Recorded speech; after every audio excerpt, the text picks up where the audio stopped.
Hello, we're back in the seaside shack. Oh my god, wait. I don't know what just happened, but man just fucking bent his back so far back. I didn't think to zoom in when you're in a little place. It was also like black around the outside. Yeah. Anyways, hope we're doing well. Wahey. Wahey. Bending his back. Thank you for the head pats. I think we were done talking to the kid.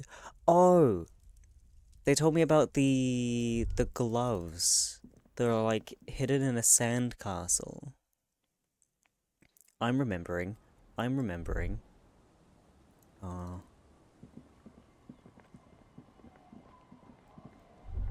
This? Weather has not been kind to Lily's little sandcastle. The once mighty towers are quickly eroding away. You can see something shining back to you from what must have been a vast underground catacomb network. Oh, a vast underground catacomb network. I survived the New Year's hungover. Well done! Well done, well done. Reach in the catacombs and pull out the shiny object, please. The walls and floors give way to the giant's greed, collapse and present you with a pair of ceramic gauntlets. Nice. Congratulations. That's the gauntlets down then. We're doing good on the armor collection front. Woohoo! Need to get those tablets that dissolve in water and just turbo hydrate you, since those apparently work wonders. Well, you mean the fizzy make feel good? Sorry, I've never had an alcoholic beverage in my life, but I have watched Black Books. +2 interfacing. Clenching and unclenching your fist has never been so fun. Their tiny ceramic plates make a lovely clicking sound when your fingers move. The gloves are a bit sandy, but the grip is phenomenal. Yo, what have I currently got on? Half-Light, though. Well, these will be handy, you know. Instead of these, I could do these now. I have 3 skill points, but I don't know what I want them for yet. Is that... hang on, is that a fucking bottle? Excuse me. Excuse me, hold on. Oh, it's not. I thought I could pick up some trash. Hi, Elder!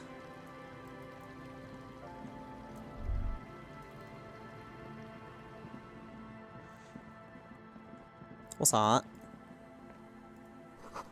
Rust-eaten letters read Mazout. Why is this place so fucking big, by the way? There's so much shit to explore and lose track of. Rear tire of a motor carriage adorns these reeds. Box. Money!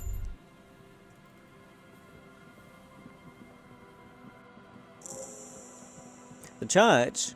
No way. Let's go. A dead phone. Smashed receiver like someone hung up too hard.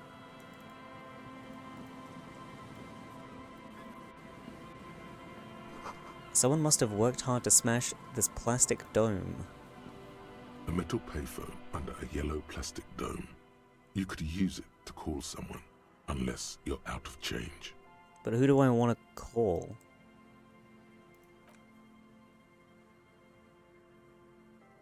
You hear the tone. The machine is inoperable. Put 10 cents in and dial a random number.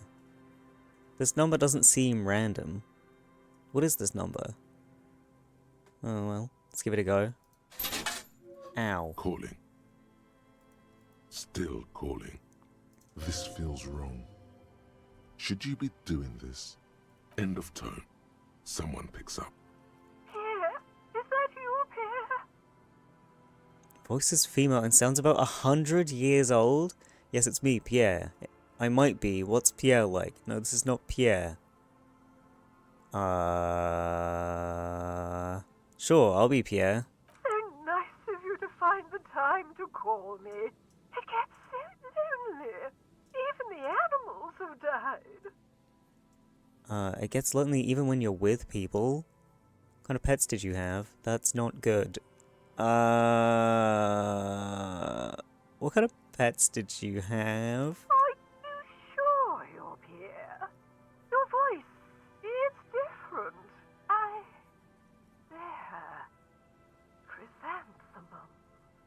Chrysanthemum? Her voice is drowned in white noise.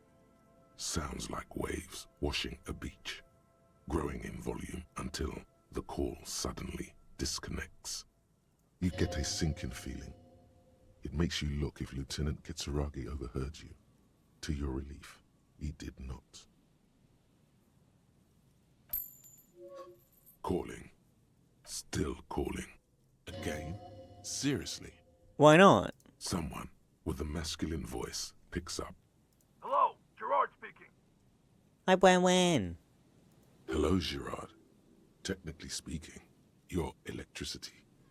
No, what you are is a surprise. Get his wife on the phone. What do you mean, get his wife on the phone? Huh? Who? Huh? Hey, Gerard, get your wife for me, will you? Oh, interesting. Is electricity there? I need to speak with electricity. Gerard, what a douche name. Change it. Change your name. Oh. I either want to do 1 or 3. Let's see what happens if we do 1. Who is this? The man does not understand. Doesn't matter, put her on, I don't like waiting. It's Pierre, now put her on, I don't like waiting. I'm sorry, it was a stupid joke, I shouldn't have called it stupid, I'm so sorry. No, put her on. Who the fuck do you think you are talking to me like that? Voice on the phone is suddenly very agitated. I'm the guy who's fucking your wife, Gerard, now put her on before I lose my patience. Mazov, Krasmazov. I'm Krasmazov. Very funny, asshole. Phone hanging up. Boo. Disconnect tone. Calling. Calling.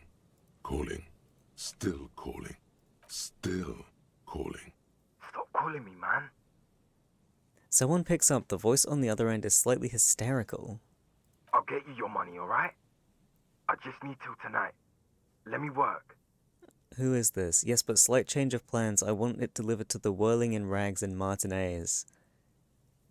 We could all be a bit kinder to each other, don't you think? Consider your debt paid, my friend.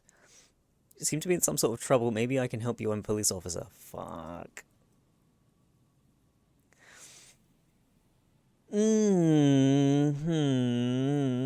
4 could be interesting, but 2 means that maybe I'll get money. I like money. Tethys. Hey! You're not Tethys. Screw you, and don't ever call here again. You're fucking with some serious people. God damn it. Disconnect tone. Fuck. A single "come" lets you know the lieutenant is ready to move now. But I'm not done. Calling. I'm tired.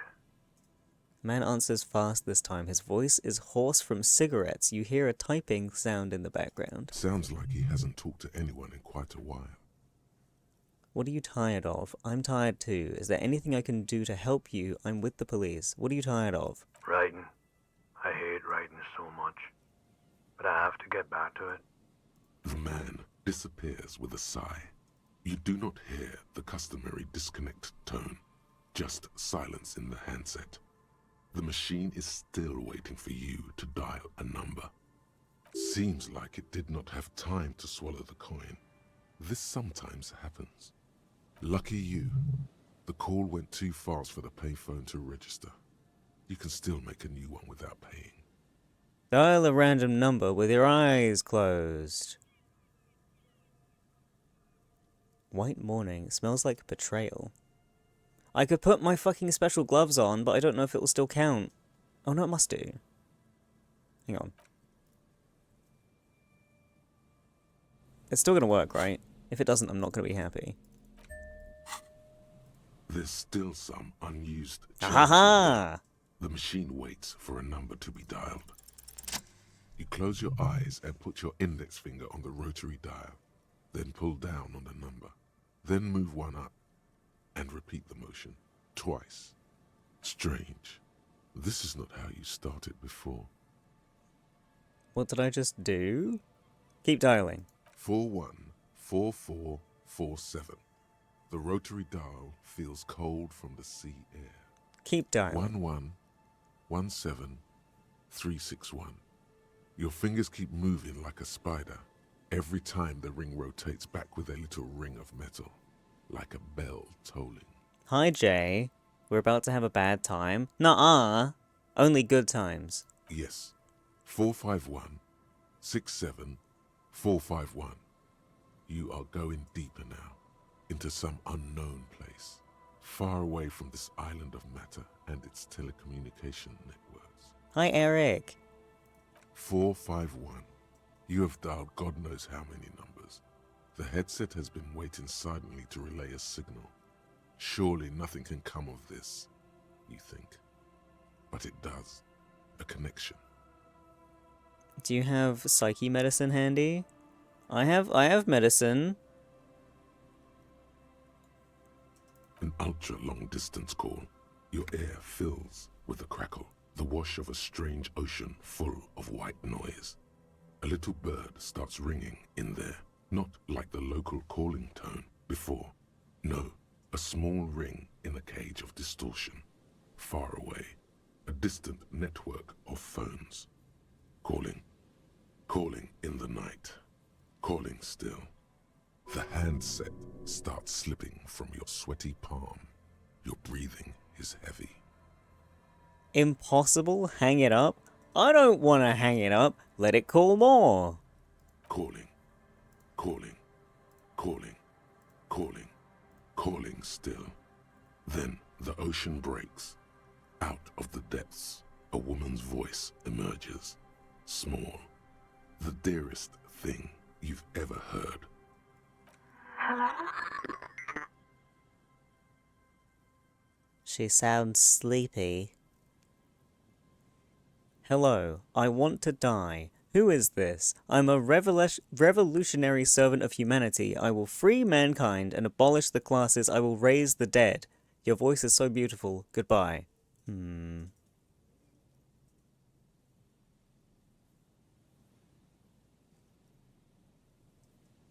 Communism.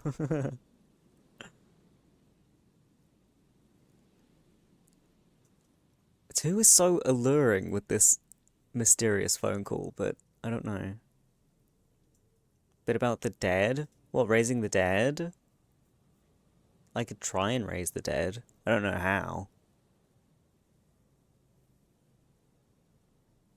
Who is this? Dora, who is this? The connection is bad. Dora. The name feels like a gift. A gift that was meant for you. To make it possible to live. Why is he standing like he's gonna piss? In the distorted distance, you hear someone turning next to her. Bed springs rattle.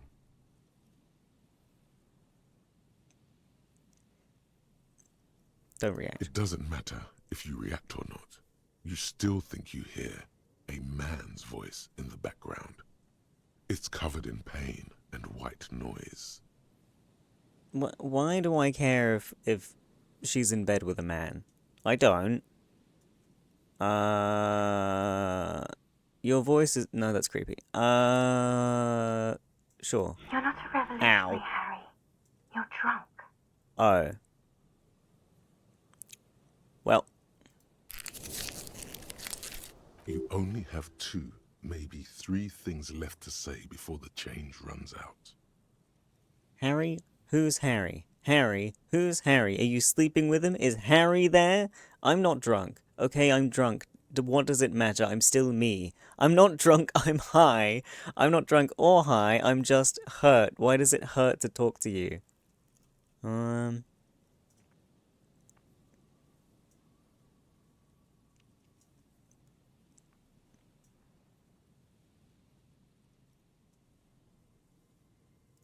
Oh, God. There's silence. It's heavy as tin. The white noise howls. Hey. Ooh, are you there? Love that you pronounce Harry just like Everant. I'm British. How else am I supposed to say Harry? Tin is so fucking heavy, I wouldn't know. Dora, isn't that the bloke from the Explorer? Fuck, I didn't see that earlier. How are you supposed to say Harry? Harry, Harry, Harry. What? Harry. Harry. What? Harry. Yes. Harry.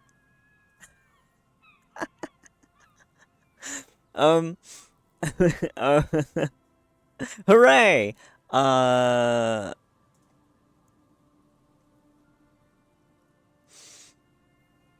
Hey. Do you know what time it is? It's so late here. Sounds like she's looking for a clock on the nightstand. It's 4 o'clock, Harry. I need to wake up in 2 hours. Do you want to party? I want to talk about me. Who am I? You sound like you know me. Where are you? You sound like you're in another world. Where are you going in 2 hours? I am the law. I'm a detective. I'm doing a case. There's a hanged man. Is someone there with you? 3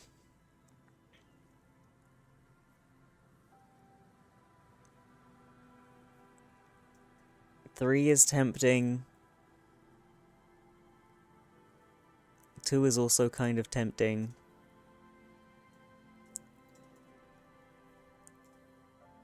I feel like if I go with 2, she's just gonna be like, "Oh God, Harry, here we go again."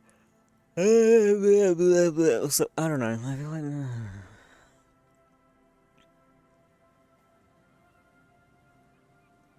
3. I'm in Morova, sleeping.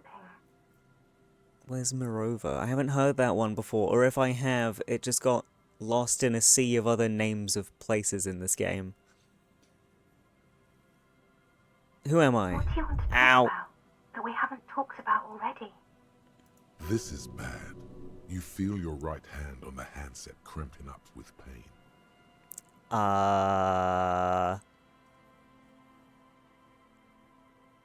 My heart hurts. I'm gonna have a heart attack. I feel like I shouldn't say that.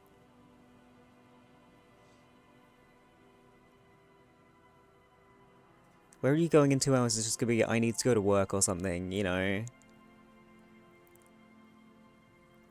Because it sounded like from the other things that, like, she does a commute and she was always excited to come home from her commute until, I don't know, some kind of incident happened between them. If I ask this, I'm gonna have a heart attack and die. I'm gonna die. She's gonna be like, yeah, I have a boyfriend, I've moved on because you were a dickhead or something. And he's gonna be like, oh, my heart. And then he's gonna collapse on the floor.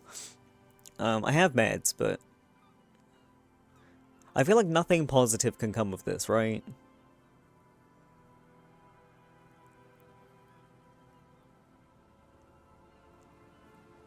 This one's gonna be like, you always talk about work, la-di-da. Do you want to party? No. I want to go to sleep. Cringe, where are you going in 2 hours? To work. Where? The academy. Where I work. The academy, that sounds better than my job. I'm happy. What? My job is sad and terrible. It has dead bodies in it. Academy, my job is real. My job is sad and terrible. It has dead bodies in No it. response. Ow. Only a sigh. The connection crackles like burning paper. I am the law. I'm a detective. There's a hanged man. She does not answer anymore. I just got an achievement for saying I'm the law 7 times. I'm gonna solve it. It doesn't matter. This case doesn't matter. None of it matters. Not anymore. Can you help me solve it? I need to solve it. They won't take me back if I don't.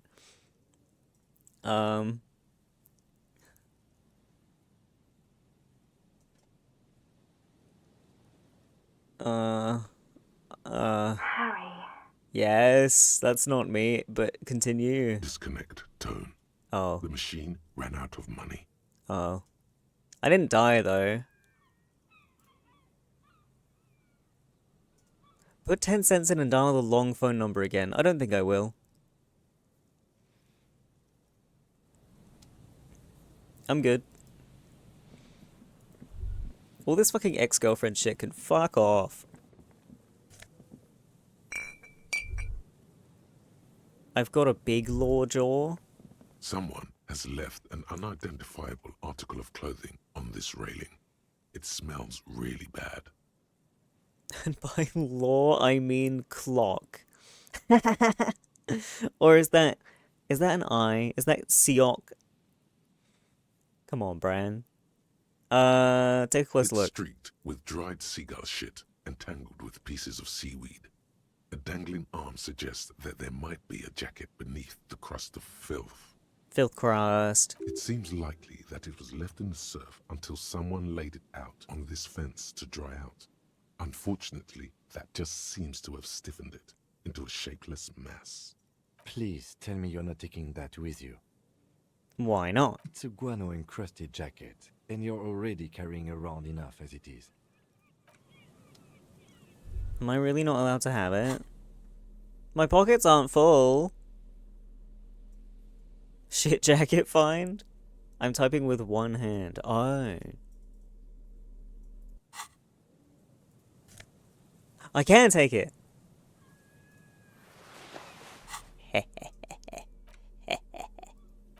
Filthy Rag has been at the mercy of the elements for quite some time. It's streaked with seagull shit and abnormally stiff from God knows what natural processes. You can't even tell what brand it is. As you hold it in your hands, it makes an uncomfortable crunching sound. I don't want a crunchy jacket. Man, how did this jacket get so disgusting? Let's not think about that right now. Lo, think about it. It's a sordid, filthy tale, not for the weak. Are you sure you can stomach it?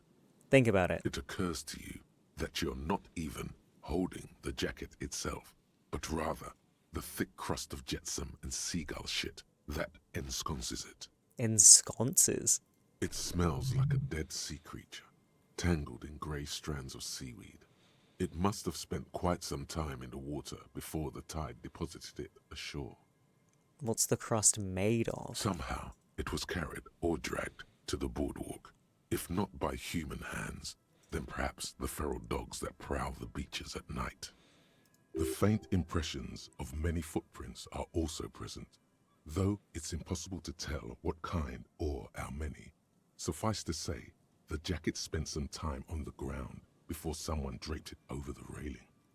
What happened once someone put it on the railing? The crust is hard. This jacket spent at least a day baking in the sun. Who knows what happened to it then?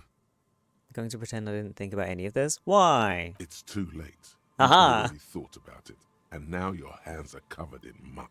Ew, flick your hands. Maybe if I wipe my hands on my pants? Ah! What? No. Then it'll just be on your pants. This is a disaster. You'll never get the smell out. Oh. Ba-dum-bum-bum-bum-bum-bum. More exploring. My mute button didn't work. I'm sorry. Imagine you dying from smearing shit on your pants. I mean, I could have done. A coin-operated weighing machine hasn't been used for a decade. Vagrants have recently painted the tarp red. Water drips from it. Painting a tarp seems dumb. Because surely it will just, like, crack off when it moves, right? What are these? Mega Binos prescription lenses. +2 encyclopedia. Bobby, you coughed all over. I'm sorry! Is my very special, very warm drink. Wow. Nerd glasses. Hi-fi!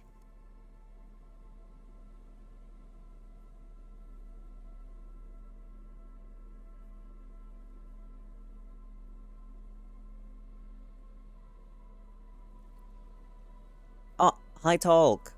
Can't you read funny book to heal morale? Oh yeah! Medicinal purposes of the Pale. The cover of this heavy tome features a number of esoteric symbols. Phone call with X. Touching shit jacket. This is intolerably bad. Sounds like me, honestly. Although I do hate phone calls. But also just having, like, gunk on my hands. Bleh. Very well.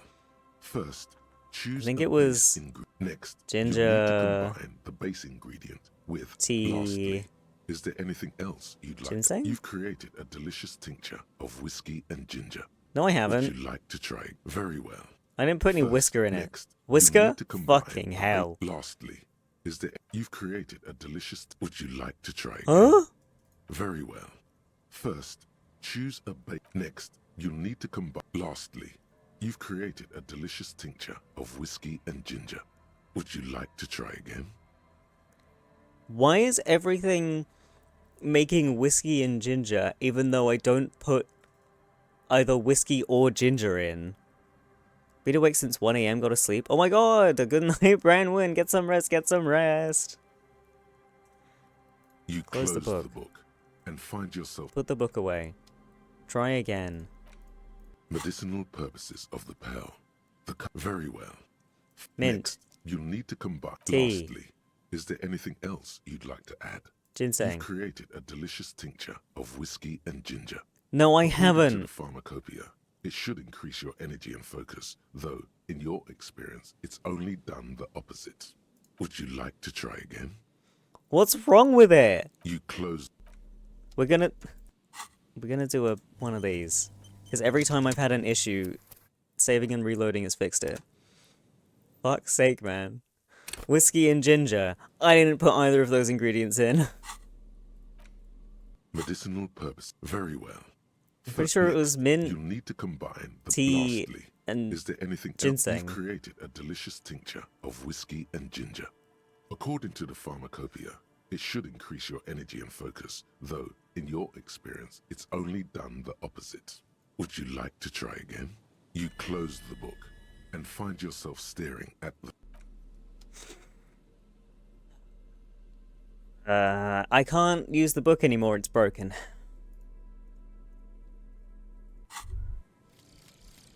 bringing of the law, Lawjaw.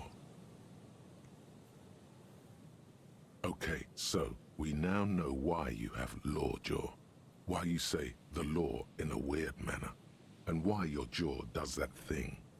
You had polio as a child. You hadn't gotten vaccinated. It must have been right after the revolution. Not a lot of vaccine going around then. So you got infantile paralysis due to polio, and this jaw thing is a complication from that.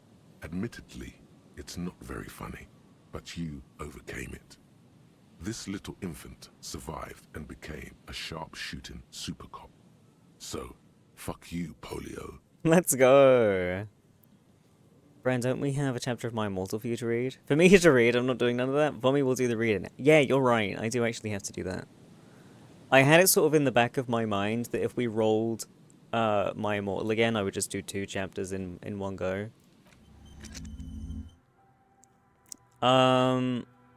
Learning cap for hand-eye coordination raised to 6.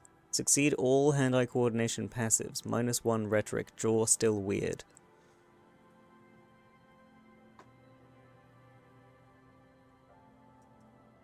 Lawjaw's kind of shit. I don't care about hand-eye coordination. I might throw this one in the bin when I run out of slots. Or just in general, because rhetoric can sometimes be handy.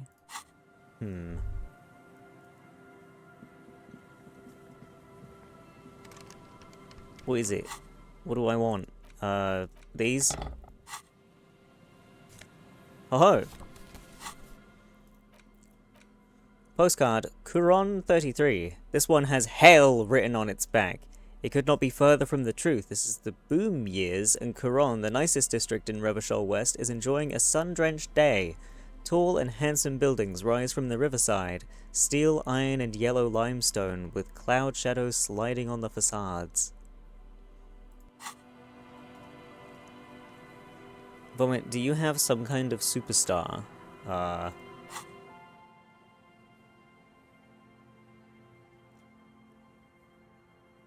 Yes. I have other thoughts to internalize? True. We'll be back later, I'll remind you. Okay, okay. Are we saying we throw this in the bin or unlock a new slot? Maybe I should throw this in the bin just because, Why do some of these string together, by the way? I don't get that.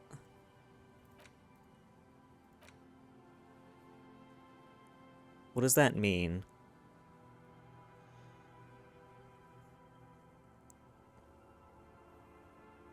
Can you move them around? No. Don't know either. Okay. No idea. Okay. Maybe it's just a aesthetic thing. I don't know. Connecting thoughts together. I don't know.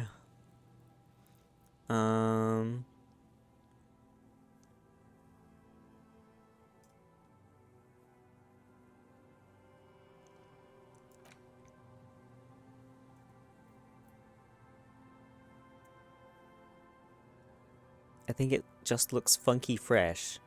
Electricity in the brain. Yeah, something like that. Actual art degree. It could be art cop.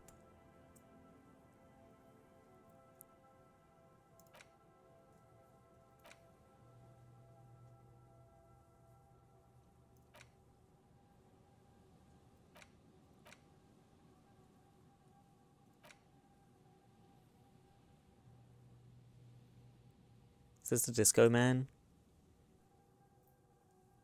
Disco Man.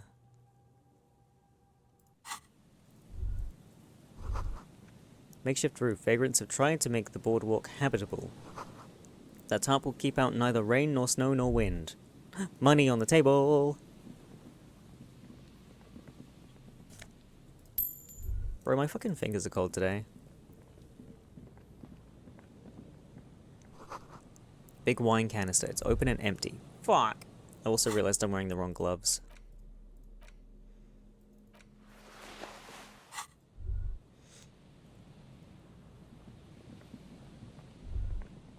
Oh, hello. Whoa! Careful there, these floorboards look rotten and weak. The smell. It's awful and familiar. Isn't it just the rotting fish? Don't be naive. What is it then? Don't you recognize it? That hideous pungency. That faintly cloying sweetness. Only death smells like that. Something cold wakes in the pit of your stomach. Fear. It's the eel's hips, baby. It is death. It must be. Heads up, Lieutenant, something's not right here. The lieutenant has already brought a handkerchief to his nose. Are you a dead body? I thought you were just asleep. What's in the trash? There's some tear, an empty cigarette package, and a crumpled kebab wrapper in the trash bin. Tear. 2 empty bottles of Tallulah vodka and a can of black potent porter is all you find. No, there's more in there. Livis strawberry liquor, plus some Pilsner bottles too. Better not pick them up. They seem unhygienic. Why? A tragedy. Kebab. Cigarette package. Whoever tossed it here was a heavy smoker. The brand name reads Red Astra. Oops. Red Astra is the black market version of Astra cigarettes, known for their high tar content.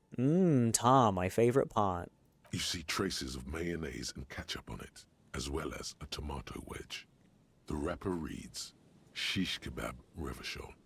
It's no older than a day or two. No mold yet. It's hard to concentrate in the smell. The sea air brings some relief. Okay. Hello. Potential corpse. A man lies on the boardwalk. His limbs bent and neck turned at an unnatural angle.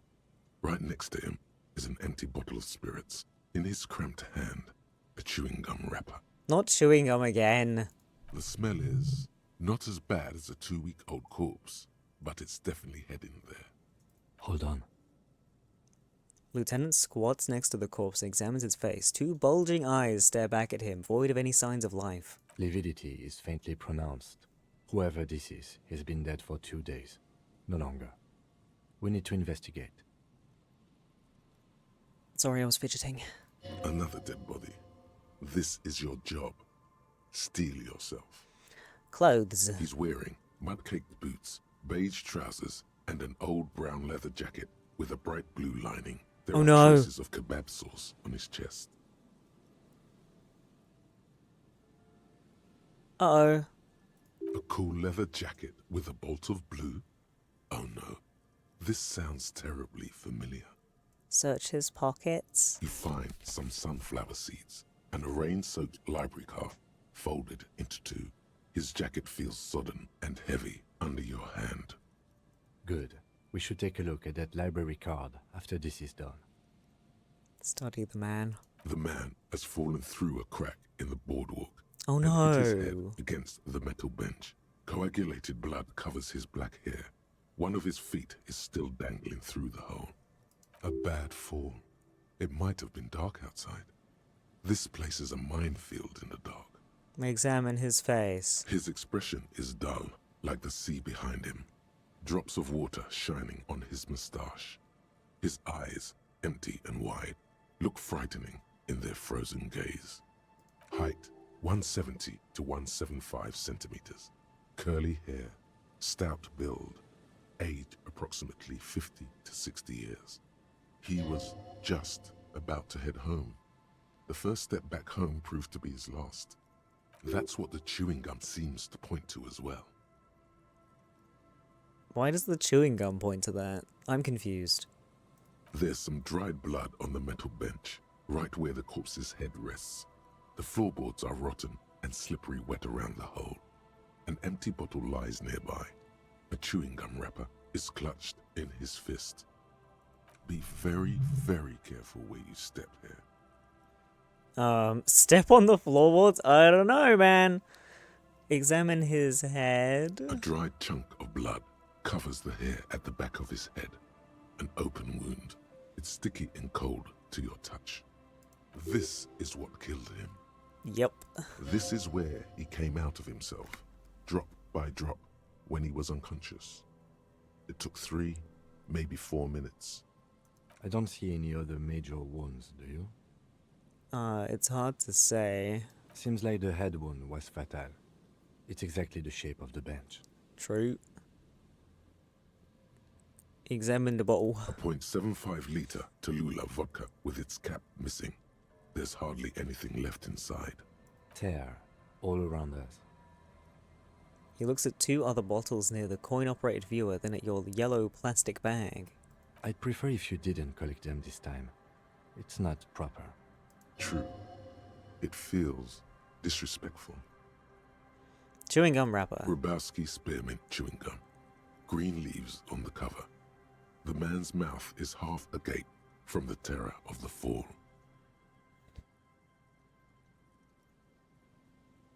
Why do I always look in their mouth? The blackness of death. Stench.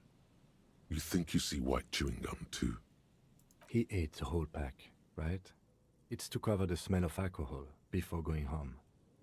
The worst thing is, I've seen it before. Almost the same scenario. Even the chewing gum. It's always the same. Step on the floor. The boards screech under the weight of the Oops. T500 ceramic sabatons. It's a good thing they're so light, because it's hard to determine whether it was the dead man's weight that caused the boardwalk to break. It definitely looks fragile. You see waves churning below. Something cracks beneath your feet. He could have easily disappeared into the sea through that hole, and you would have never found him. The entire boardwalk creaks in the wind as you take a step back. Who is this man? It's that lady's husband. What do you think happened here? He fell through the fucking thing, hit his head and died. What should we do with him? Good question. From where I stand, I can see 2 options. We either take the case and follow the leads to identify the body on our own, or we report back to the station and leave this for our colleagues to handle. Hold on, what about field autopsy? We found him, we should finish this. Let's leave this case for the station. Still need some time to decide. No, take the case. Because we already know who... I was going to say who he belongs to. He doesn't belong to anyone. Alright, we should first examine the library card you found. Then we can call the station from my kinema. Let them know we are taking the case. Okay. Looks like one of the locals. He'd have to know this spot to come here. You don't just walk over here. He looks south to the way you came. But that's just a lazy assumption. What do you think? A dead working-class man with a bottle in his hand? Don't deceive yourself. You know who this is. We know who this is. It's the working class woman's missing husband, dead on the boardwalk. The woman you met at the book stand? Why do you think it's her husband? The jacket. The bright blue lining? Well, he's definitely someone's husband. What do you think happened? Death by misadventure. He slipped and fell through the boardwalk. A truly unfortunate accident. If it wouldn't have been for that bench, he'd be alive. Could it be related to the lynching? No. Do you think he was drunk? Yes. What about the kebab? He had something to eat. Someone should be held responsible for this broken boardwalk. It's dangerous. Sure, what about the kebab? What about it? The deceased ate some kebab. It's probably from a nearby place, maybe in the parks. Sometimes a kebab is just a kebab. I don't know. Someone should be held responsible for this fucking boardwalk. They'll seal this place off after the news reaches the coalition officials. I doubt that they have enough resources to actually repair the boardwalk. Not that sealing it off would keep anyone away. All it does is keep the city council's hands clean. It does seem to be a pretty straightforward misadventure, although there's still a question of identifying the body. A man lies on How the do I check his boardwalk. library card? His limb. Wait, do I have it? Oh, I do. Library card found from a pocket of the dead man on the Martinez Broadwalk. It's slightly damp from the damp to the touch. The cover bears the stamp of Jamrock Public Library. The library card is folded into two and still slightly wet to the touch. The front side reads, Central Jamrock Public Library Card, issued to Billy Mejean, expires July 53. Billy is a unisex name. Could be the deceased, or his family member. Look inside. Whoever owns this card is an avid reader. You find a list of books written in blue pencil. Radio thriller. Stand a little less between me and the sun. The last one in the list is The Glinton Curve by M. Theobald. A library stamp indicates that the book has been returned. Most of these titles seem to be in the sci-fi genre. Some thrillers too. Look at the back. If lost, please return the card to the library. Dial 005 02 55211 or visit us at Moreau Street, 78, Jamrock. Business hours 900 to 1800. Good. We should give them a call from my kinema. See if we can learn anything about Billy Mejean. Boop. Do-do-do-do-do. Coin-operated viewer has been out of order for years. Fuck, it's always the same. No viewing for me. Oh, hello. Moonshine probably smells like tasty fermentation. Wait, where? In there? That cabinet that was fucking empty.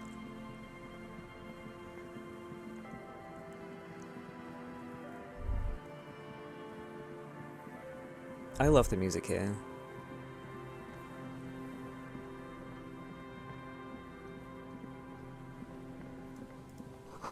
Bars cover these long, dusty windows. Very cool. Hello? People. You see a once bright mural towering above you. The signage has peeled off over the years, but you can still make out Feld Electrical R&D. A slogan used to intertwine with the loops a long time ago. Now, only a shadow of peeled letters remains. It says, tomorrow is just a whisper away. Hi, Flame. Looks like tomorrow never came. Hmm. And Mikhail noticed the windows, especially with how there are no windows on the south side. This was to deal with.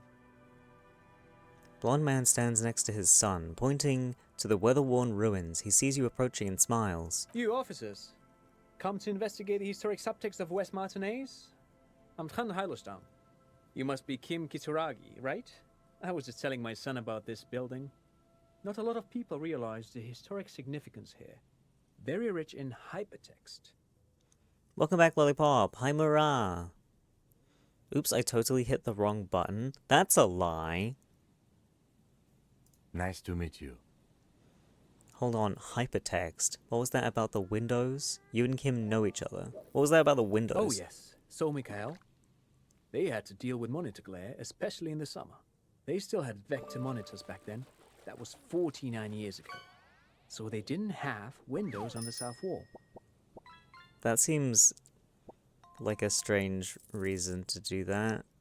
They decided they were gonna have monitors in a certain location, so they built the building to account for the screens? What? Trent Heidelstrom, my beloved. You like this man? You and Kim know each other? No, I can't say that we've met before, but I've heard of Kim, of course. Mikhail, say hi to the officers. He rests his hand on the boy's shoulder. The child stays hidden behind the hem of his father's coat, clutching his worm-themed coloring book. Worm-themed? Mikhail's a little tired today. We spent all night trying to run Orbis on his radio computer. Have you heard of it? It's a programming language used in Grad. Quite tricky, but he wanted to play this Grad-made adventure program. We've been getting really into verbs lately. The man speaks in the artificial cadence of a professor, or someone who's been on too many radio shows. But I assume you're not here for giant worms when there are so many real things to see. Just as I was telling Mikhail before, this is where the Coalition landed in '08. We could be standing on what is the most interesting landmark in Revachol West. Worms like whoa man? Woo man? I love this man. Get him talking about the Wompty Dompty Dom Center. Hello? This man is your half-brother. You feel it. But why? Huh? Well, get a load of this guy. He really enjoys his trivia. The Orbis programming language was named after its inventor, Victor Orbis, a cybernetician from Grad. They run Vox in the Occidental countries. What's so fascinating about an empty old building? You look like someone who has money. Do you have any money? Shit. I always have to. I do have some money, yes, but that's not what's really important here. Oh. He's not gonna give you money. What are you doing? Clearly you were just profiling. No, I mean, come on. You need the money. If it's not a thing, he can give you some.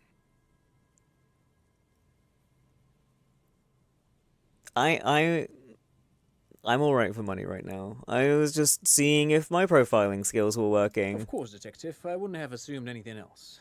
Matter of fact, He looks up again, a playful hint shining in his eyes. I don't know if you're familiar with this, but the Vespertine Department of Justice has published a rather interesting paper on the criminal profiling in former socialist states. Have you read it? If not, then you definitely should. If not for tips and tricks, then just for theoretical curiosity. Anyway, that's just a little something that sprang to mind. You were saying? What's so fascinating about this building? Aha, but it's not just any empty old building. He raises his hand to his eyes, springtime sun warming his handsome face. All four of you turn to admire the mural before you. What not a lot of people know is, this used to be the R&D department of Felt Electrical. And Felt, which now sells ink cartridges mostly, was once a top dog in the turn-of-the-century cybernetics boom. Hold on. What's R&D? Research and development. It says it right there. Look at the building. What is an R&D department? I don't think I've ever heard of this Feld Electrical. Look at the building. It looks old and weathered, with seagulls picking apart its stone and metal carcass. Bushy undergrowth has taken hold of the collapsed rooftop. Some kind of bird has set up a nest on a broken windowsill. That's not surprising. Only a vestigial ink cartridge and ferrotape manufacturer remains.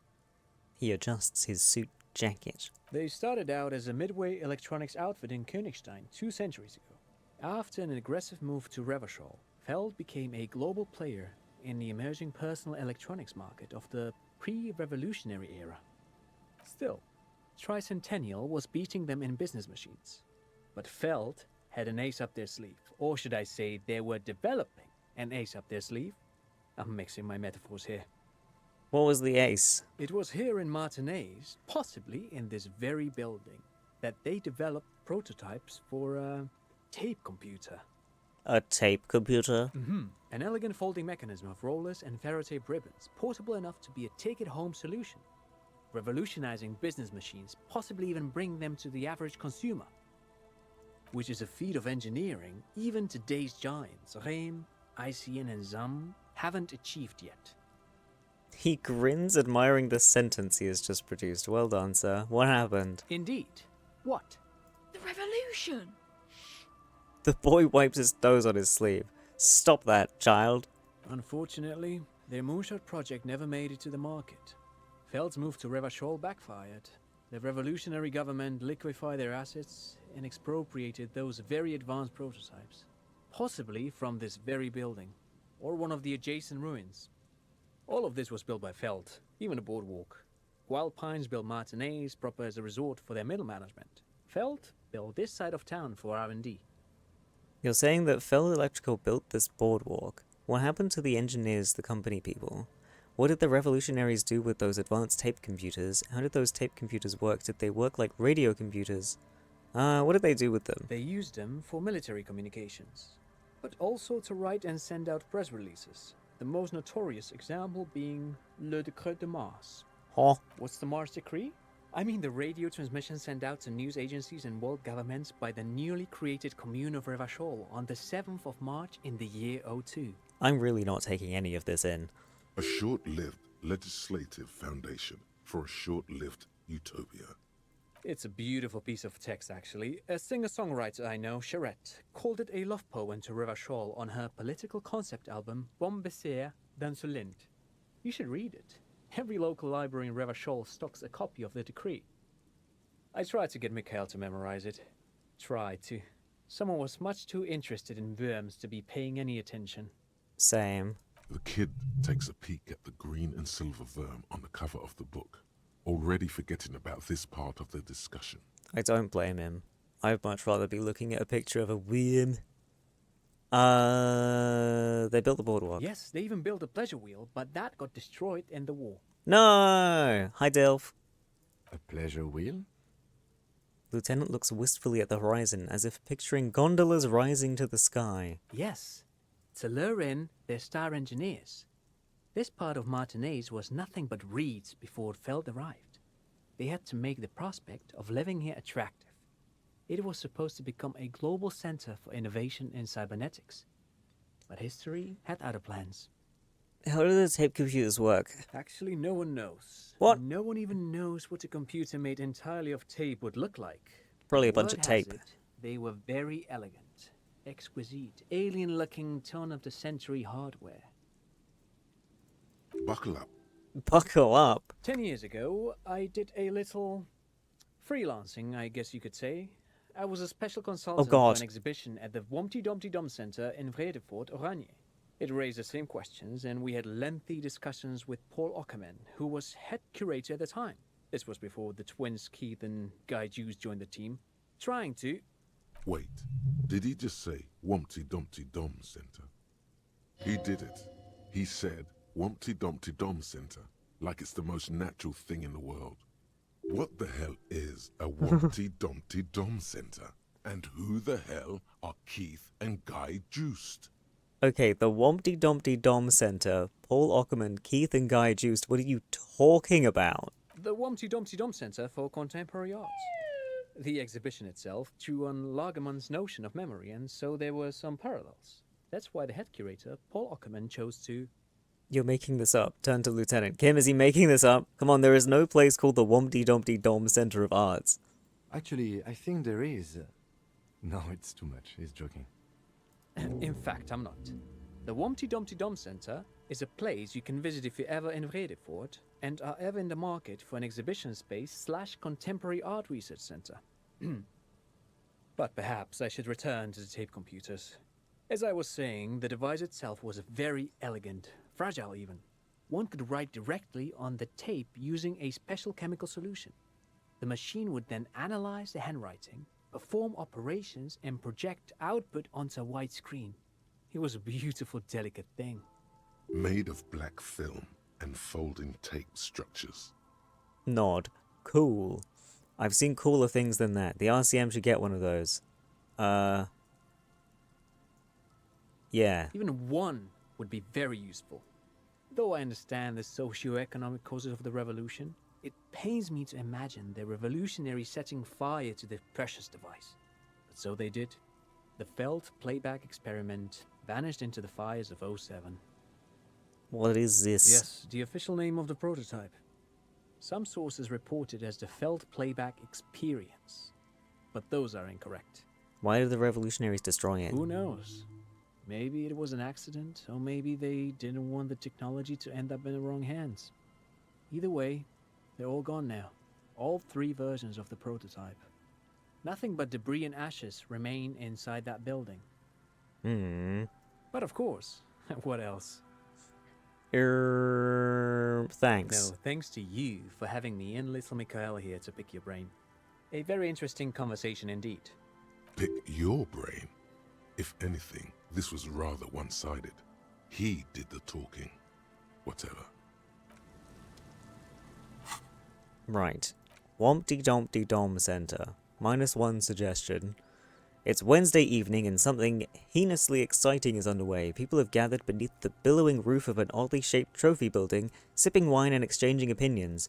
29-year-old Wonder Twins, Guy and Keith Joost, are the stars of the show, with their bomber jackets and white sneakers, head curators of this art exhibition. It's the Wompty-Dompty-Dommiest event of the year, and all the cool kids have RSVP'd. Where are you if not there? It's only 42 minutes to research. Internalize. The Wompty-Dompty-Dom Center. Fuck's sake, man. Ooh, money on the floor. Another power box. It charges nothing now. It's empty. Cringe. Money! That's so much money! Fucking hell yes, dude.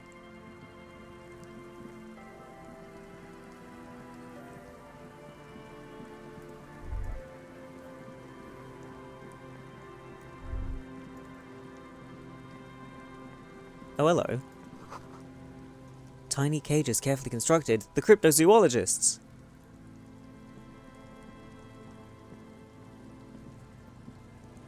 Here we go.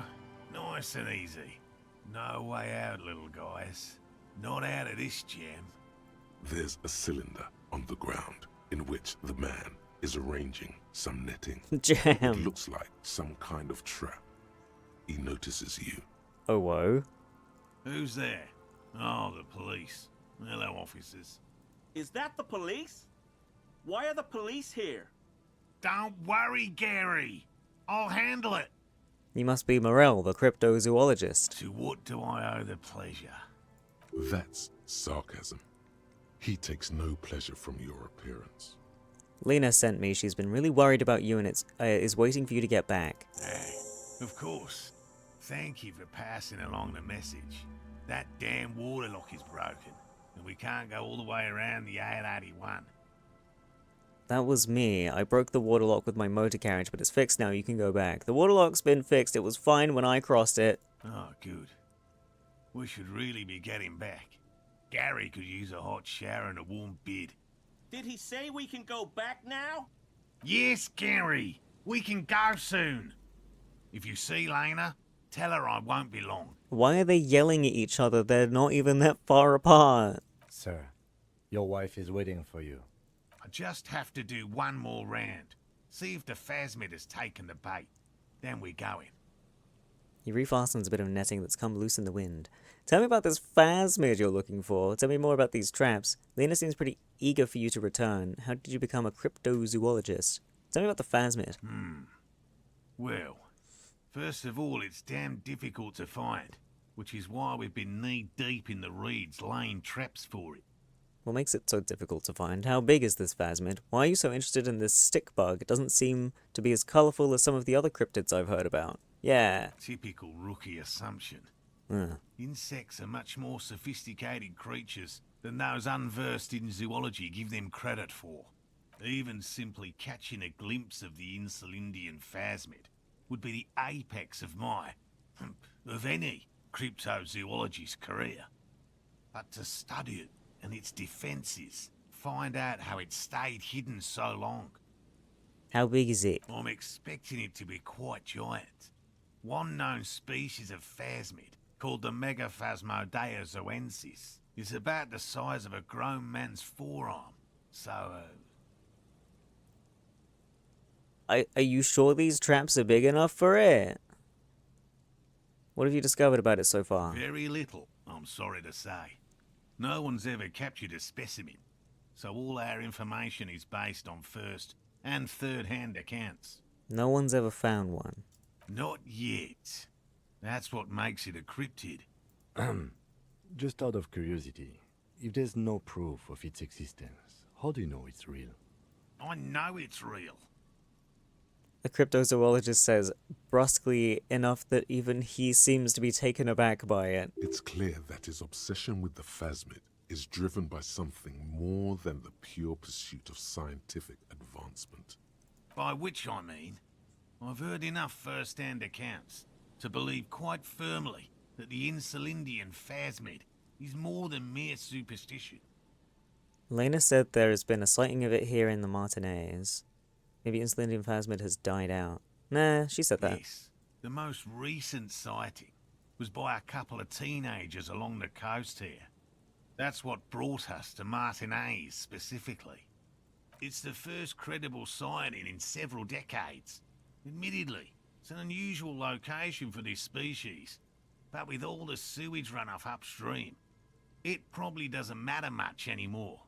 Has it died out? I have to resist the thought. Such an extraordinary creature is doubtlessly highly resilient. After all, it's generally thought to be capable of parthenogenesis. Parthenogenesis. Parthenogenesis. Yes. The females don't need males to reproduce. Makes it easier for a species to survive in adverse conditions. Females reproducing without males. A travesty, a crime against passion and common sense.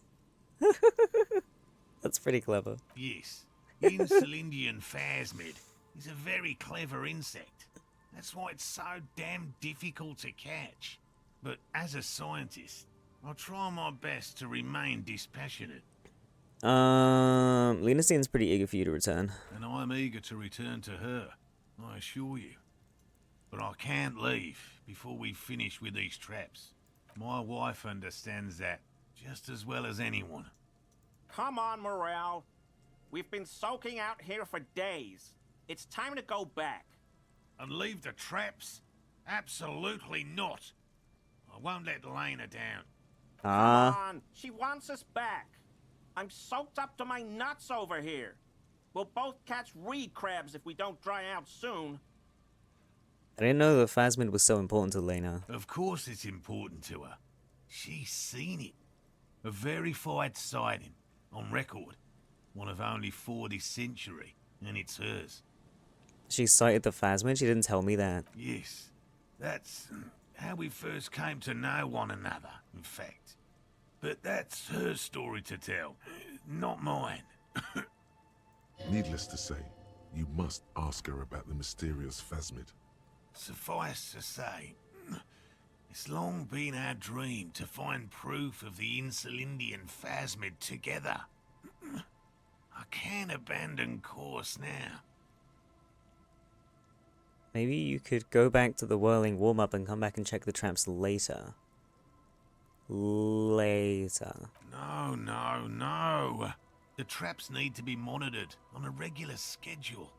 What would we do if the phasmid were to starve while we were sipping tea at the hostel? What if we check the traps for you? I didn't expect you to take such an interest in our work here, officer.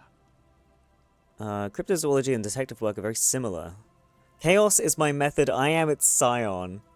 Yes. Well, be that as it may, I'd really appreciate the help. Vommy, I would go on a cryptid hunt with you. Yay!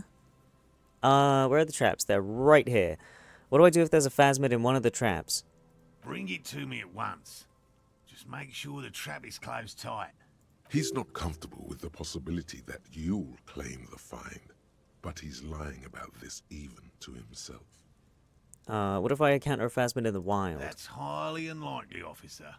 But in the event you do, I'll spray you with a pheromone mixture I developed. What the hell? It's made of musk and research chemicals. The pheromone should attract the insect to you, or at least prevent it from bolting at the sight of you. It's quite potent. Will last you about a week. Lay it on me. Lay it on me thick. I don't want this, thank you very much. Lay it on me. Wise choice. I hope you're not buying this. He dispenses it without letting you touch the canister, so it would be precious like holy water. It is precious. A single dose cost me 50 real to develop. Not that I expect you to understand self-financing one's own research. Looks at the lieutenant with disdain, then puts the spray back in his pocket. Wow. Where are the traps? There are 4 in total. I only see 3. One is to the south, on this little peninsula, by the boathouses there. It's very near. Another we set in Land's End, to the northeast. It's behind a small sand dune there, on your way to the old radio tower, after the church. The third is set near the canal, where you crossed, by a concrete slab.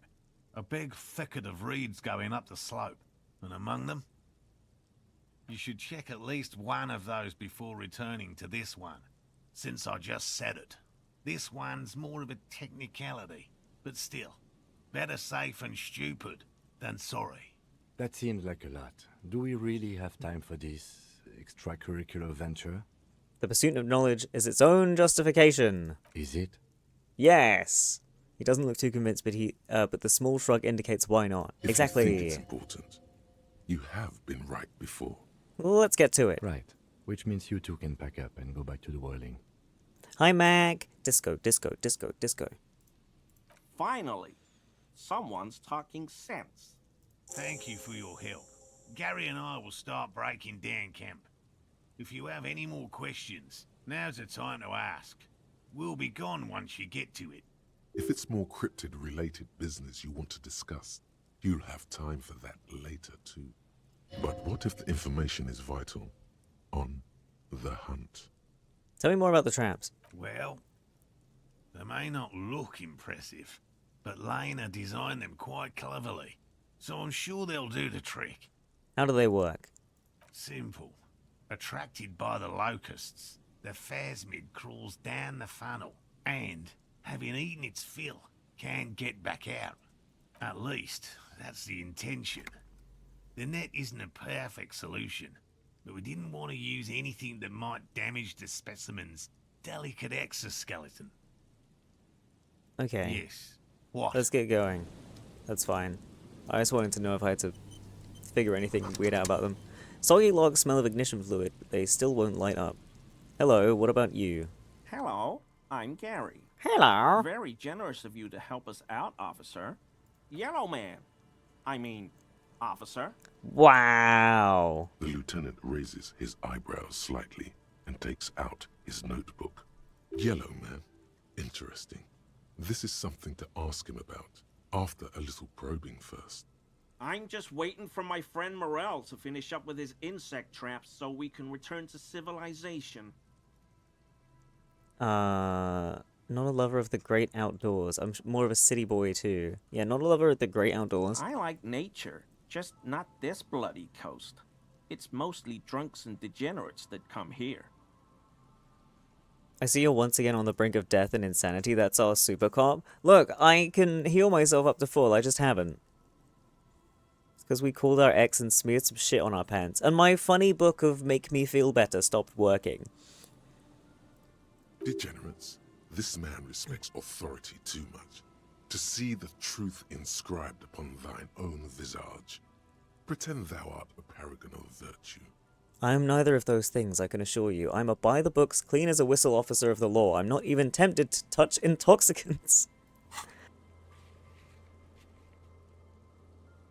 Oh, my throat is betraying me today. Drunks and degenerates. That's my crew. Sadly, I think I might be a drunk or a degenerate, maybe even both. Nobody's perfect. I'm sure you've been tempted to drink.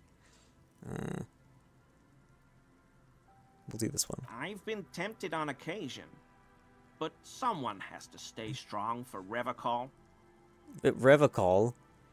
His gaze shifts to the pile of soggy logs at his feet. He pronounces Revacol with a hard K, unlike other people. Serious question time. This man is no innocent. No one is. You said Revacol. Do you know anything about the man hanged behind the whirling rags? Is this your mug? Are you a cryptozoologist too? You were surprised to see my colleague, Lieutenant Kitsuragi. We'll start with this. I like to pronounce it the hard way. The old way. The Vespertine way. Okay. He winks at you, trying to relay some hidden message, inviting you to mispronounce it too, perhaps.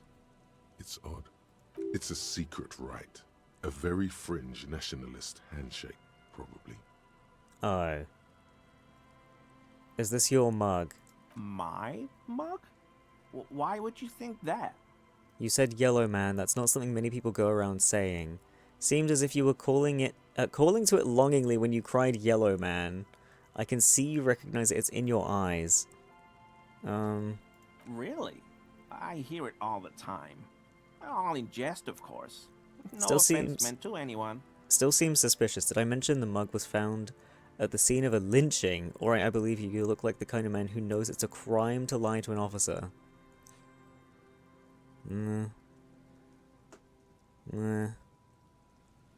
Okay, I admit it. I threw the mug away in the trash container behind the hostel. I know I shouldn't have, and I am very sorry, officer. You're not going to find me, are you?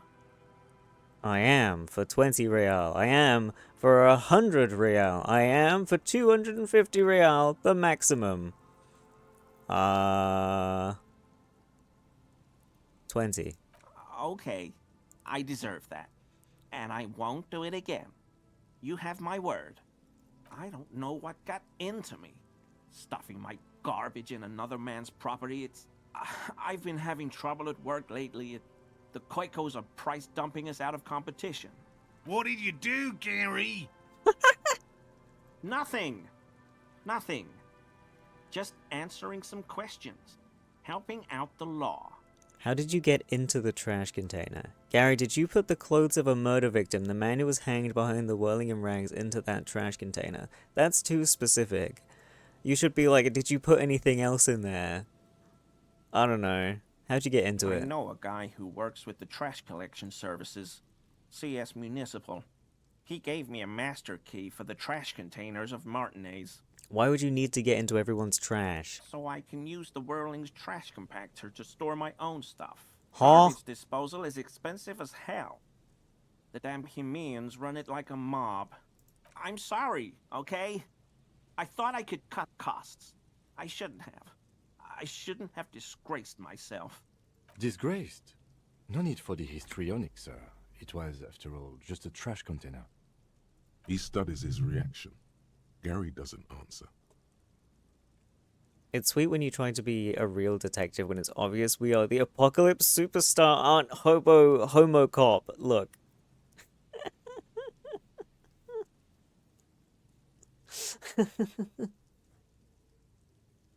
I don't know what I'm doing. Officer, please. Let me explain. It's not like that. Oh, do. I was only cleaning up. I live right across the yard from where he was hanged, and I saw him stripped naked. All the clothes lying around in the yard, smelling. People are animals, you know? Then what happened? Then I came out to clean up the rags, because no one else would. I put them into the Whirling's trash, along with a broken mug, admittedly. Changes his mind mid-sentence. Okay. I was coming to throw the mug away, and, well, I threw the mug there and the clothes too. Right. It was just civic duty.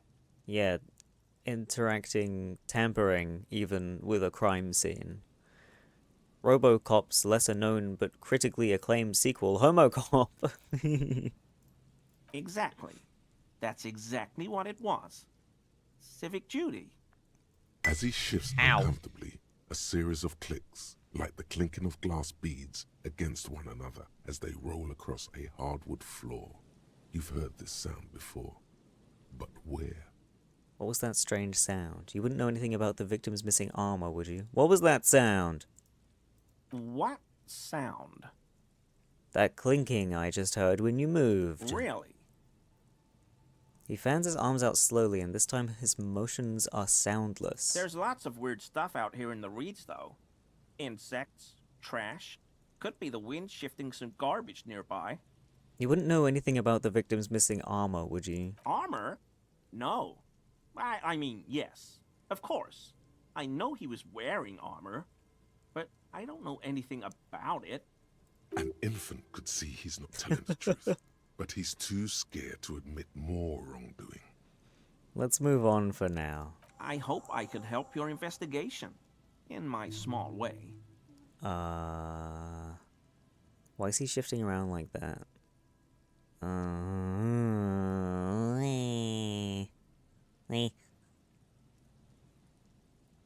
Are you a cryptozoologist? No. I help Morel with research sometimes, and I've learned some things along the way. But I don't usually go in for picnics like this on my own. Tell me more about the man. I told you everything I know, sir. I'm truly sorry for the mug, but I have nothing to do with that. Uncomfortable shifting around doesn't make him the killer, though. It's something else. We fail white check, we heal morale. True. You look surprised to see Kitsuragi. Not many Sealites here, or anywhere, other than Sail. I meant no offense, truly. Do you remember how, when we met Measurehead and I said the next racist will be a really good one? Yes. I think so, sorry. As you know, I've been having problems with my memory. Yes. Well, this is that racist. Yes, our lucky racist. Will you grant us 3 wishes, Gary? Are you Gary? Are you Gary? Are you a racist? I don't know. I like the previous racist better. He's nothing compared to Measurehead. Our lucky racist. Hey, man. All I meant was there are not many Sealites around here. I'm just stating a fact. Do you have a problem with Seolites? Lieutenant is a native of Revachol. Yes, what are they doing in that Seol of theirs? Scheming? Do you have a problem with Seolites? No problem at all. He flashes an impenetrable smile at the lieutenant, okay? Analyze. Is he? Well, He's looking comfortable enough. Maybe it was just beads. Sounded like beads. But what kind of beads might a man like Gary be hiding beneath his clothes? Gary, are you cross-dressing by any chance? Are those prayer beads I keep hearing? Are you currently sporting some anal beads? You wouldn't be able to hear if you were wearing anal beads. Oh, Kim, you know about these things. Please excuse my colleague's humor. Working this murder case is taking a toll on us both. You don't quite have to answer that yet. What he means is, working on the case is taking a toll on you, and working with you is taking a toll on him. Oh no. Of course. He forces a grin, no doubt hiding some colossal anal beads up his butt as he does so. Lamau. Wumpty Dumpty Dum Center. Let's go. You're at home, stupid cop. Not with the art crowd. You hate them. Everyone hates them. Even they hate themselves. It's nauseating. An industry built on sprezzatura and sparkling wine. And, let's be honest, tax evasion schemes. The Wumpty Dumpty Dum Center is the heart of this unholy symbiosis of aesthetics and tax optimization. And now that you've internalized it, you can have a piece too. I decided to drink some coffee while that was talking, and I may have inhaled some of it.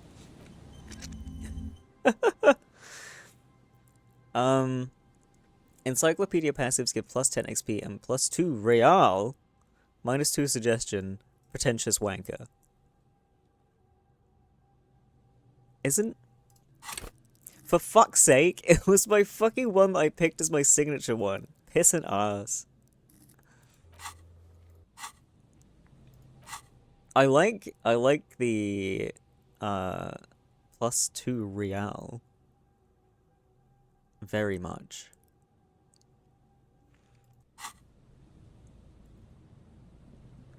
Ka-ching! Heavy military blockades are riddled with bullet holes crumbling. What's this? Woohoo!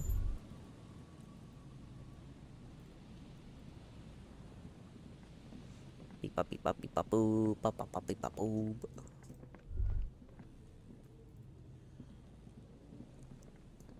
Can I have that? Why not?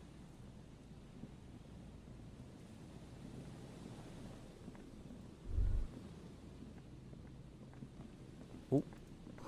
No boat in the boathouse today. New sunglasses.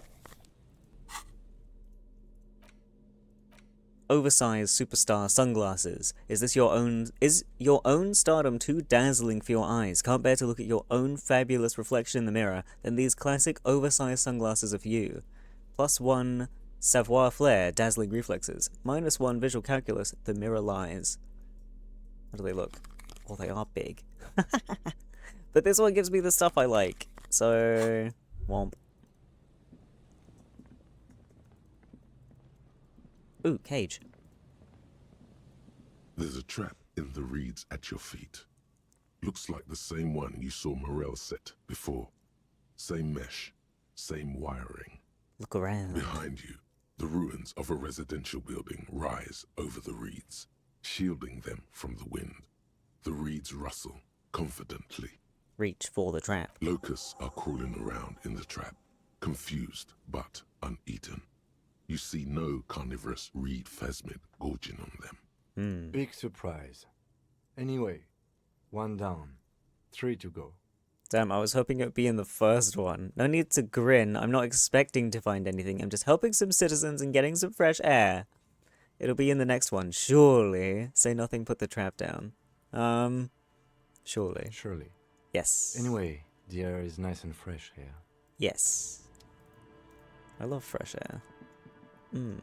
Delicious. Box. Money! What's this?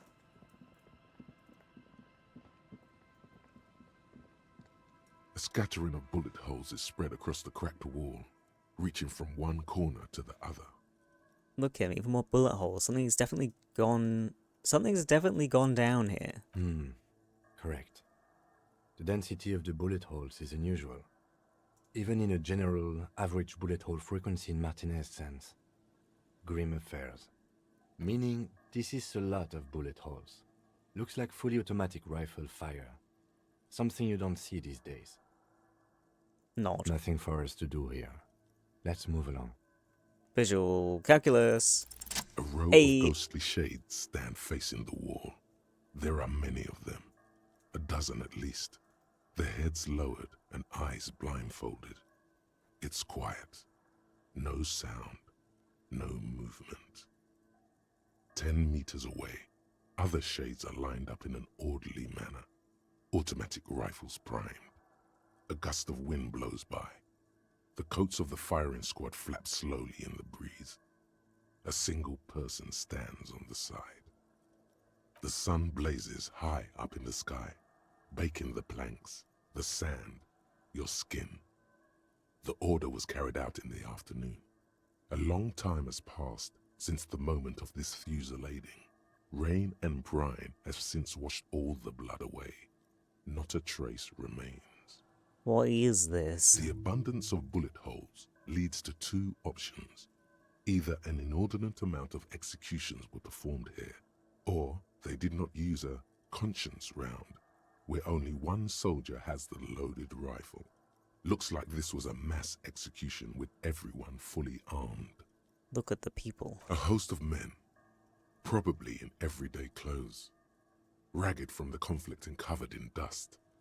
They were not sitting, a common practice for executions in some nations, as demonstrated by the height level of the bullet holes. They stand, facing the wall. It's impossible to discern any details about their personality or background. Ordinary people, familiar, each and every one of them. Who were they? Comrades, the forsaken, the wretched, who tried to rise against the horrors of the world. Look at the line of soldiers. 7 men in combat uniforms and dark coats, holding automatic rifles aimed at the people. Soldiers from some side, but from which one? Look at the person standing on the side. The commandant, the one who gives the order. Machine gun fire crackling through the air, the lights of the muzzle flashes dancing on his face. Kim, who was in this execution, I don't think Kim can see this. I don't know. I don't know who died here, lined up beside that horrible wall.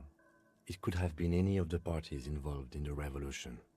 Perhaps the ones executed here were the loyalist conservatives, killed by the communists at the start of the Civil War. Or it could have been the communists, put to death during the last stretch of the conflict by the coalition forces. Remember what Trent Heidelstein said about Veld? What if it was the Feld personnel when their assets were being seized by the revolutionaries? Another likely scenario. Or maybe... What about people from the coalition, the so-called moralists? Yeah. It's very unlikely the coalition forces were the ones who died here. They were always the last ones against the wall. To be honest, if a coalition member was anyone in this situation, it was a commandant, the superior giving the orders. Goodbye. A cold sea wind blows away the figures.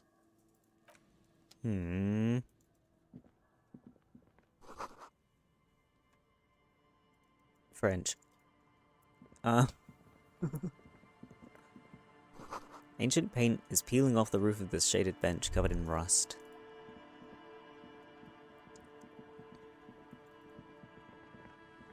The door is not only barred shut, it is inaccessible. Box. Box of treasures. Peepo peepo. Huh? Small wire framing inside this futuristic looking Falm Peepo hat gives it the aerodynamic shape of Swoop Skier's helmet, but none of its protective qualities. Covers the wearer's ears and eyebrows to bring down the drag coefficient. Oh, I see, it's a beanie. +2 logic, -1 perception. Sure. I'll wear this.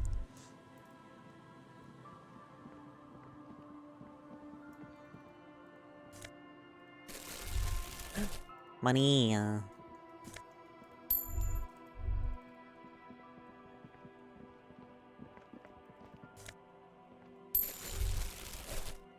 wish that money noise wasn't quite so loud. It kind of hurts.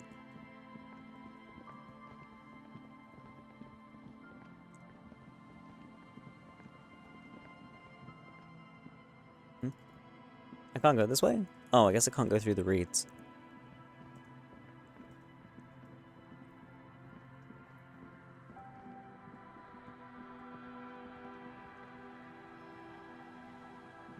Wait. Go this way. No? I have to go all the way back around? Oh, okay.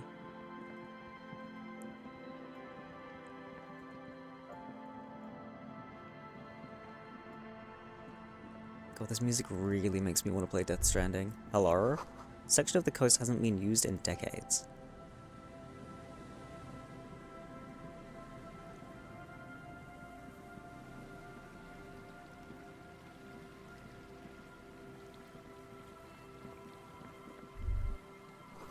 The water runs from the west. The source is upstream. A broken pipe? Why is the water all gross? Yucky.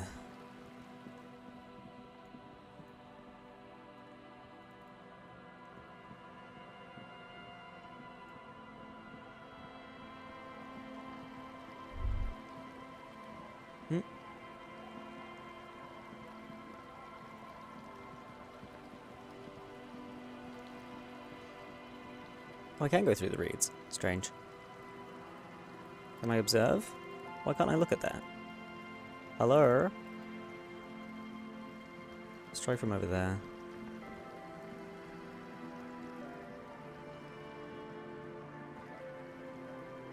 No?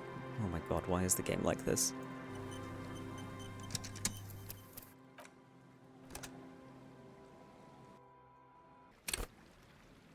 Oh, now it's green, when before it was yellow. What?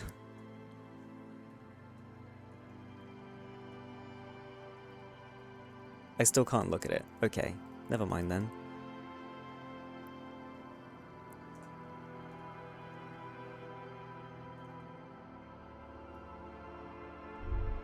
Oh. Feel the shadow of a very large building fall on you. Dusty pews in the shadows, many seem to be missing. Sign reads Sunbrune 1147.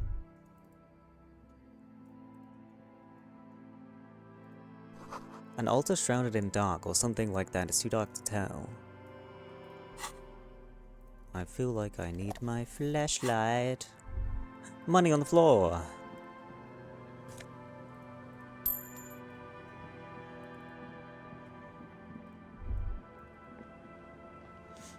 Heavy wooden doors, more than twice your height, stand shut in front of you. The rectangular sea-worn ornamentation appears in stark contrast to the padlock, carelessly drilled into the wood. Rattle the doors. Nothing happens, only the sound of the padlock rattling against the door. I don't think that's going to work. Inspect the carpentry. The carving on the door is block-like and angular, like the church itself. Two large beams shoot downwards, sinking into the wood before they reach the threshold. Run your hand over a beam. The surface is smooth from the wind, but moist to the touch. Take a closer look at the padlock. This cheap-looking padlock is sturdily built. It shackles together a hasp and a staple screwed into the wooden door. The lock is adorned with a yellow sticker. Look at the sticker. You see a yellow circle with two X's and a big curve below them that looks like a mouth. You're pretty sure you haven't seen it before, but what the symbol depicts is clear enough. A smiling dead guy. The curve makes it smile, and the X's make it dead. Okay. There is something blindingly modern about this symbol. Its modernness puts to shame everything you've seen before. What makes it so modern? Have you seen this symbol before? Take another look at the boring padlock for absurdity's sake. Have you seen this symbol before? He takes off his glasses and uses a blue handkerchief to thoroughly wipe them clean before inspecting the sticker. Then he looks up, pauses, and replies. No. What does it look like to you? Looks like a dead man smiling. Suggests junior delinquency. What is junior delinquency? For Revachol ZOC, the moral intern defined junior delinquents as minors between the ages of 10 and 16 who have committed an act in violation of the law. These acts aren't called crimes as they would be for adults. Crimes committed by minors are called delinquent acts. This was part of your officer's exams. What is suggestive of junior delinquency here? I haven't seen that sticker before, and I'm not a youth. I agree, it's very modern, but does the cheery guy not know he's dead, or does the dead guy not care that he is? What is the source of the irony here? Padlock, padlock, padlock. What? That level of conceptual thinking is not part of my skill set. Try to peel off the sticker without ripping it. There's nothing like the sound of a sticker unpeeling. Now it's stuck to your thumb. Put the sticker in your ledger after the last entry where it belongs. Put the sticker on your ledger right on the cover. Yes. Voila. Looks very modern. Very modern. You're part of the future brigade now, and so is your formerly humdrum ledger. Neon, baby. Wait, that was a secret task? Yo! Inspect the staple. The padlock passes through a staple that's been hastily attached to the wood. Closer inspection reveals that one of the screws is not a screw at all, but a nail. The work has been done recently and is unprofessional, to say the least. Should you want to get through, it might be easier to just pry the whole thing off. This is where Mr. Prybar comes in handy. Maybe we should circle the building first and look for another way. The building has seen enough mistreatment. Cheetos Banditos, thank you for the follow. Where do you think we should start? Can you hear the pulsing bass underneath the wind? A sure sign of junior delinquency, somewhere east of here.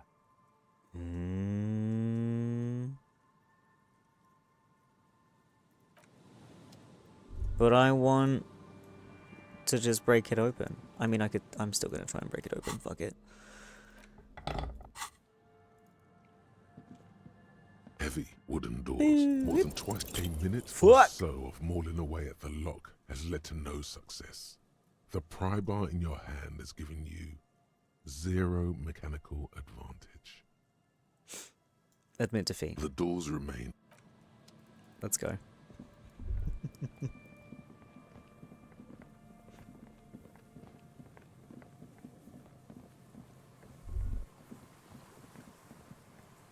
Oh, I can't go that way.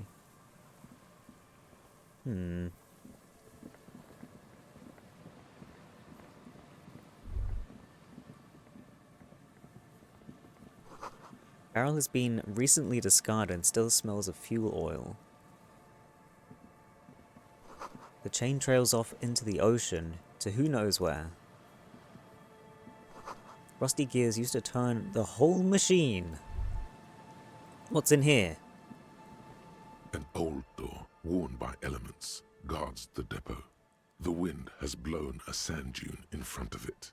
The door hasn't been opened in a long while. You see a handle. Interfacing impossible. What is this thing anyway? It's military. A service depot of some sort. Used to service what? Probably something that is no longer there. Lieutenant looks at the hunching concrete toad in front of him. Toad? Walk away. Da da da da da.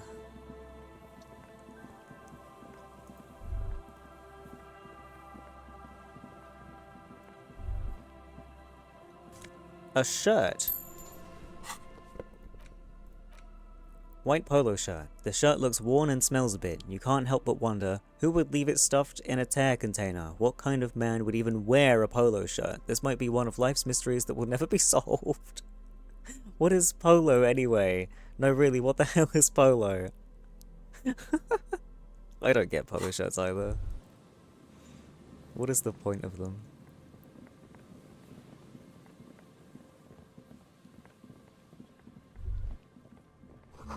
Boardwalk rises to your south. It casts a long shadow over you. A bird! Trap! A familiar apparatus lies among the reeds. Another one of Morel's traps, weighed down by stones to keep it in place. Look around. The reeds sway in the coastal breeze. They seem to be waiting for something. The wind picks up here, near the cape's end, surrounding the narrow strip of land from 3 cardinal directions. It's cold for this time of year. Reach for the trap. This trap is also full of panicked locusts. Aww. No sign of any cryptozoological beast inside. Wah. Another empty trap. Lieutenant makes a note more of habit than duty. Let's keep going. The next one is the lucky one. How are you enjoying the cardio, Lieutenant? I'm quite enjoying it myself. I want to make it clear that I don't actually believe the Phasmid exists. I do, though. Lucky one. Yep. The next one has a crab trapped in it. These are just crab traps, you do realize? But a crab is luckier than finding nothing.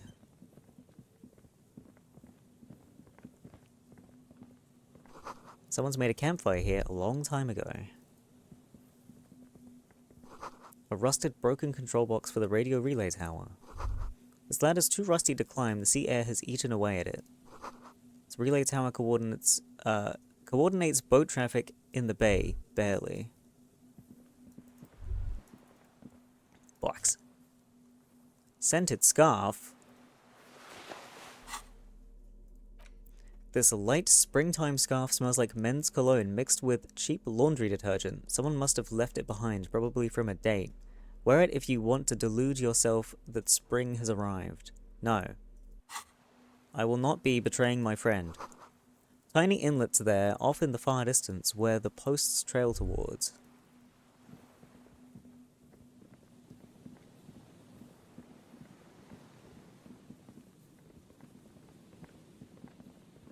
I'm so fucking lost. I still haven't ever found a map. So I can't check to see where I am or where I've been.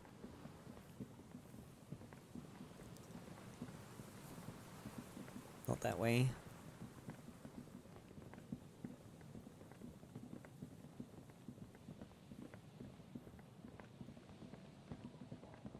Did I go up here? Is this the... Yeah, phone.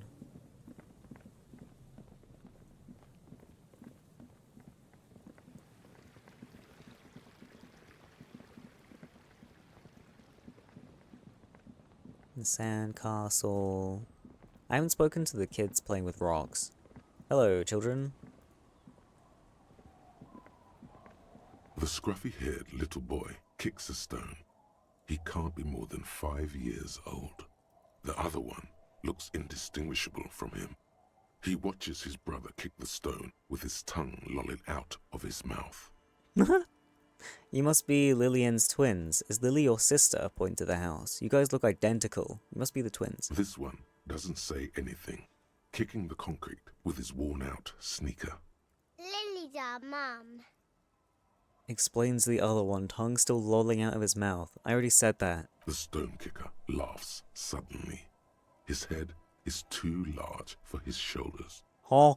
The other one laughs as well. Maybe there's some kind of reason why they're laughing. An interesting reason, somehow tied to the case. How is this tied to the case? What are you laughing about? The boy stops laughing and looks at his toes. Oh, okay. So now he's shy. Now he's not talking, just wobbling around like he's afraid of something. You will never get an answer. That's how it is with these little idiots. Children are stupid. Scruffy-haired kid laughs as though in agreement. You're stupid. The other one tells him, suddenly very serious. Okay, how about the policeman asks you something else now? I'm just gonna leave now. I'm gonna leave and not talk to you anymore. Bye. I'll ask you something else. Okay. You guys look identical. The stone-kicking one becomes frantic all of a sudden, as if that's something to be scared of. The obvious fact that you just stated. He looks just like me. Yeah, I said that. The boy doesn't answer. His brother throws another rock. Both of their hair is covered in some kind of dirt. You're bad with kids. I know.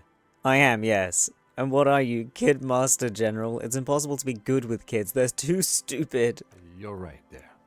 Let's see if we can find some police work, shall we? We're not getting anything here. Bye, kids. Take care. That's quite enough of that.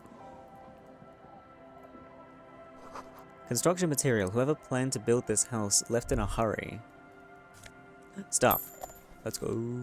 More stuff. Let's go. Wow.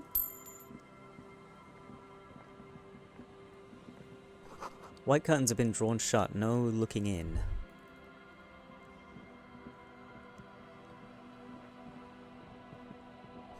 You see dust-covered linens, dried tulips on a bed. Trousers?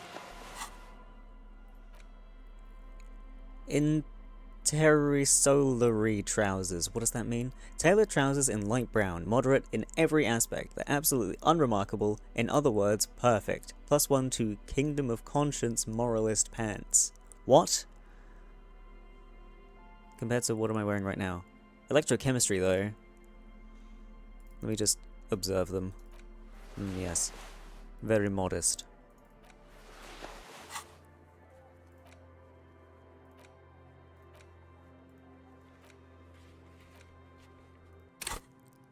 I have 4 skill points. I'm just really reluctant to put them in because you can re-roll checks with them. Cinder blocks charred, a makeshift fire pit with magazines for lighting. The worn and beaten wooden planks of the bench do not look overly comforting. We can sit on benches after we've solved the murder. Let's go. You can revisit the bench. Blah, blah, blah. Bushes are too thick and thorny to pass through. Oh, there's people there. Hello. I guess I have to go around.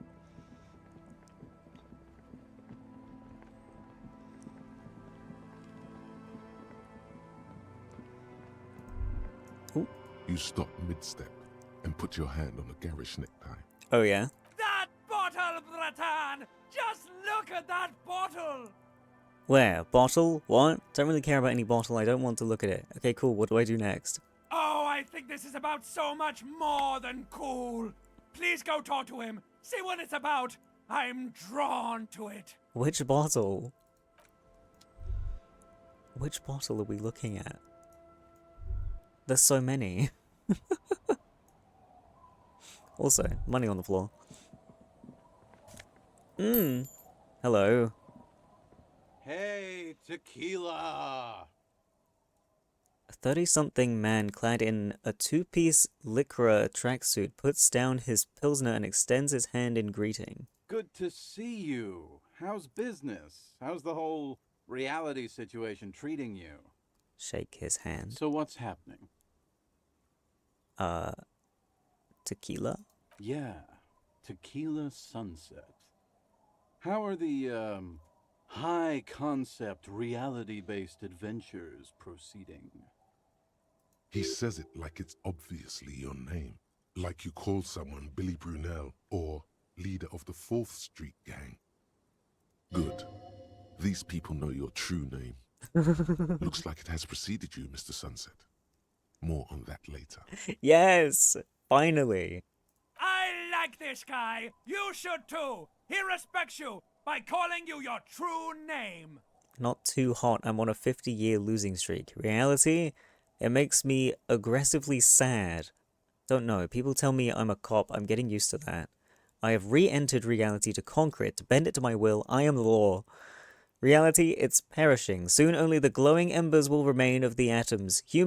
Of human faces, only echoes. This one. Not this again. I was hoping that we were done with it. No. Only echoes remaining of human faces? That's a pretty good apocalypse. I wouldn't mind if it came down to that. He nods appreciatively and picks at his shit-stained lycra jacket. Things aren't going super well for Idiot Doom Spiral either. Haven't found those keys yet, haven't won that great piece of ass back. No word from my business buddies. Idiot Doom Spiral, huh? This is bound to be a good, high-concept conversation. At last. What do you guys do around here? What is a Tequila Sunset? You keep saying it. It's your name, twat. What do you guys do? We are saving the world. Okay. Please. Please don't go. Don't go. Begs the man in the pipe. Hello, pipe man. How are you? Okay, we're drinking. We're drinking alcohol. That's what we're doing. I tried to save the world once, a long time ago, with enterprise, creativity, and willpower. But that didn't work out. Is this the guy with the Welkins, the radio D&D campaign? So now it's a pirate's life for me. What's Tequila Sunset? It's you. Your Tequila Sunset. Hi, Kaz. How do you know this? We've met before. Don't you remember? No, you sure don't. Maybe. Maybe. You look like you want to know how Tequila Sunset came to be. You look like you want to hear the tale. Maybe I do. Tequila. Tequila Sunset. Something ominous there. You got such a cute voice. Aw, thank you. For some reason, the name Tequila fills me with foreboding. Maybe I shouldn't learn what it means. No, go ahead. Let me take a sip to moisten up my chords. Tequila Sunset rolled into Martinez last Friday. And by Tequila Sunset, I mean you. The man, the myth. Did we meet on Friday? Hey, let's not jump ahead of ourselves. This is your story. Sorry. Stop interrupting. Sorry. You got here on Friday to solve a case, hoping to be the early bird who gets the worm. And by the worm, I mean the buzz. Because as far as I know, all you did was get piss drunk. Word on the street is you went around the local hostel telling people that you're a police officer, and it would be really fucked up if you shot yourself in the head right in front of them. That's pretty high concept, if you ask me. It is. The lieutenant's brow is furrowed. He's listening as casually as he can. What happened then? It was a late Saturday night when we, the Union of Moribund Alcoholics, were getting our drink on. Nothing remarkable about this. We get our drink on 24/7. Makes everything warm and glowy. I trust you know the feeling. Oh, yes, you do, Bratushka. The only thing better than that is putting the pedal to the metal after you kiss the tie. And off we go. One moment we hear the sound of a motor carriage revving up somewhere on the plaza, followed by a series of dings and bangs. Naturally, loud noises pique the interest of anybody owning a pair of ears. That's just the reality we're in. Naturally. Anyway, there was a brief silence. A gasp of silence, if you will. Followed by a real commotion. We heard the carriage careening towards the coast at top speed. Sounded like someone jumped the canal. We grabbed our brewskis and rushed to the jetty. Never underestimate the speed of an alcoholic. What we saw was a sight to behold. A beat-up police carriage containing you. Right there on the beach. You revved the engine and screamed at the top of your lungs, "The time hath come!" So, naturally, being the curious cat I am, I asked what time hath come, to which you replied, The end times? "The time hath come for tequila sunset, the end of all things." Close enough. Oh god, what happened next? Say nothing, it's more dignified that way. Every word I said was true. Tequila sunset will break the looms of reality. No, I'm dignified. So dignified. After which, your reality contracted. You jammed the pedal, plowed right off the jetty, and through the ice. We ran towards the ice, whilst you crawled your way out, miraculously unhurt, covered in seaweed and shit. Like some kind of sea monster. I am a sea monster. When we finally got there, you were sitting on the beach crying. Oh. You said that your badge and uniform were in the car. It was too late to get in there, though. The carriage had sunk too deep. Recognizing a brother in need, we offered our condolences and invited you to party with us, which you naturally agreed to. We asked about the whole tequila sunset thing, and you told us it was your name now and insisted that we all call you that from then on. Wait, so is Tequila Sunset an event or a name? Tequila Sunset, huh? Sounds pretty good. My real name is Harry. No, it's not. Yeah, I agree. How long did we party for? Hours. It was an all-night drink-a-thon. Then, at some point, I think it was Sunday morning, you got belligerent and wanted to talk about Revacholian women. How they're beautiful and also whores and so on. How one of them fucked you real bad. After a short while, you crossed the event horizon, looked sullen, got up, and left without saying anything. Wow, that's quite a story. Yeah, I bet Tequila's a fucking legend around the precinct. You must be proud to work with him. If you only knew. Did I tell you anything specific about the person that fucked me? Did I mention losing anything? Did I say anything about my colleagues? Did I say anything about the case? Did we talk about politics? Did you get a read on what kind of cop I was? Apocalypse cop. You kept telling us that in your work you've seen a lot of blood, but that it's nothing compared to the great bloodletting to come. Yes! I believe you mentioned something about the ground cracking open to swallow cities and dreams alike. Yeah, I remember that simile, or whatever the fuck they are. Did I mention losing anything? Beside your gun and your badge? You said something about your hope, or heart, or something. To be honest, the details are a little hazy. In retrospect, I guess you lost your motor carriage too? That's a big one. Did I say anything about my colleagues? You told us that they were a bunch of fucking losers, whose main interest was cramping your style. Sounds about right. No specifics, though. It was more about you that night. You were the star of the show. Did we talk about politics? Yeah, you kept talking about how the coal mine owners were fucking us all over, just like that woman fucked you. I didn't agree with you, by the way. The spectral hand of the market makes sure everyone gets exactly what they deserve. Fine. Did I say anything about the case? Yeah, you said it was no biggie and that you'd solve it in no time. And that you didn't need anyone to do it. You're doing it solo now. A lot of cops go solo and hermit once they reach that level of alcoholism. Alright, fine. It's a hard thing for a man to confront his past. That's why I avoid mine at all costs. You seem like you're characterized by your storytelling ability. Want to tell me another one sometime? Whoop-de-doo. So now I'm a fucking storyteller. Right. Why not? Better than a beach bum. I've heard enough stories for a lifetime. They S-U-C-K goodbye. No. Tell me how you became Idiot Doom Spiral. It depends, really. Are you willing to help me out? Sure. You might get scammed here. Feeling this is going to cost me a lot. No, what do you need? Booze.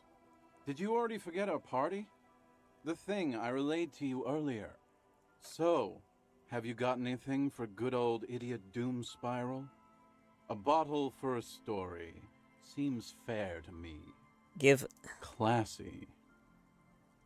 Hey, Spiral Boy, you gonna share that? Rosemary? Don't call Abigail! Shut up, guys. I'm telling a story here.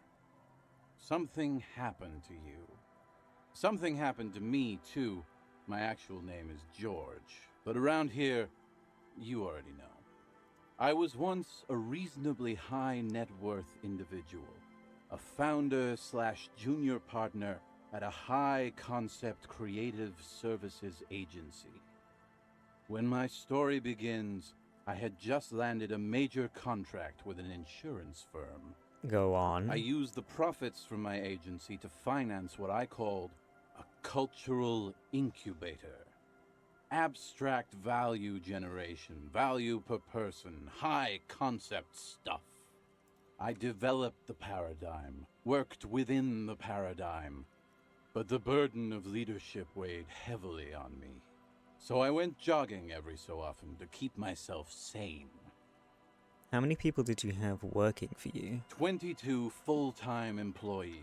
Wow. An all-star team. A potentially historical set of individuals.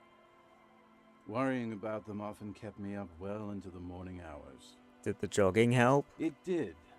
With my trusty Sansarique tracksuit, I felt like I could conquer the world. But now dreams are worn thin, much like my tracksuit. What happened? One day I left on my evening run. As you may know, it's impossible to clear your head when you're distracted by the sound of keys jangling in your pockets. Shakes a bottle and makes a ringing sound. His eyes are your eyes. So I removed the key ring and put the keys for the front gate and the apartment into different pockets to stop the jangling, you see? At least, that was the plan. I was halfway done with my usual lap when it started to rain. The reality situation became very wet, very quickly. How wet are we talking exactly? Wet, okay? It was raining really hard. I made my way back home and discovered that I didn't have the key to the front gate. I'd mixed it up with the key to the letterbox, which was useless. Naturally, the situation required me to climb over the gate, which I did. There was no climbing down because I slipped and landed on my ass. I would have landed on my feet. I've got feline reflexes. No. Reality was looking rather grim just then. Me lying on my ass in a mud pit in the middle of a heavy shower. But when life knocked me down, I always got up. So I made my way across the yard. Standing in front of my apartment door, fumbling with my pockets, I realized that I'd also forgotten my apartment key. You gotta be shitting me. I wish I were, Tequila. I wish I were. Instead of my apartment key, I'd taken the key to the office. What happened next? I rang my neighbor's buzzers. It was late, and most of them didn't even answer. Those who did assumed I was trying to sell them something and hung up before I could even explain the situation. People are naturally wary of ad men, you see. One moment someone chats you up, 5 minutes later you've bought a box of edible lingerie and a strap-on. I don't begrudge them, especially since I was known to be one of the best. Just then, I experienced a moment of clarity.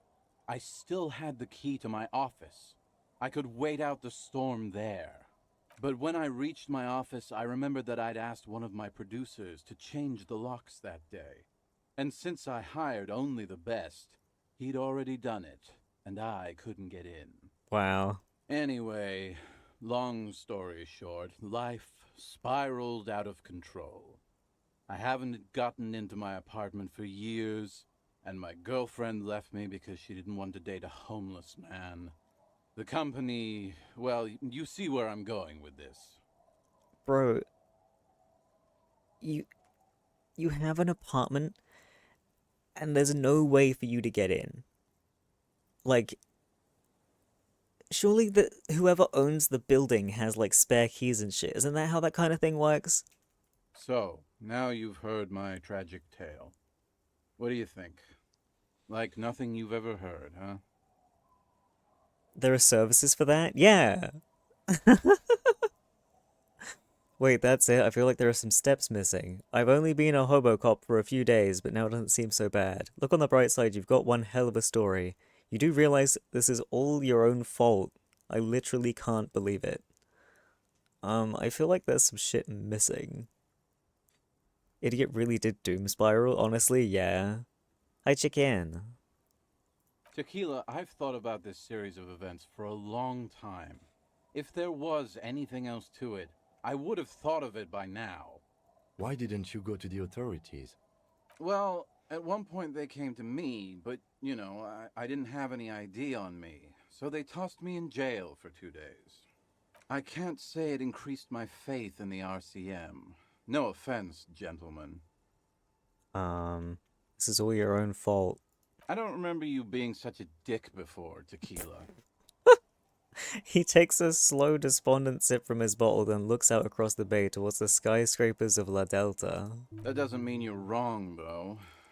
Anyway, that was all the tale one bottle gets you. Almost empty, this one. Why do you keep losing all your stuff? Good fucking question, Tequila. If I knew the answer, you think I'd be hanging out on a beach in this formerly premium but now extremely dirty two-piece lycra tracksuit? I used to own my reality situation. My business buddies and I had our own creative services agency. I had a nice apartment, an even nicer piece of ass. But somehow it all got away from me. Now I can't hang on to anything. Just last week I stole this nice new jacket, but then I lost it too. The only things I haven't lost are these two drunks. What was the name of your agency? My agency, man. The Boom Boom Room. Our concept was combining high art with the lowest forms of marketing. The color red, breasts, and oil painting. What? I convinced my partners to reinvest some of our profits in an even more high-concept cultural incubator called Thin Air. The artists were happy, the clients were happy. I was financing a group of poets in East Revachol who were developing a new universal poetic language. But then it all went to shit. So it's not the role-playing game guy. Must have been next to Humpty Dumpty Center. Sounds intriguing. What say you, Art Cop? If it sounds like it makes no sense, that's because it doesn't. Mixing oil painting and breasts to make ads isn't high art, it's just cynical wankery. That's so high concept I have no idea what it means. Man, mixing high and low, commodifying culture that's extremely my shit. Right, okay, never mind that I asked that. Cynical wankery. Well, you know, sex sells. That's the first rule of advertising. It's still tired. Maybe you're right. Who knows? Maybe we were behind the curve? We were fucking rich, though. That much I know. What's up with the tracksuit? What? You've never seen 100% lycra before? Go on, feel that primo material. Touch. Pretty nice, huh? This might be one of the last of its kind. Should probably be in a museum, honestly. Good God. Ow. It's nearly impossible to describe how dirty this texture is. It's like rubbing two jellyfish skins together. You feel about 15% less human for having touched it. Jellyfish skins, but jellyfish are like really wet and smooth. I wouldn't describe a jellyfish as dirty. Randomized trials have also found lycra, TM, to be associated with a number of exotic, highly malignant cancers. So you also have that to look forward to. Oh. And then there's the smell. But you don't even want to think about that. Wow, you're lucky. He never lets me feel it. That's because your paws are fucking filthy, Rosie. We're right next to the bay. You could wash them anytime. What about this lost jacket? Tequila, it's a verifiable tragedy. It was practically brand new. Sure, it didn't really go with my lycra threads, but it did itch a lot less. Say, you're a detective, right? Maybe you can help old Doom Spiral out. Solve the case of the missing jacket. What do you say, Tequila? I already found a filthy jacket near the boardwalk. Wait, you're asking a police officer to help find a jacket you stole and then lost. Okay, sure, where'd you lose it? No, I found a jacket. Holy shit! Tequila, how did you... Never mind, I don't care. Just let me see the jacket. Here. Let me see. What? This isn't my jacket.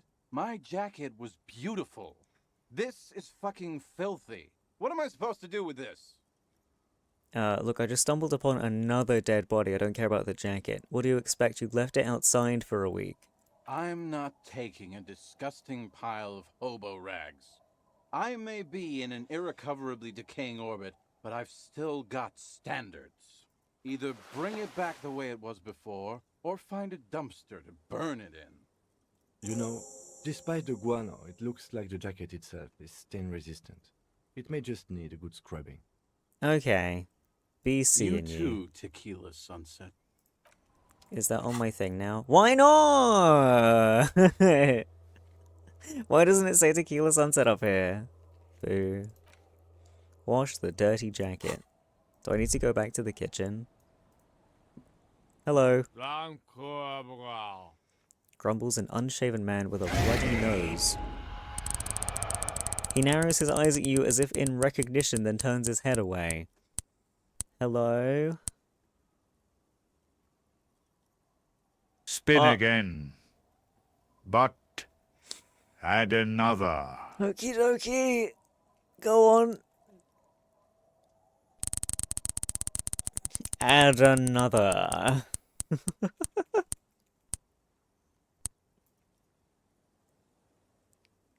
Pubman voice for 15 minutes.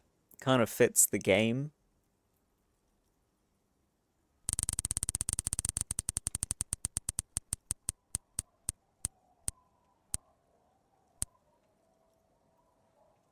Oh god. Strawberry voice for 15 minutes.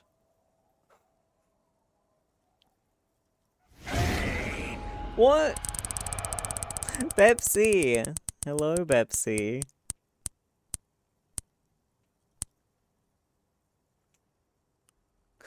Read a chapter of My Immortal. Well, there it is. Well, there it is. Okay, hang on. My blanket's turned off. Hold on. Hold on. I need to be cozy for this. Hang on, let me finish this conversation. Don't you call her? Yeah! Don't call Abigail! I am the law. You really don't have to. Besides, he won't understand you anyway. Abigail. Oh, Abigail. He mutters while trying to brush something off his extremely dirty trousers. His movements are slow and awkward. Who's Abigail? Abigail. Don't you fucking call Abigail. You're not going to get anything out of this guy. He's too drunk. Okay. Don't call Abigail. Okay. Okay.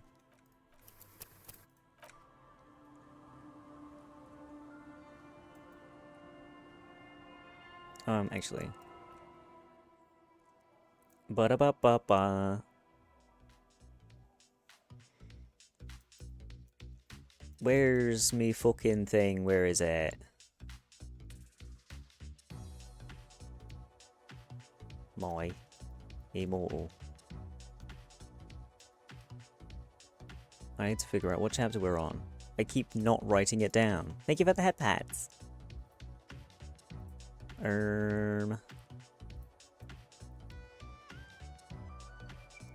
Right, we read that one.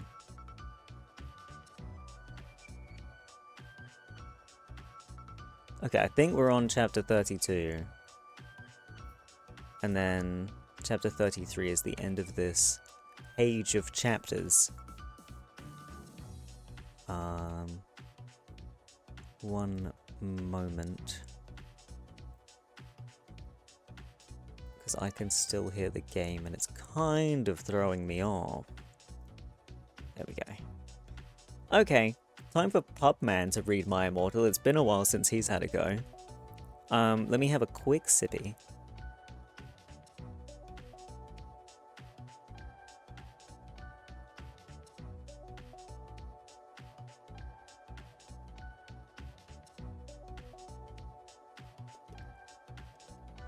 Alright, well hey, here we go. Chapter 32. Author's note, I said stop flamming, I know his name isn't Tom Bodil. That was a mistake. If you do not like the story, then you can go screw yourself, you suck. Hi, I said flirtily, I'm Inobi Wade, the new student. I shock my pale hands with their black nail polish with him. The name's Tom, he said, but you can call me Satan, that's my middle name. We shook hands. Well, come on, we have to go upstairs, Satan said. I followed him. Hey Satan, do you happen to be a fan of Grande? Since MCR and Evanescence don't exist yet then, I asked. Oh my fucking god, how did you know? Satan gasped. Actually, I like GC a lot too. Get it? Cause GC did that song I Just Wanna Live that sounded really 80s. OMG, me too, I replied happily. Guess what? They have a concert in Hogsmeade, Satan whispered. Hogsmeade? I asked. Yeah, that's what they used to call it in these time before it became Hogsmeade in 2000, he told me all secretively. There's also a cool shop called Hot Topic, I finished happy again. How does he know what's happening in the future?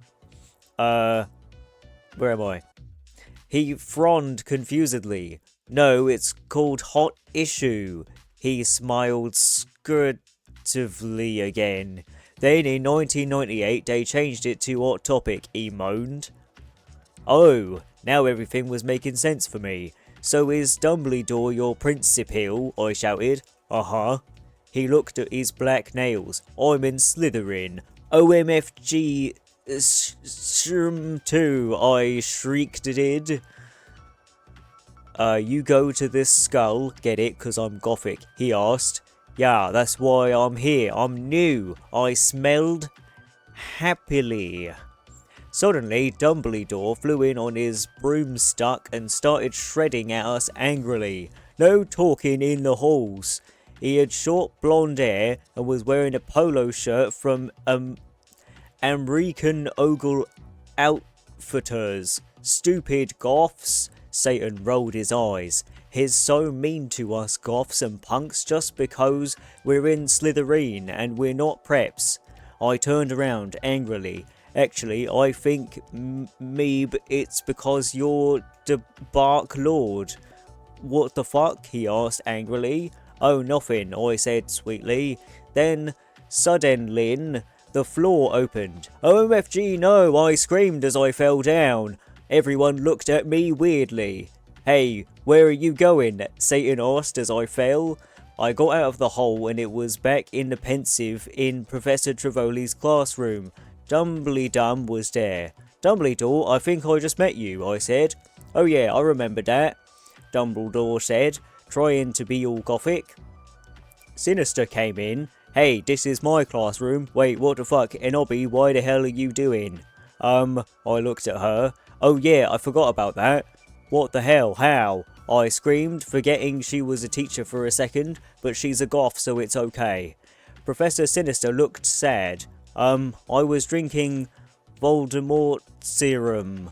She started to cry, black tears of depression. Dumbledore didn't know about them. Hey, are you crying tears of blood? He asked curiously, touching a tear. Fuck off, we both said, and Dumbledore took his hand away. Professor Sinister started crying again in her chair, sobbing limpid tears. OMFG, Enobi, I think I'm addicted to Voldemort serum. Author's note, see you fucking preps, go fuck your slacks, that's serious issues, 20, go to hell. What? Does anyone understand what happened there? She went back in time, spoke to, what's his fucking name? Tom, whatever the fuck. Tom, whatever the fuck, seems to understand what's going to happen in the future. Somehow. And then she got sucked into a hole and went back to the present? I don't know. What? I don't get it. But it's alright, it's another chapter. Maybe this will clear things up. Tom, whatever the fuck, a strong name, yes. Author's note.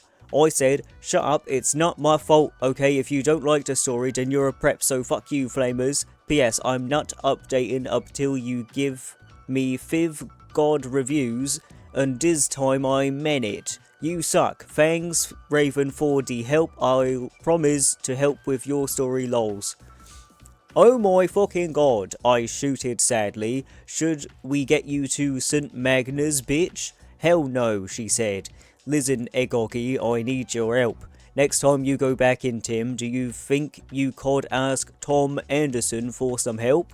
Sure, I said sadly. I went outside the door. Draco was there. He was wearing a big black GC t-shirt, which was his Panamas. Hey, sexy, I said. How did it go, Enobi? He asked. In his voice was so sexy and low, kinda like Gerard Way when he's talking. Fine, I responded. We started to go back into the dorm. How far did you go with Satan? Draco asked jealously. Not too far, lol, I balked. Will you have to do it with him? Draco asked angstily. I hope not too far, I shouted angrily. Then I felt bad for shooting at him. I said sorry. We Frenched. Hi Koki, how you doing? Says a society about a lot. Oh, what? Anyway. What happened to Snipe? I growled. You will see, Draco giggled mistressly. He opened a door. Snap and Lumpkin was there. Sirius was pokering them by staging them with a black knife. No, please, Lumpkin bagged as Sirius started to suck his blood. I laughed. Statistically.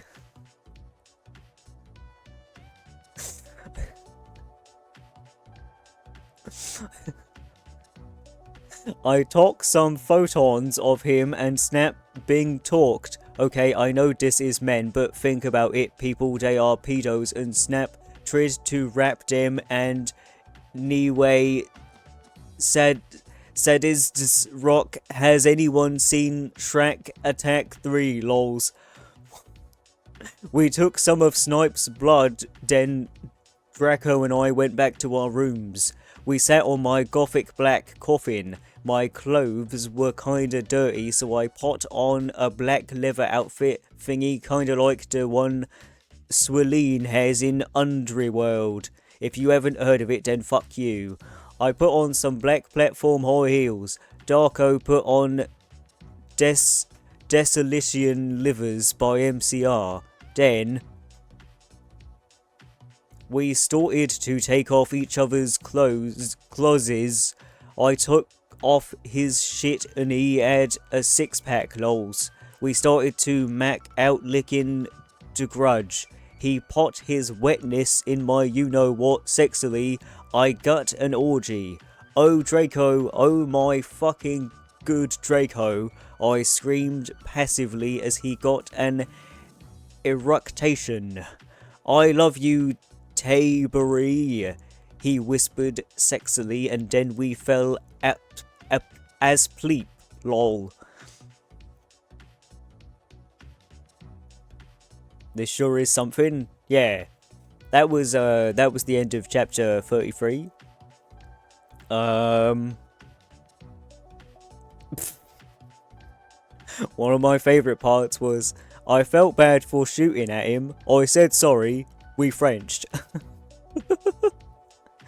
I was going to follow, but you know what? Maybe I should reconsider. What do you mean? How many chapters are there? Not a fucking clue, mate. Hang on.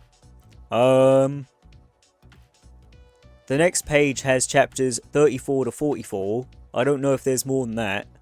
I don't see any more than that. Let me look it up. There might be more than that. I don't know. How many chapters of My Immortal are there? Oh, there are 44. Yeah, we're nearly done. We're 3/4 of the way through.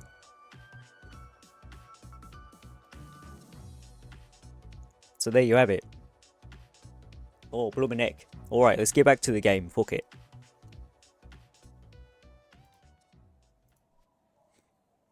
Oh no, we're going to have to find another book? Yeah, I don't know. I assume this is pub voice and strawberry voice will be afterwards. Yes. Oh, fucking hell. Yeah, 5 more minutes of pub. Oh, hello. Oh, hello. Doodle Pokemon from memory. Koki, give me a fucking Pokemon before we get back to the game. Let's fucking do this. Give me a fucking Pokemon. Ugh, sorry, I'm fidgeting.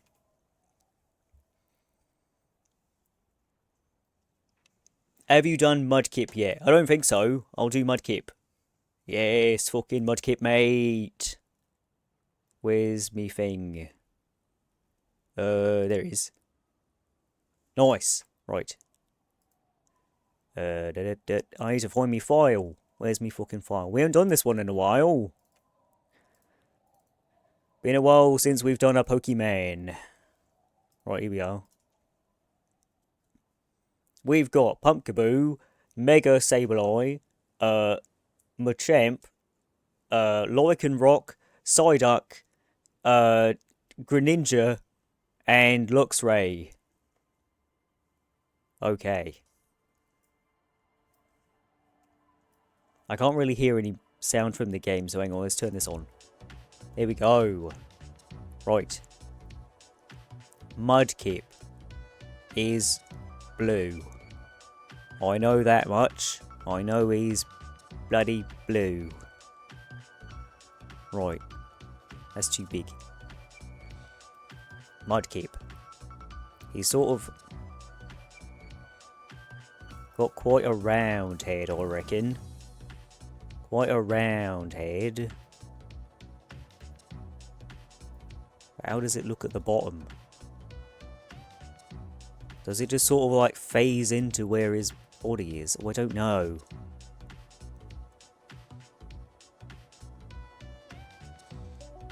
Is he so? I feel like he's kind of like the autism creature. You know what I mean? I feel like he looks like this.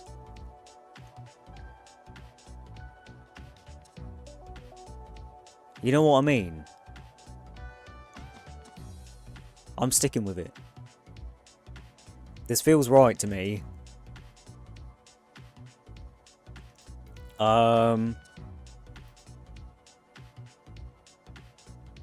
Okay, and then he's got...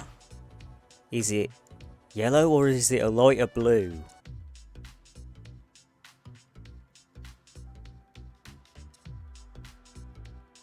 I'm gonna go with a lighter blue, but I could be wrong. He's got like one of them. Like that. And then he's got one of them. Like that. Yes. Yippee, creature. Yes.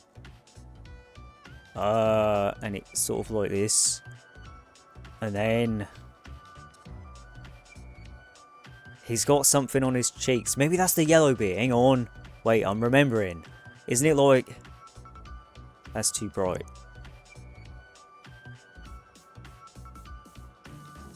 Wait, no, it's orange. It's not yellow, it's fucking orange. Yes. Yes! Now we're fucking talking. Look at this. That's what he looks like. He's like this. Wait, further over. And then they're like big circles on his face, innit? Fucking hell, mate. Look at me go. Look at me fucking remember what this cheeky little bitch looks like. Yes, mate. That's right. That's in the wrong fucking place though. That's fucking weird.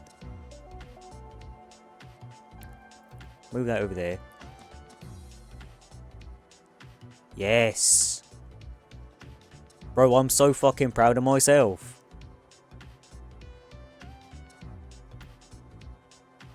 Okay. Now we gotta figure out what his fucking face looks like. And if there's anything else going on with his body. I think I've made it too long, for starters. He's a bit more squidged in than that.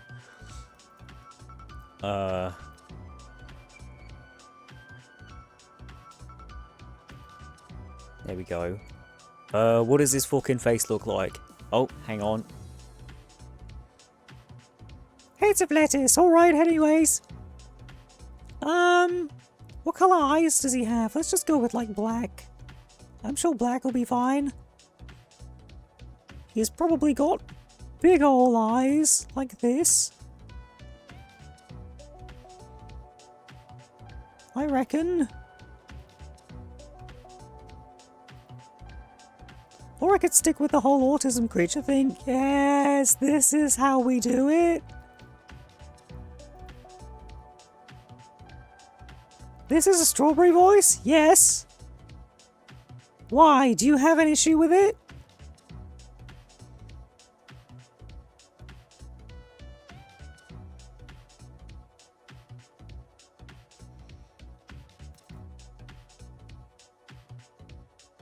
Okay. Okay. Very strawberry-like. Well, yes. Duh. I know what a strawberry sounds like.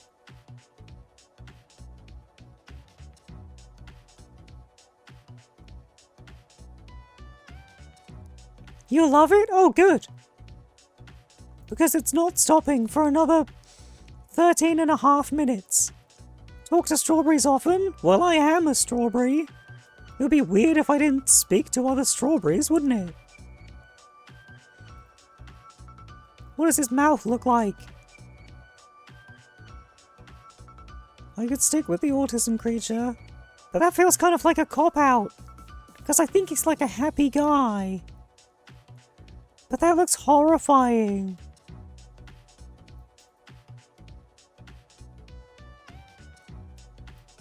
I don't know, we might just have to do that, because I genuinely don't know what his face looks like. There's gotta be more to him.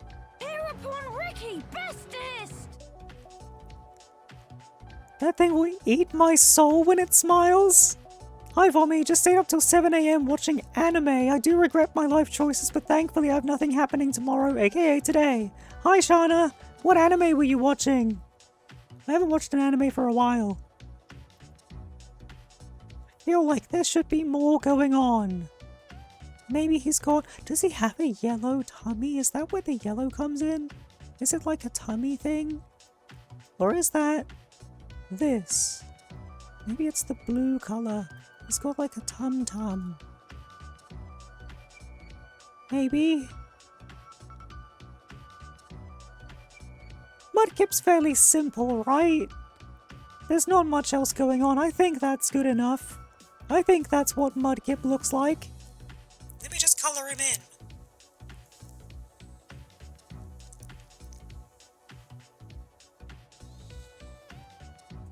Okay. Some blue.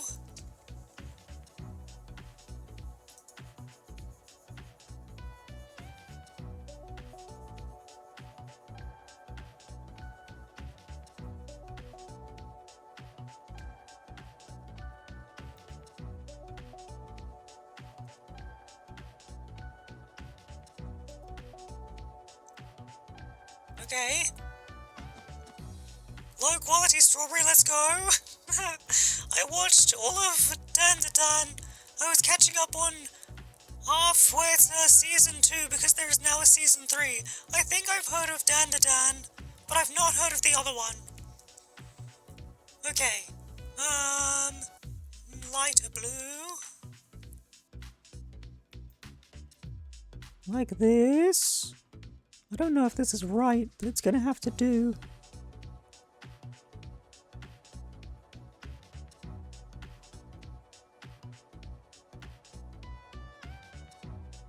And then the orange. Full blue somehow doesn't feel right, but I can't recall what a mudkip actually looks like. I know, right? Like, part of me thinks there's some, like, yellow going on. But I don't know. So we're just gonna have this. Oh, whoops, I missed the tummy. There we go. Right. There he is! Time to get the real one as a comparison. Wait, that's really bothering me. Hold on. Hang on. There we go. Okay. Does anyone remember what Mudkip looks like? You know what?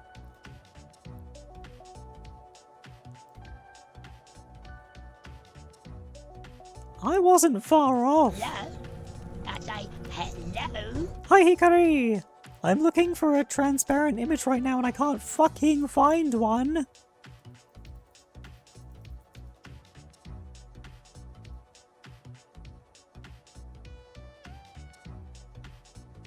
I want one where he's just standing there. What the hell? Give me this fucking image. There we go.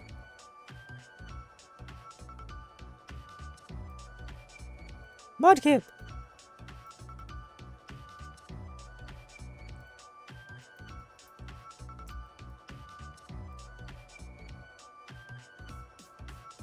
That's pretty good!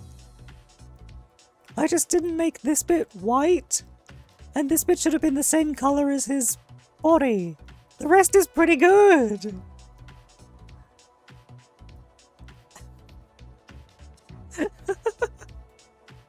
Let's fucking go!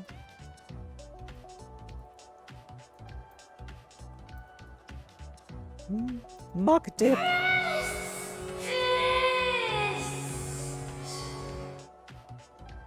Let's fucking go. Okay. I will add him to the pond at some point when I remember. I also kind of want to move him so he fits on the page a bit better. Maybe put him like here. And then put this like here. There we go. Woohoo! Nah. It was the mouth being the same color as the stomach that's what was feeling off. Yeah, that's great actually. I know, right? It's not bad. And he does look like the autism creature. You forgot his tiny nose. That's true, I didn't give him any nostrils. But I don't think I was ever gonna remember that he had nostrils. Okay. Fuck yeah. I'm quite proud of that one. That one's pretty good. Right. Disco, disco, disco, disco. We haven't spoken to this guy yet. Good to see you, friend. Do I have deals set up for you, buddy boy? Are you some kind of vendor? What are you talking about? So what do you want? I got smokes. They're cheap. Very cheap. I got Pilsner. Great deal. You won't get a better deal on that piss. Spirits I can let go for 300 real. 300? I also have speed. And by speed, I mean amphetamine. Oh, fuck yes, I've been looking for some of that. Also, thank you for the stretch. What? Here's my very special, very warm drink. Oh, thank you.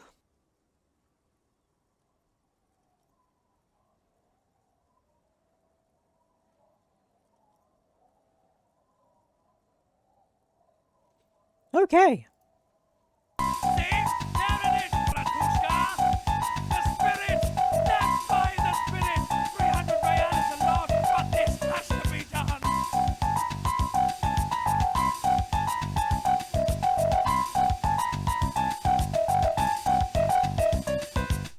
Now, most of you probably don't know that Psycho Piano actually comes from the same place as the Strawberry Voice. It's our end game! This is just another stupid drunk idea I'm having that I'm attributing to my necktie. This is the mystery and the truth that I need to buy that spirit. What if I don't want to listen to my necktie anymore? But I'm never going to have that kind of money. Exactly! This is no ordinary drink! It's what our relationship has been building towards all these years! This is the climax, the mystery, the virginal sigh! That drink is special! Sorry, there's something in my eye. Where does the Strawberry Voice come from? It comes from a game called Strawberry Magic. I'm the speedrun world record holder because no one else has ever tried. You have to buy it from him! Get it off him! Kill him if you have to! Our ultimate fate depends on it, and the fate of many worlds. The lieutenant looks at you, looking at the bottle of spirits, then at Rosemary, suspiciously. Amphetamine? Quite the business venture you've set up here. Why does the bottle of spirits cost 300 real? See, friend, it's real valuable. Worth every real, if you catch my drift. Got it from a bit of a business venture. Not let him speak. No one could buy spirits for 300 real, that's crazy. Speak. You know, it's funny, actually. He bursts out laughing, then takes 3 gulps of his Pilsner and stares at you intently. What is? What? Keep him talking. What do you mean, what? What did you think was funny earlier? This guy. Where did you get the bottle of spirits from? Okay, can I just get the spirits if that's okay with you? You know what, I don't even want the spirits. Where did you get it from? Oh, this is medicinal spirits. The good stuff. Got it from the doctor's office. Did you stream Strawberry Magic Game recently or a long time ago? That was fucking ages ago. He ain't shitting you! Medicinal spirits are a blast, Bratan! The flaming truth of this joke of a world! I got one of those scientific ampules a few months ago. Torpedo, they call it. It's supposed to keep a man from taking a drink. He spits a nasty yellow clot on the ground before you. Didn't stop me for shit, that's for sure. 5 lemons with half a pack of butter and you're good to go. What? 5 lemons with half a pack of butter? That's a good tip, I should remember it. It really isn't. In a week, the goddamn kidneys started giving me all kinds of help. Finally, the missus took me to a private doctor's office. Not a charity, the real thing. Those arseholes charged me 4 real to remove the damn thing. But I came out on top after all. Arseholes? Have they no shame in taking money for a service they provide? Arseholes. But the idiots left me alone in there. Now, I used to teach high school biology. I know what doctors use to preserve dead things. He gets an excited gleam in his eyes. Like 3 cans of this blue medicinal stuff from the back room. Threw the snakes out and voila! What's left is this beautiful blue stuff. 98.7%, almost pure alcohol. Threw the snakes out? Snakes or intestinal worms? 2 I already sold to these fine gentlemen here. But this last one is yours for 3 real, if you want it. 3 real? I think it will prove useful, yes. 3 real and it's yours, friend. The deal of a lifetime. That's a much more reasonable price right there. Makes sense now. Spirits! Just make sure to enjoy that one, friend. Bratan, I am so proud! Now, whatever you do, don't drink it! This deserves so much more than just regular oral consumption! Okay. The tie is so on the money there. Up the bum it goes.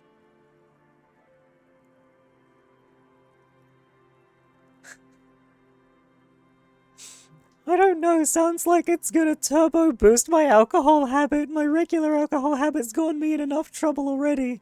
But I don't want to put it up my bum. Okay, right, we're putting it in the bum. Who said anything about putting it up there? No! We're gonna put it into a way more special place. Oh. So special! Just hang on to it. Keep it safe. Wait for my sign. What?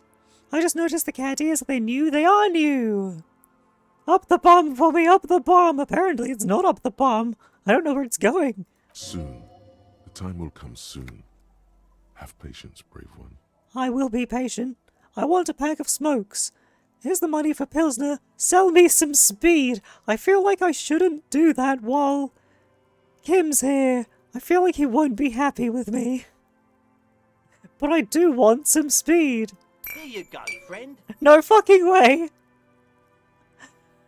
He hands you a tiny bottle with a straw. The powder looks clotted and quite mouldy. That is unhygienic and dangerous, and it does not endear you to me. Just wanted to make that clear, okay? Unhygienic. This stuff is very hygienic. Anything else? I want some cigarettes. My kind of guy. Here you go, friend. Thanks. In the civilized world, it's a custom to tip the shopkeep, friend. But come back anyway. Bro, I already paid you for so much stuff. Oh, wow. I feel like that went by really fast. Get smokes for Kuno. I wanted smokes for me. I have a quest to smoke a cigarette. How many do I get in this box of cigarettes? 3. So I can have one, and then I can give one to Kuno. These Grad-made cigarettes are remarkable for their high tar content, a favorite of fishermen, police officers, and working men the world over. How convenient! Someone has equipped this tiny bottle of amphetamines with a straw. The lorryman's speed on the go. And then there's this. Blue medicinal spirit. The liquid has an unearthly blue tint. The kind that might or might not, but definitely does, glow in the dark. This is 98.7% pure alcohol. Keep it away from an open flame. I like how I can sell this for more than I paid for it. That's pretty cool. I think if it doesn't go up the bum, then it goes up the urethra. Where else would it go? Up the nose? Nose makes more sense. I don't think you would snort alcohol, personally. But I don't know. The Thai knows. Hold on to the spirits and wait for the signal. That's so fucking... like... I don't know. I don't know. It's just gonna come out of nowhere. I'm gonna be in the middle of doing something else, and the Thai will be like, now! Shove it up your something or other. And I will just have to comply. Okay. Right. I'm done here, I believe. Wait, hang on.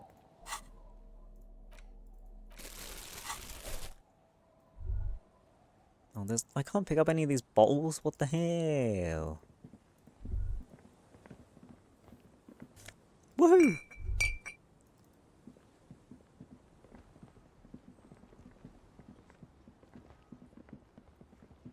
When has a Thai ever led you astray? I trust my Thai. He's my friend. Oh.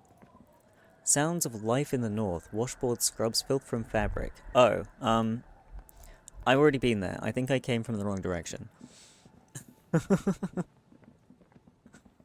Yeah, I went around that way.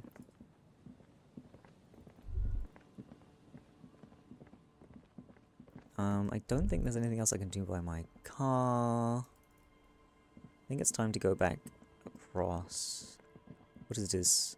The trap! This trap's not too hard to spot, once you know what to look for. Keeping it hidden has not been a priority for the cryptozoologist. I'm not gonna lie, I noticed this thing when I came through here before, and I thought it was like a shopping trolley buried in the ground. Nothing but locusts in this trap as well. Definitely no cryptozoological monstrosity. Fuck. Empty as all of them. One more of these and we're done. Bummer it wasn't in here. Are you getting tired? I must stress that I didn't expect a cryptozoological monstrosity to be in this trap. You getting tired? No, I'm fine. I didn't mean to complain, it's just... Oh. Okay. Maybe I shouldn't go back, and I should instead try and find the first one again, to check that. Someone's broken down the fence and the barbed wire. Wait, did I not do this before? The swing is missing. No one's been here for a long time. What is a chicken bake? It's like some pastry with some, like, chicken pie filling in it. It's basically like a little chicken pie on the go.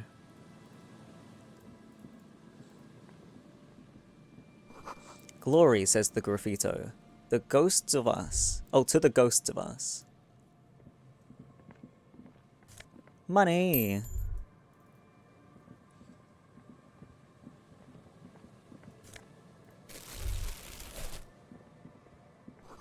Someone has left their music collection beneath the tarpaulin. What is this tape?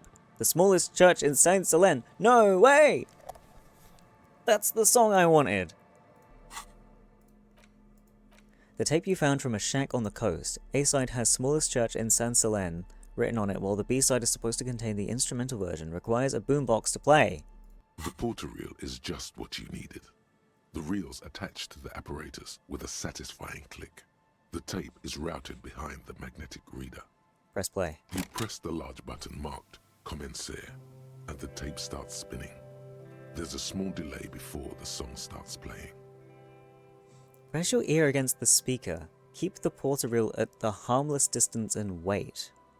I'm gonna wait. Then the organ starts playing a simple, I don't want it to, like, melancholic blow my tune ears out. echoing in the hallway. A lone singing voice joins in, telling you about the tiniest church in Cessons. Oh, Cessons, my bad. Tinier yard. You almost feel the seaside mist on your skin. It's mega sad. Within seconds you know this is the one. The real shit you've been looking for. The one you trust your room to. This one tells it like it is. This is your tune. Let's A fucking click, go. then silence for a bit. Then the tape stops spinning. Could I sing this for karaoke? I think I could sing this. No, I couldn't. It's too sad. I might cry and trash the room again. Scratch that. I'm already crying and I look dumb and old. I'm gonna sing this. Of course you could sing this. You could take sad to a whole new level with this. And you already know the lyrics since you've listened to it like a million times.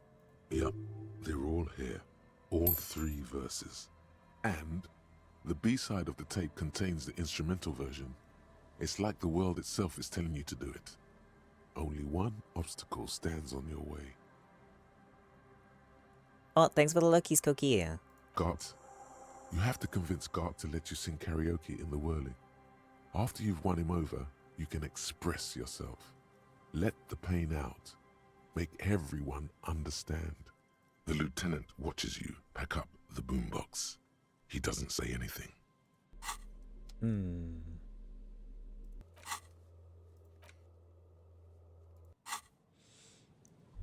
Well. Off to the camp I go.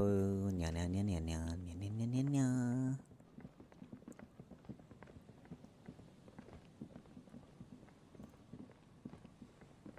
Right, it was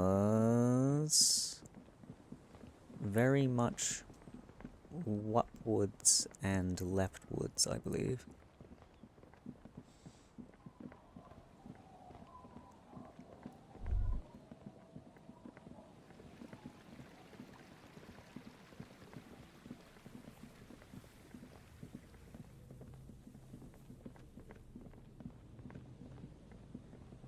Why haven't I looked at that before? Traps. Why can't I check these? Oh, here we go. This is the last of the traps. The one Morel just set. Checking it over, he said, is just a technicality. Look around. The reeds by the abandoned campsite hiss and shake. It's good the cryptozoologists left. This isn't a very cozy place to stay night after night. The later it gets, the colder. Remnants of the camp can still be seen in the sand. The fire that's gone out. You feel strange, somehow. Reach. The trap feels light and silent as you pick it up. Something is different here. Look closer. No locust. No phasmid either, but still. It's empty. Morel didn't leave it empty. No, look closer. You don't want to scare anything away. Well, the bait worked on something. This doesn't mean it was a reed monster, though. Unless you see one in there, I just see an empty trap. Random question, what was the inspiration behind the name Vomit? It was a placeholder name from when I designed the character. I used to have a shirt that said Vomit on it. What if it was the Phasmid? What if it ate them and got out? Probably wasn't the Phasmid, but still Morel needs to know. You're right, but they still need to know. You're right, this crypto research has been stupid. They still need to know. Okay. But after that, we get back to our own assignments. There is no justification for this detour at this point of our investigation. We have a lot of work to do back in town. Did I check up here? Oh yeah, I don't think I could go this way. That's fine. Can you... Can you get up here? For me? Thank you. Thank you, pathing for me. It's no longer a placeholder? Yeah. I tried to think of another name, but nothing was as catchy. Fence blocks the path no way from here. Well, thanks for that. Okay, now it's time to go back across the river or whatever.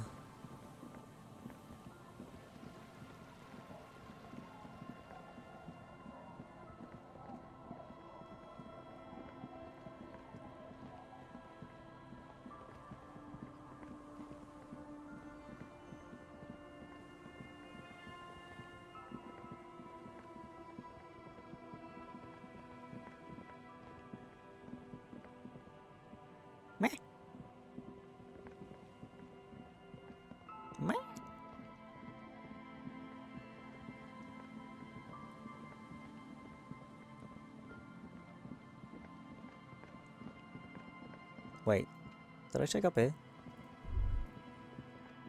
Oh, this was a dead end. Yes.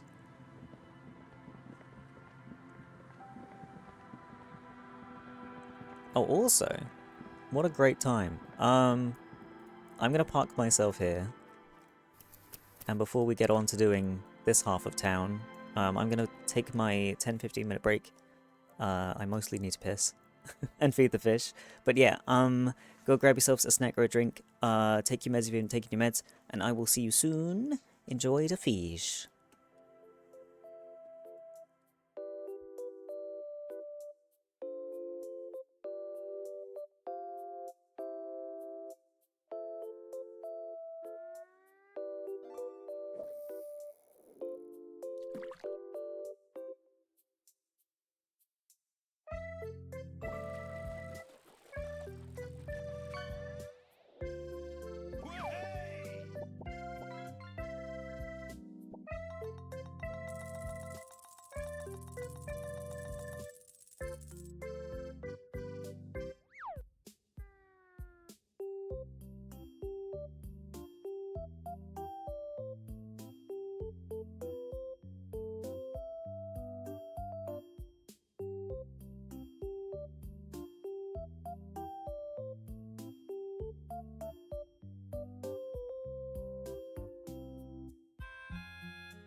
Hello. Oh, what kinds of fish do I have? I've got Madagascar rainbow fish. I've got, I think they're called orange fin danios or something. I don't remember. Reticulated hillstream loaches, coolie loaches, and pictus catfish. Cutie has returned. Yes, I am back. Hello, hello.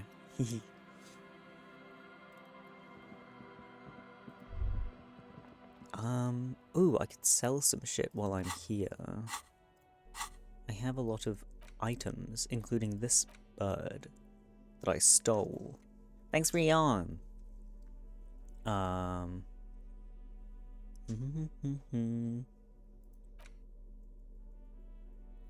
wonder if...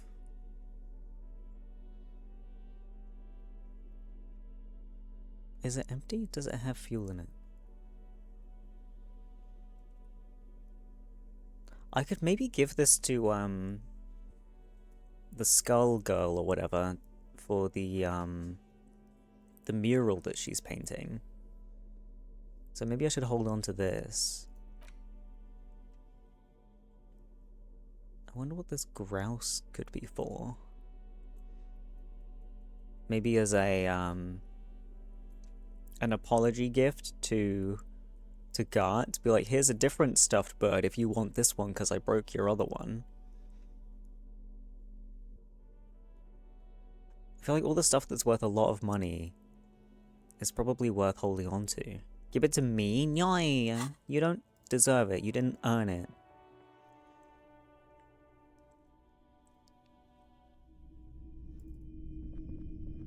Hello, hello.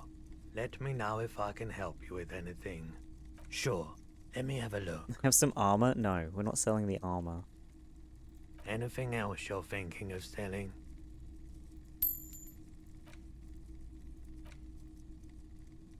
Wow, I do deserve it? What did you do to earn it, though?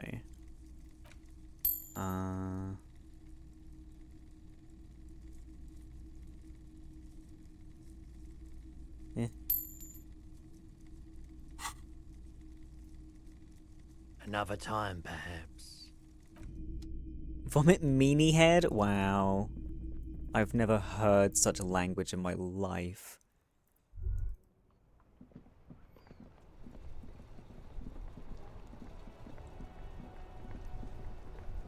Oh, didn't we need to do something at your car? Inside, you see a set of steering levers, a radio microphone, a pull-out toolbox, and the soft glow of the fuel preheater gauge. Pick up the This is radio. Precinct 57. How may I assist you? I exist, that's why I deserve it?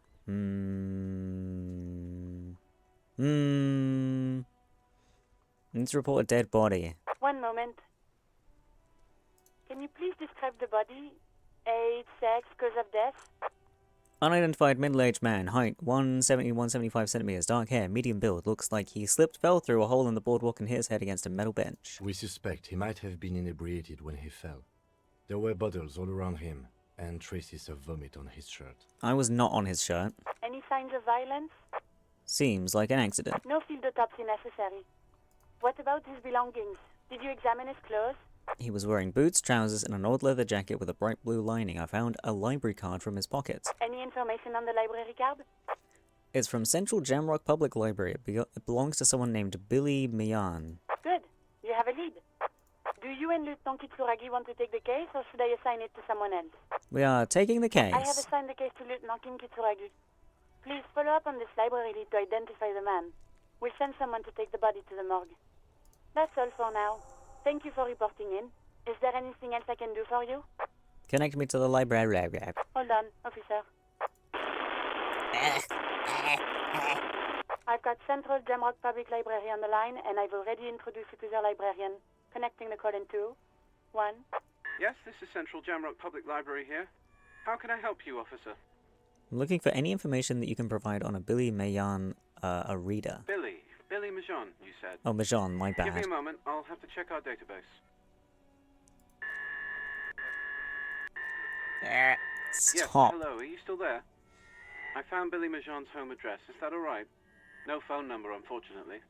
They're too poor to have a phone line. Not really that good with addresses. No, home address is fine. Here we go, sir. Rue de Saint-Ghislain, 33B, apartment number 20. It's in Martinez, I believe. Cape Side Apartments, it says. That's all. Do you have any other information on Billy Majin? What did he say? I don't remember.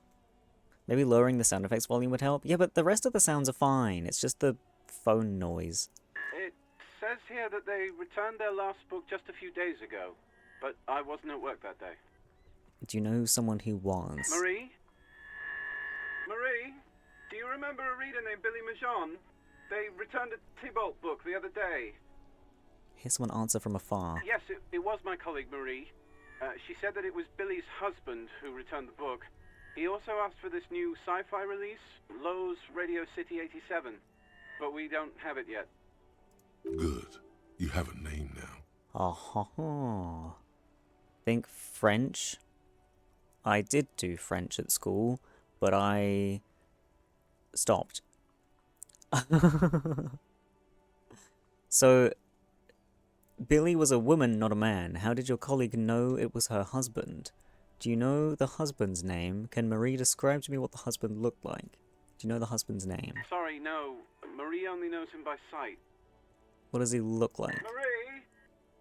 Marie! She said it was an older man, and that she's pretty sure he'd had a drink or two the last time she saw him. What was he wearing? 1 second. Sorry, Marie wasn't really paying any attention to that. Okay, that's fine. Happy we could help. Goodbye, officer. Mm-hmm. Anything else you need from me? Heard back from the ICP. Yes. The armor was produced by Fairweather in their facilities in Betancourt, sur la Clé in 42. It was part of a special order for Corps de Pharmacie, a security firm contracted to protect the interests of Oranese pharmaceutical companies in the Seminine conflict. So, it seems the armor went to Seminine. That's where the paper trail ends, though. Even the firm has proven difficult to track. Corps de Pharmacie has been renamed several times over in the years since the armor was issued. Guessing one of its names is Krenel. Yes, that is the most recent name the ACP has been able to connect to the CDP. And the one before it was Downwell. I also have one called Sediment, but I think that might be a different contractor. No, they were called Sediment. And Somatosensor, it seems. All that during the last 9 years. Sediment? A suit of armor like this would have been manufactured with a particular person's physique in mind. You should ask for whom this suit was fitted. A suit of armor like this would have been customized to fit the wearer. There must be a record of the person whom it was issued. Yes, but the ICP tends to be reluctant to share private sector records. I could try to talk them into it, though. This is a fun challenge for her. An opportunity to contribute beyond doing her job by rote. She'll gladly put in the extra effort for Team RCM. Yes, thank you, officer. I really appreciate your efforts on this case. Yes, please do try. It's imperative that we learn whose armor this was. I appreciate your efforts. Glad to help. Call back tomorrow. Hopefully I'll have more for you then. Alright. I'm done. 57's over and out. In the cabin, you see... Yeah.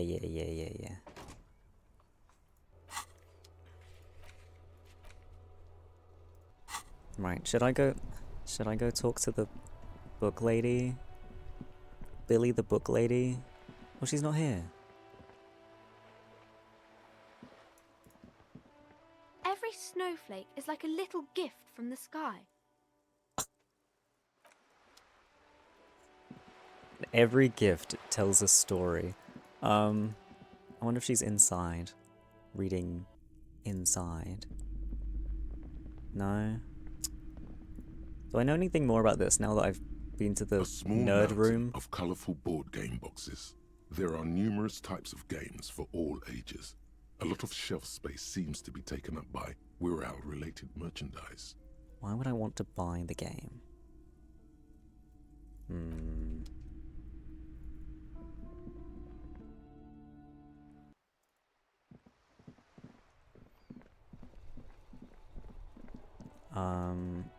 I need to talk to Gart. I need to talk to Kuno when Kim's not here. But before I make Kim go away, we need to go to the smoker's apartment at 9 p.m. We'll go talk to Gart.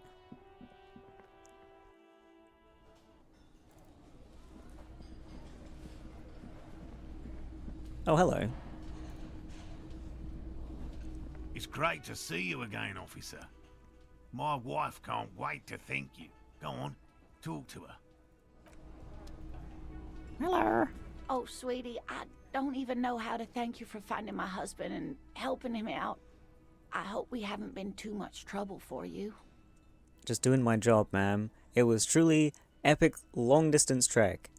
It was just on my way while I was working the case. Basically also a cryptozoologist now. Just doing my job. Here, I want to give you a small token of my gratitude. It's a tie. Mexican origin. The pin is an antique. Quite special. But I can't take my tie off. The little silvery knob holding the tie together feels warm in your hand. It's in the shape of an avian skull with 8 eyes. That's fucking rad. You could ask her about this when you get the time. It's probably a cryptid, but the phasmid, of course, is more important. You never told me you seen the phasmid. Oh, you don't want to hear about some old woman's ramblings. Ramblings? Nonsense. Your description of the phasmid is the most precise I've ever heard. But darling, I didn't even get the size of it right. You were a child, my dear. Really. It's extraordinary what you were able to describe. Now go on. Tell our friend about it. He's proven his interest in the field. Reflexively, the lieutenant read his familiar notebook. Well, it was summer. I was building a racing track out of sand on the beach near a tall stand of reeds. Quite a tall one. Many times my height, I remember. When, all of a sudden... Where was this and how old were you? I'm getting ahead of myself. I was 5 and a half in Betancourt in the suburbs. My grandmother had a summer home there. What happened? The strangest moment of my life. I looked up and one of the reeds moved. Not like a plant, but like a living thing. It Plants stood are up alive, but whatever. and looked at me. Its body unfolded like some antique toy. I've never seen anything like it. I didn't know this can happen, so I reached my arm and touched the thing. It felt just like a stalk of reed, but it moved, swaying, towering above me. After a while, 20 seconds, a minute maybe, it left, went into the reeds. Did you follow it? I tried, but I was only a child. There was mud and high water. I couldn't see it anymore. I was just standing there, knee-deep in mud, looking around me. Where did you go? Don't go. Then what? I ran back home to my grandmother and asked her if reeds could walk, and told her they were looking at me. Of course, she just laughed at me, but I knew what I'd seen. For years, it was a story I told at parties when I wanted to impress boys. That sort of thing. Of course, most people just took it as a strange, amusing anecdote. So did I, honestly. But then I met Morel. We were on a date. Can you imagine? She tells me a story, and it's the most detailed report of the Insulindian phasmid I've ever heard. The sounds. She told me it hissed. It did, yes. Like reeds in a gust of wind. The way it moved, the colour, how some of its limbs were white, like marble. It matched perfectly with what I know from other accounts. It was amazing. If it weren't for Lena, I might have given up hope years ago. It's no exaggeration to say that she restored my faith in my profession. You call it a profession, but don't you need to, like, earn money for it to be a profession? Like, who's funding you on these expeditions? You were on a date. Its limbs are white. How big was it? Maybe you imagined it. Kim, what do you think? Thank you for sharing. How big was it? It's hard to say how big things are when you're quite small yourself. To me, it seemed to be taller than I was then, but that's probably not the case. Its limbs are white. Not all of them. There is some white coloration reported, along with beige, where the camouflage ends. You were on a date. Our first, yes. The glance is tender, yes, but tempered by something else. A thought she can't express, even to him. Huh? Interesting. Kim, what do you think? I thought it was a wonderful story, man. Okie dokie. But I don't believe it. A child left unattended on a warm day. Children make up stories and then end up believing them. Thanks for sharing. You say it like there wouldn't be some rich guy who doesn't know what to do with money and is like, oh yeah, cryptid hunting sounds fun. True. I do forget people like that are a possibility. You're welcome, sweetie. I do appreciate the chance to relive it whenever I get one. It was just such an impossibly sunshiny day. So warm. What else did I need to talk to her about? I don't know. You know, to hell with it. Let's have more cryptids. Of course, officers. Is there a particular Oh. cryptid you two are interested in learning about? The one on the tie. No. It's the cryptid. The cryptid? Oh, yes. The small silvery skull shines between your fingers, its beak sharp. What is this bird? The eight-eyed teratorn, the largest flying avian ever discovered, with a wingspan of 11.5 meters. It was thought to have gone extinct 3,500 years ago. Some even doubted the fossils were real. A mutation, they said. Until... I assume they're in retirement. I mean, now, sure, but like, it sounds like they met a long time ago, right? There's a show called Finding Bigfoot that ran in the... Bigfoot? Why did I say it like that? Bigfoot that ran in the US for 7 years. I suppose if you make it into a TV show, then you can get funding for it. That's true. There are ways. Mutation? All of evolution is a mutation.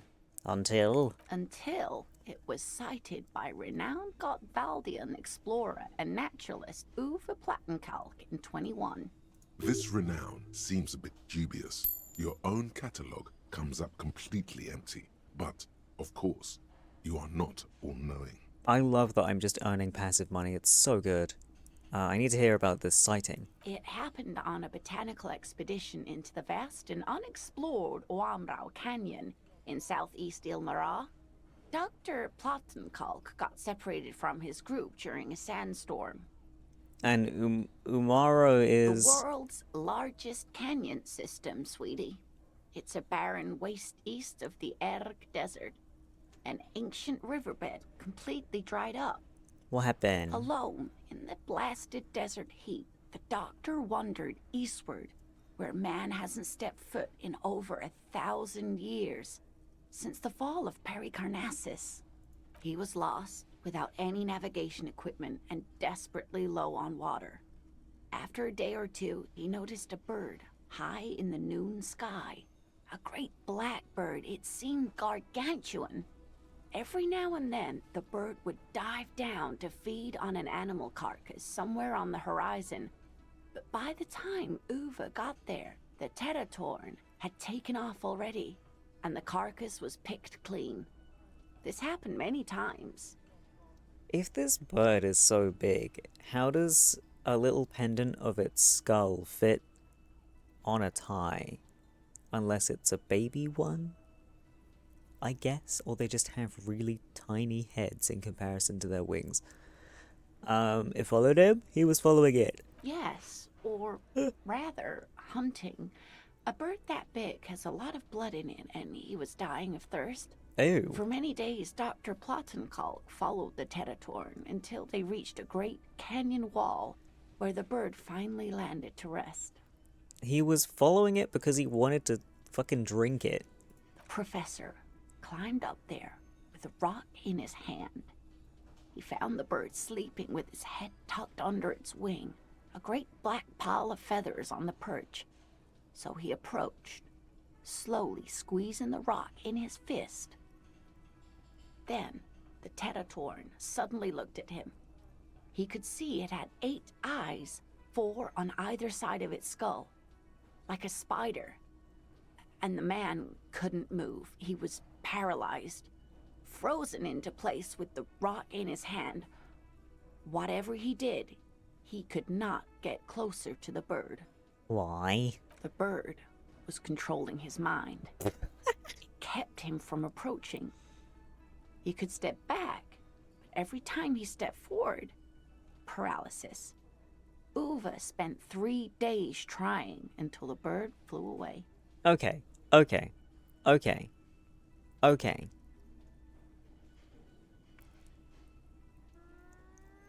Let me back up a bit.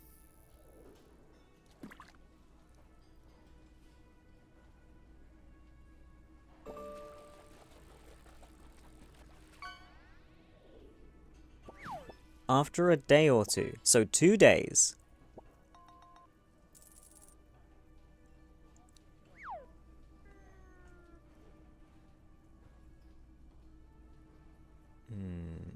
Many days. So that's like 3 to 5, I feel, is many. And then 3 more days. So let's say about a week. This man has had no food, no water, no rest, really, for about a week. He's dead. How did he survive that long without water? Exactly. I think Rion in Birdemic 4 Eagles will gain mind control ability. Yo! Hold on, how did he survive to tell the story? An 8-eyed mind-controlling bird? Fuck yes. 8-eyed mind-controlling bird, come on. 8-eyed mind-controlling bird? No way. I mean, fuck yes, that's rad, but also, come on. The 8-eyed Tetatorn was indifferent to him, as long as he didn't get closer than 2 steps. It even let him feed on some carcasses up there, and the 2 unfertilized eggs it left behind. How did he get close enough to the carcass and the eggs if he couldn't get close to the bird? The massive bird, I might add. But fuck yes. Absolutely, sweetie. Cryptozoologists have been tracing it ever since, but Wamrao is vast, mysterious, and holds many secrets. Modern radar telemetry shows great promise. We will confirm this one by the end of the decade, latest. This one I liked. Not only does it have 8 eyes, and is a living fossil, and the largest bird ever to live, it also does mind control. He's sincere. He likes the audacity of it. So that was the last anyone saw of it? Okay, so it's never been seen again. Sadly, yes, but there are numerous reports of 8-eyed bird skulls from Il Mara. And then there's the striking resemblance to the Pericarnassian imperial eagle, an ancient heraldic symbol that is hard to pass off as coincidence. The imperial eagle, too, had 8 eyes. Not really. It's just stylization. The way they drew eyes. It's not a zoological drawing. He'll also have laser eyes. I can't wait. Very, very hard. This one's very famous. Everyone knows it. People will be looking at that tie on you and thinking, that man is into cryptids. So, what else do you want to know? I want to wear the tie. Can't I wear 2 ties at once? I need my tie friend to give me the signal of when to, I don't know, ingest this blue juice. Of course, dear.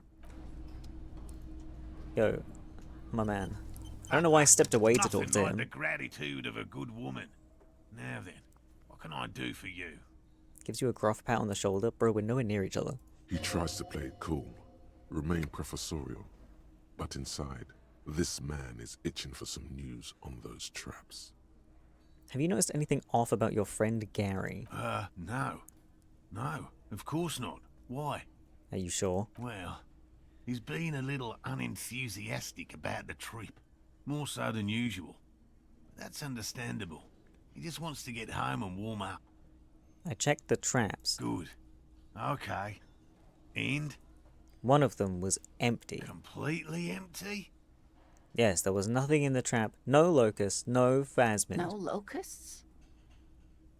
No phasmid either? That's not ideal, but... The empty trap was the one at your campsite. Maybe this factors into it somehow. I definitely left that one stocked. Right from the campsite? Just means the Insulindian phasmid is even more clever than we thought. She's engaging in a well-known self-deception called motivated reasoning. You should correct them. Why? Of course, more clever. Yes, the Phantasmadeia picked off the locusts and escaped. This is good news, though we'll have to reconsider the design of the traps. Make them more secure. Another trip to the reeds. Yes, that's exactly what it is. What a deft hunter, this phasmid. It's not very scientific to reason backward from a conclusion you want to be true. I don't know, I'm not persuaded. Exactly what it is. Be sarcastic. Oh. Unless you have an alternative hypothesis you'd like to venture. Mine stands, okay? I didn't realize I was being sarcastic there. I thought I was being genuine because the others were all rude. Actually, no. Excuse me for getting emotional. This is a big deal for us. You've helped us twice now, and brought some great news too. My gratitude, and the gratitude of the Société Cryptozoologique de Ravachol. Société. Heartfelt gratitude. But does it feel like closure? What really happened? Some kind of foul play might be afoot. Theft? Thank you, it's an honor. We should probably return to our main investigation here. This has been refreshing, but... Helping cryptozoologists isn't really a priority for our organization, is it? The lieutenant looks out the window, impatiently. Insulted morale. I didn't mean to! Hang on.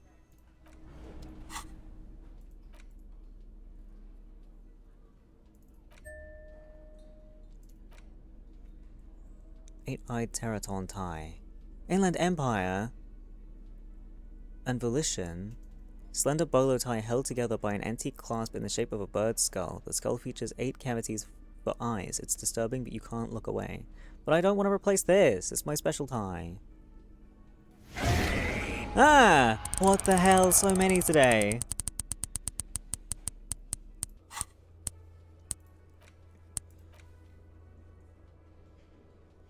Read a chapter of My Immortal.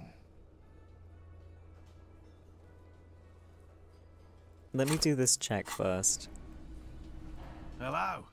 Lena and I would... Consider the way the empty trap was disturbed, as though shaken. Most likely the hands of a young person. Hands small enough to fit inside the trap, too.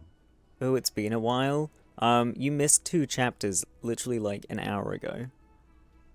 You should ask the red-headed boy, Kuno. I think a little hooligan called Kuno may have stolen the locusts. A little hooligan? But what would a child want with bags? Oh, my dear Morel. You've been an old man for too long.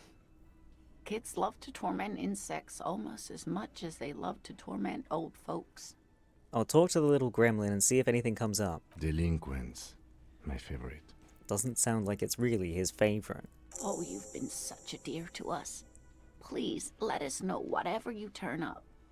I have a feeling we're getting so close. Well, I see you've got all the help you need. I'll see you tonight at my place. Let's play suzerainty, but no more field trips for me. This is a slippery one. He may respect the law, but mostly wants to pass under the radar. You won't get a chance to talk after you walk out of here. He hasn't been particularly forthcoming before. He may well still be hiding something. After he's left, it's too late. Really, Gary? We're getting somewhere here. I'd love to play suzerainty, but... Lena, I'm sorry, but you're not getting anywhere. It was some kids. I know the little mutants around here. Leave anything out in the open and they'll steal it, even if it's bugs. Morel, it's been fun, really, but I need a bath and I have deliveries to handle. When this tea is done, I gotta run. No need to apologise, Geary. You've been more than helpful. We'll have to take a rain check on that game of Sue's Reinty today, though. We're gonna follow this through. Okay, let me just stand in front of him so I remember to talk to him. In fact, the previous 3 hours on stream doesn't count. We get 3 more hours of stream? Nuh-uh. Well, kind of. You get an hour and 15 minutes. Not an hour. 2 hours and 15 minutes is what you get. Back over here we go. Right.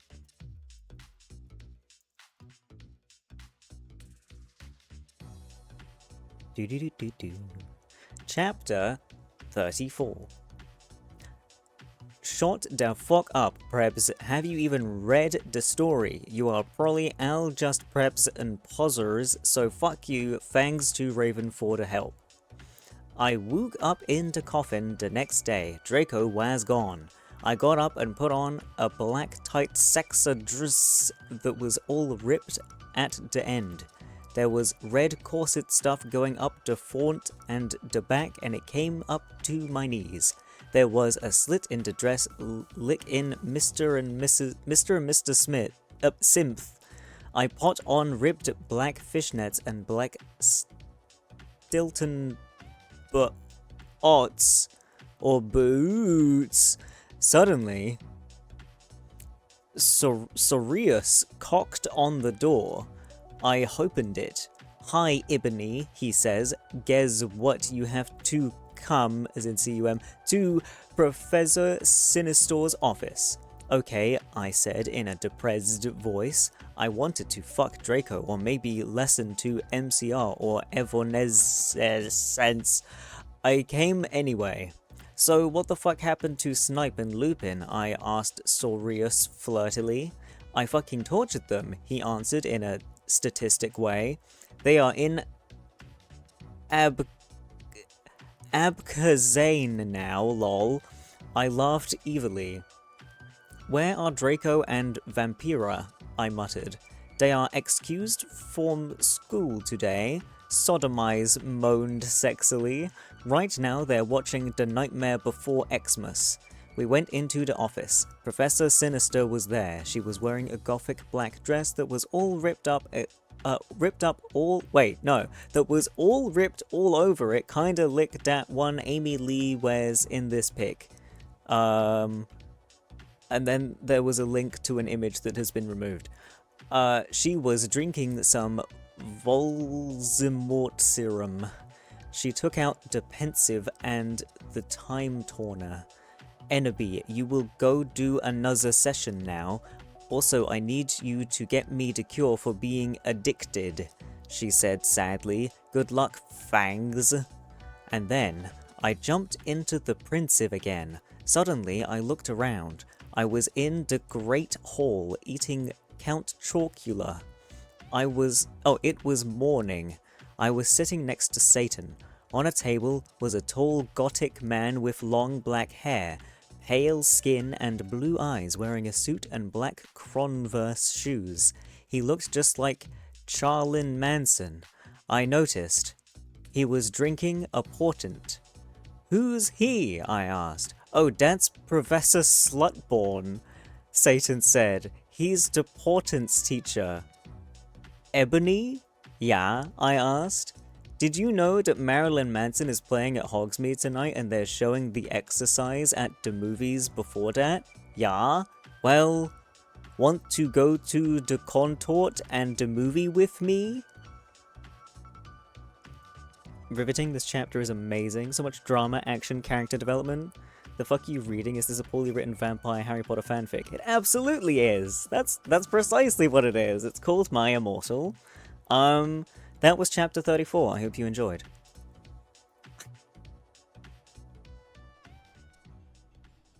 Fidget time, fidget time. I'm amazed at how few people these days have heard of My Immortal. First MCR and now Marilyn Manson. Yeah, all your favorites. Always a pleasure to see an officer of the law.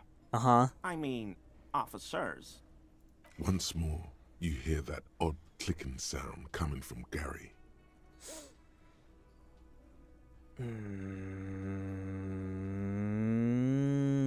I'm not allowed to say anything else to him. Unless I put a skill in composure. I don't know if I want to put a skill in composure, if I'm being honest. I've got a lot of skill points. Maybe it's fine. So each chapter is nothing but fashion, and then it moves on to the story. It's fashion, which is the same fashion as it always is, and then it's like an also very repetitive story. Like, most of the chapters are the same thing. It's like Birdemic. Fuck it, let's put a skill in here. Hang on. Always a pleasure. I mean... Once more, you hear that odd clicking sound. Okay, Fuck! You keep shifting uncomfortably, but you can't make head or tail of this sound. And honestly, it's rude to stare, so stop.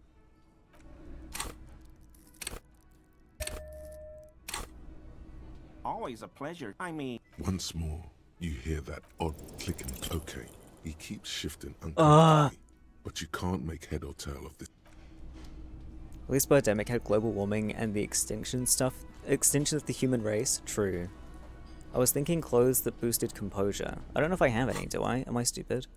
Maybe I'm dumb.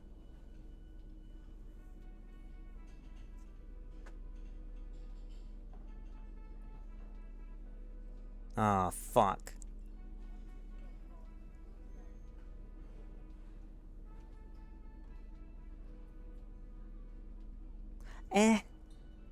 It's only a +1, unless I've got something that does a minus.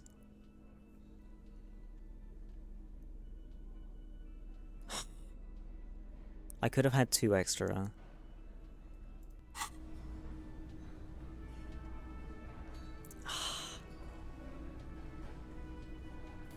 I bet he's wearing the chest piece. Or something.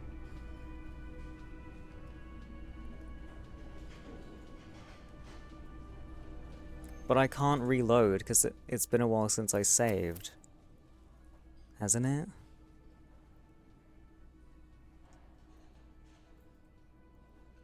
But also that's cheating. Wait, shit, I need to speak to God. Can I help you? I found a new bird for the whirling. What is this thing? No biggie, just thought it would look nice on the wall. I'm that kind of cop. What, the interior decorating kind? You know, I'm sorry. This is actually a nice bird. A competent piece of taxidermy. I can fix it to the plaque and have a new bird in the establishment, I guess? So, I don't know. Thank you. I'm gonna go with thank you. Woo! I feel good about our work here today. It's all about the little things, like bringing people random stuffed animals. Hi, Worm. It's not actually about that, but he liked it. Grant, I need to sing karaoke now. No, you don't. Yeah, but Johnny Law is about to tear it up sad style. Why do you have the PA system if no one's going to use it? It's part of my quest of self-discovery. Help me. This is my way of apologizing for the trouble I've caused. Please let me say I'm sorry. You're right, it's not the time yet. Johnny Law is about to tear it up sad style. Forgot if there's a drug that boosts motorics. I think I have that, but it's already too late, isn't it? Unless if I use the drug that counts as putting a stat into it and I can try again. Too warm in bed to get out and do housework on time, then too cold to do housework in a timely fashion. And someone ate the last of the eggs. You mean you don't have your own egg supply? The whirling doesn't need more sad style. That's one of the styles it can do without right now. It's part of my quest of self-discovery. The whirling's not a charity or a musical therapy clinic. It's a commercial establishment. You're going to scare away the customers. Why have it if you're not going to use it? It's for no one. It's a prop. I'm not letting anyone use it after the great karaoke catastrophe of 44. It's not a prop, it's for your clients. I know it's used. Okay, yes, it's for some clients. I am a real client. I've paid my bills and I have the right to use the karaoke machine. Ha! Well, we don't have any tapes. They all got stolen. He's lying. But whatever, you don't really need his lame tracks. It's alright, I have my own song with me. Give him the tape. The man in the vest and the violet shirt stares at the tape you've just given him. He begins to frown. Hard. I believe they do reopen failed white checks. Using speed does let you level up again if you want to use another point in composure to unlock it. I do need all the armor pieces, and he's clearly got one. This is the look of a man who's defeated. He knows he's out of excuses. Fine, fine. Climb on that stage and do your thing. Just get out of my hair. I'll plug it in for you. Damn this karaoke machine. Oh yeah, time to do the damage. Time to do the damage? About my bill for tonight. Got the 20 real? Yes. Good. You got the room for the night, but remember, you'll need another... Yeah. Okay. Let's do the karaoke. Then I'll take some speed, as you do. No, I'll save, then take some speed. Because if I fuck it up, I don't want to waste the speed. Put me on a quest to collect all the Fallout power armor. It's kind of cooler than Fallout power armor. Oh, this feels right. You belong here. The stage is all set up for your performance. Feels silent. You can hear the pellets creak under your feet. You feel a little dizzy, a little unsteady suddenly. So, are you ready for your thing now? Let me know when I should turn on the karaoke carousel. Look, Kim, I'm going to sing karaoke. Put your lips against the microphone to test it. Look around the room first. Hang on. Drama.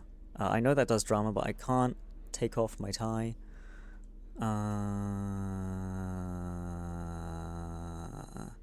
More drama, more drama.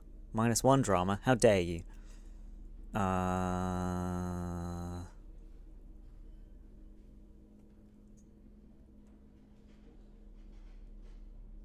No more drama. Fuck. Hope you saved before. It's best when you fail this one. Oh? I have a +1 drama. Do you want me to take it off?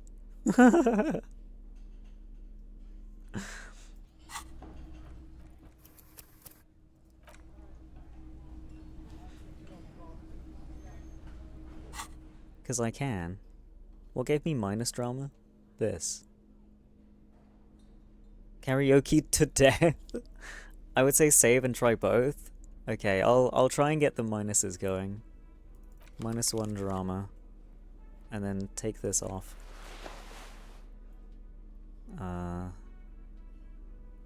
Yeah, I don't think there were any other minuses, were there?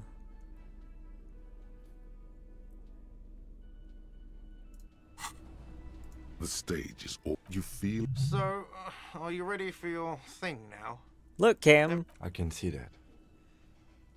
Lieutenant steps away from the stage, ready for your performance. Look around the room. There are some people out there, but mostly a post-meridian slumber has fallen on the premise. Not super lively. It would be wiser to perform in the evening, no? But the choice is yours. Ah. He's right, though. Okay. I've changed my mind. That save is for the speed instead.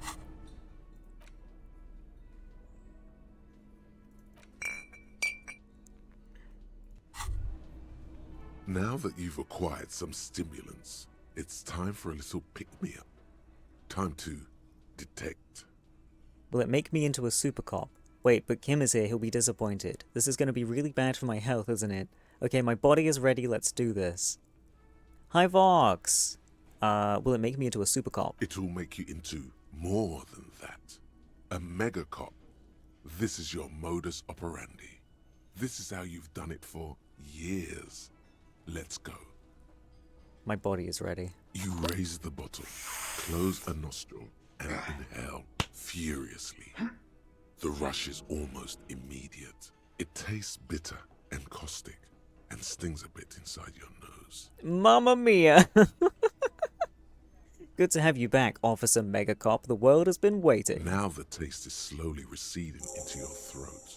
The rush is growing in intensity.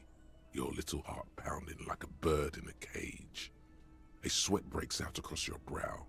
Your jaw clenches. Ow. And, let's be honest, there's a little chest pain. The good kind, of course. You may want to blast a nosophed or something. I'm fine. You could work with this high. Like, literally work. Solve the case. File some papers. Maybe clean up your hostel room. Then solve another case. Then start a side investigation into the paranatural. Then build a radio computer. Hope everyone's doing well. I'm doing pretty good. Whoa, this shit is strong. This shit is disco. Disco, disco, disco. Kim, I did a little speed. I hope you don't mind. It was for professional reasons. Feels great. Are there any downsides to this at all? Cool, cool. Let's boogie. No. Any downsides? To this? You kidding? There are downsides to not being on it. Sounds reasonable. There are massive downsides. It's a potent neurotoxin. You're turning yourself into a frayed idiot. No. Kim. I'm not your mother. I don't care. Do what you have to do. Let's go. As long as you remain functional, he thinks. Now, let's get back to work. Let's boogie. Spring, spring. Everything is clear around you. You're ready to concentrate on the next task in the task chain. In the bottom right corner. Shut up! Okay. Can I do the check? Always a pleasure to see. I mean... Once more, you hear that odd clicking sound coming from Gary. Aha. Hang on. What's this? Hear that? Magnesium. That's what you're lacking. The lack of magnesium has you slouched. So there's a lack of magnesium inside me. Yes, and it's critical. Look at yourself. You're practically devolving into a fish due to the lack of magnesium in your bloodstream. But I want to be a fish. I need to mag it up. I need to mag it sideways. Mag it sideways? What are you talking about? Oh. You need to mag it up. You've probably had 2 heart attacks and a minor stroke already. And the only prescription is insane amounts of magnesium. You're saying I need to become a magnesium-based life form? Yes. If you want to live, you need to evolve. You need to transcend the carbon barrier. Go to the apothecary and buy insane amounts of magnesium. It will reverse the damage to your circulatory system. Sounds reasonable.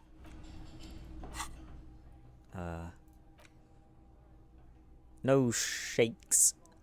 It is generally understood that human beings are carbon-based organisms, fusing little carbon tubes together to form complex, mushy structures capable of thought, love, and locomotion. It is also known that these structures sometimes like to take the edge off by consuming ethanol, amphetamine, etc. In such cases, it is important to supplement your body with magnesium. Tired? Mag it. Down? Mag time. Liver damage? Maximum mag. Some people say magnesium doesn't really do anything and you'll just need to quit. What do we tell them? Fuck. Okay. Hello. Shut up. Once Shut more, up. You hear that Let's go. click and poking. Fuck He keeps off, shifting dude. uncomfortably, but you can't make head or tail of this sound. And honestly, it's rude to stare. So stop.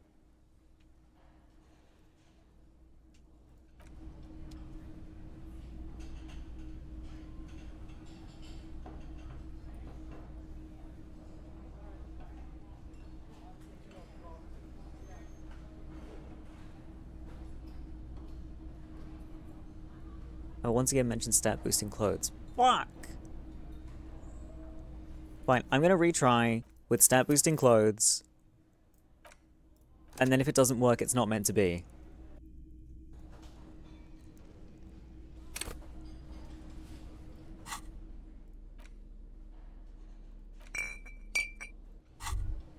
Now that you've acquired some, it'll make you into more than that. You raise the bottle. Now the taste is slowly receding into your throat. The rush is growing in intensity. Your little heart pounding like a bird in a cage. A sweat breaks and you could, whoa, this shit is strong. To this, there are massive down. I'm not your... As long as you remain springs. In the bottom right. Where did he go?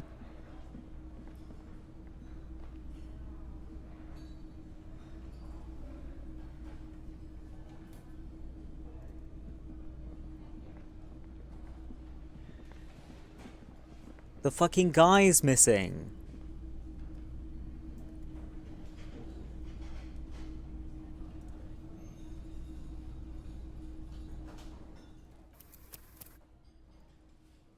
What about this one?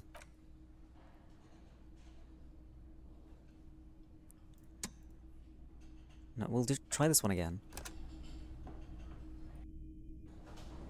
He's not here.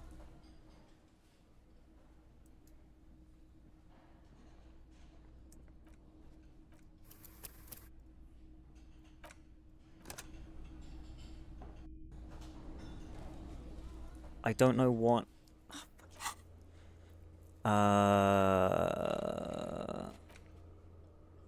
Right, I need to talk to Morel, but let's just fucking do the stupid speed shit first.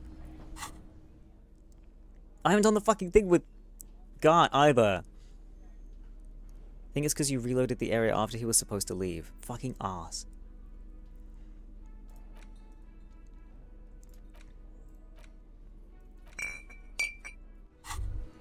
Wait, I don't need to do delicious speed yet if I'm doing this. Hang on. What gave me minus... What was it? Composure.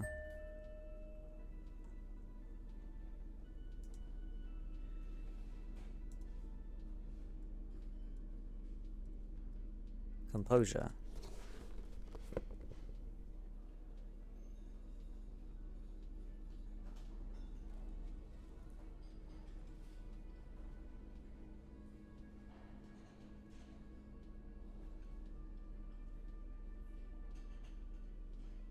Right. Always a play. I mean... Once more, you hear that odd clicking sound coming.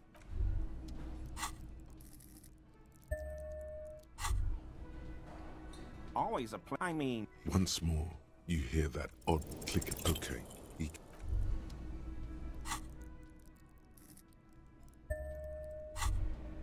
Always a... I mean... Once more, you hear that odd... Okay. Now that you've acquired some stimulants, it'll make you into... See? That's your problem. You raise the bottle. Now the taste is slowly receding into your throat. The rush is growing in and... You... Whoa. This... I'm not your... As long as to this, there are massive... Spring. In the bottom...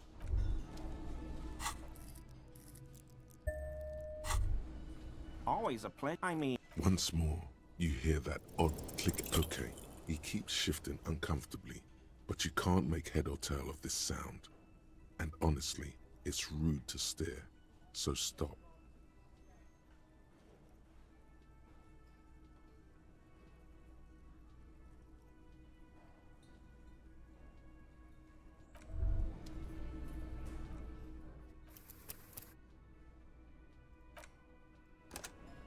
It wasn't meant to be.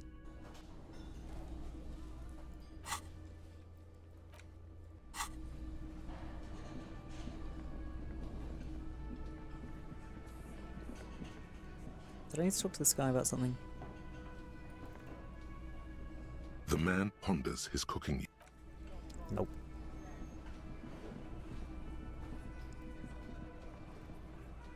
Wait.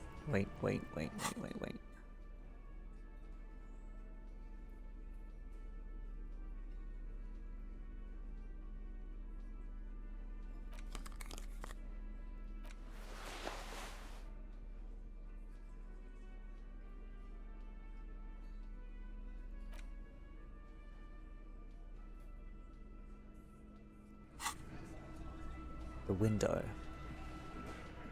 Again, you find yourself looking at that It's not big- time.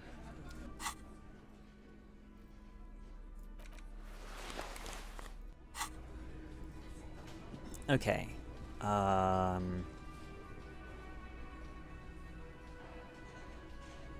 The only things I can think of are things I need to do in the evening.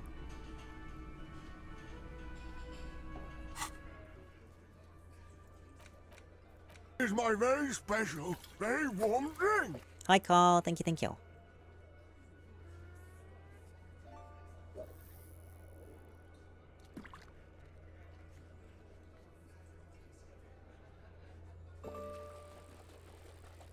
Okay.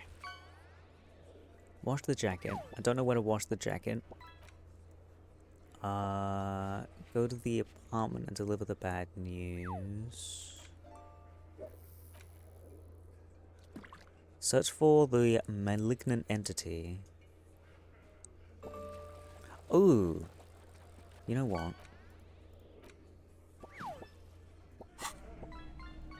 I think I will.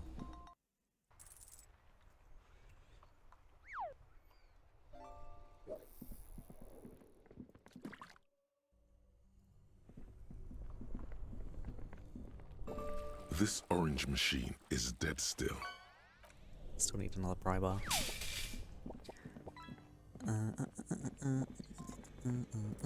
Hello? A thick layer of coal dust covers the furnace, coloring it pitch black. Kim, what is this thing? Is it a furnace? Looks like it. Looks like an old central furnace used to heat the building. It's connected to the chimney. No one has used it in ages. No signs of any recent fire. Only dead rats. Those voices I heard, maybe it's the malignant entity. Plaisance said it lives in a chimney. You're right. The rooms do look like they're connected.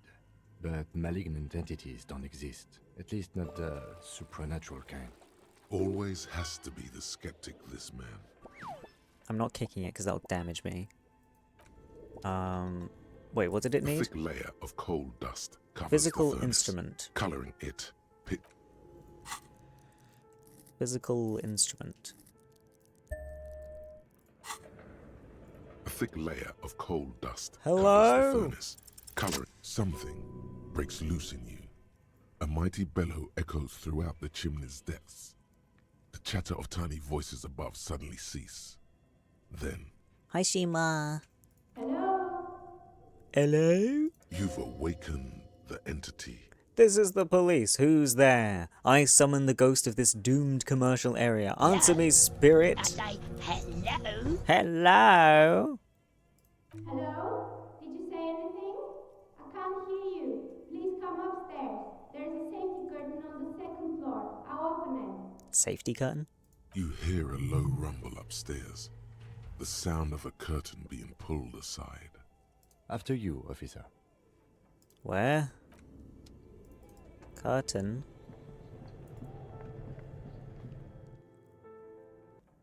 Oh shit, I can't see.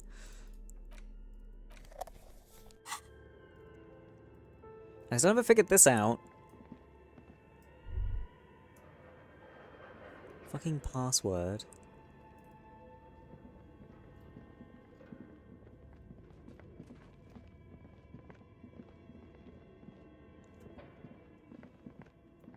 And that cube in there is worth a lot of money.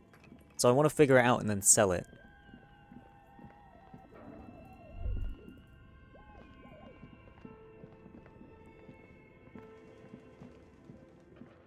Where the fuck?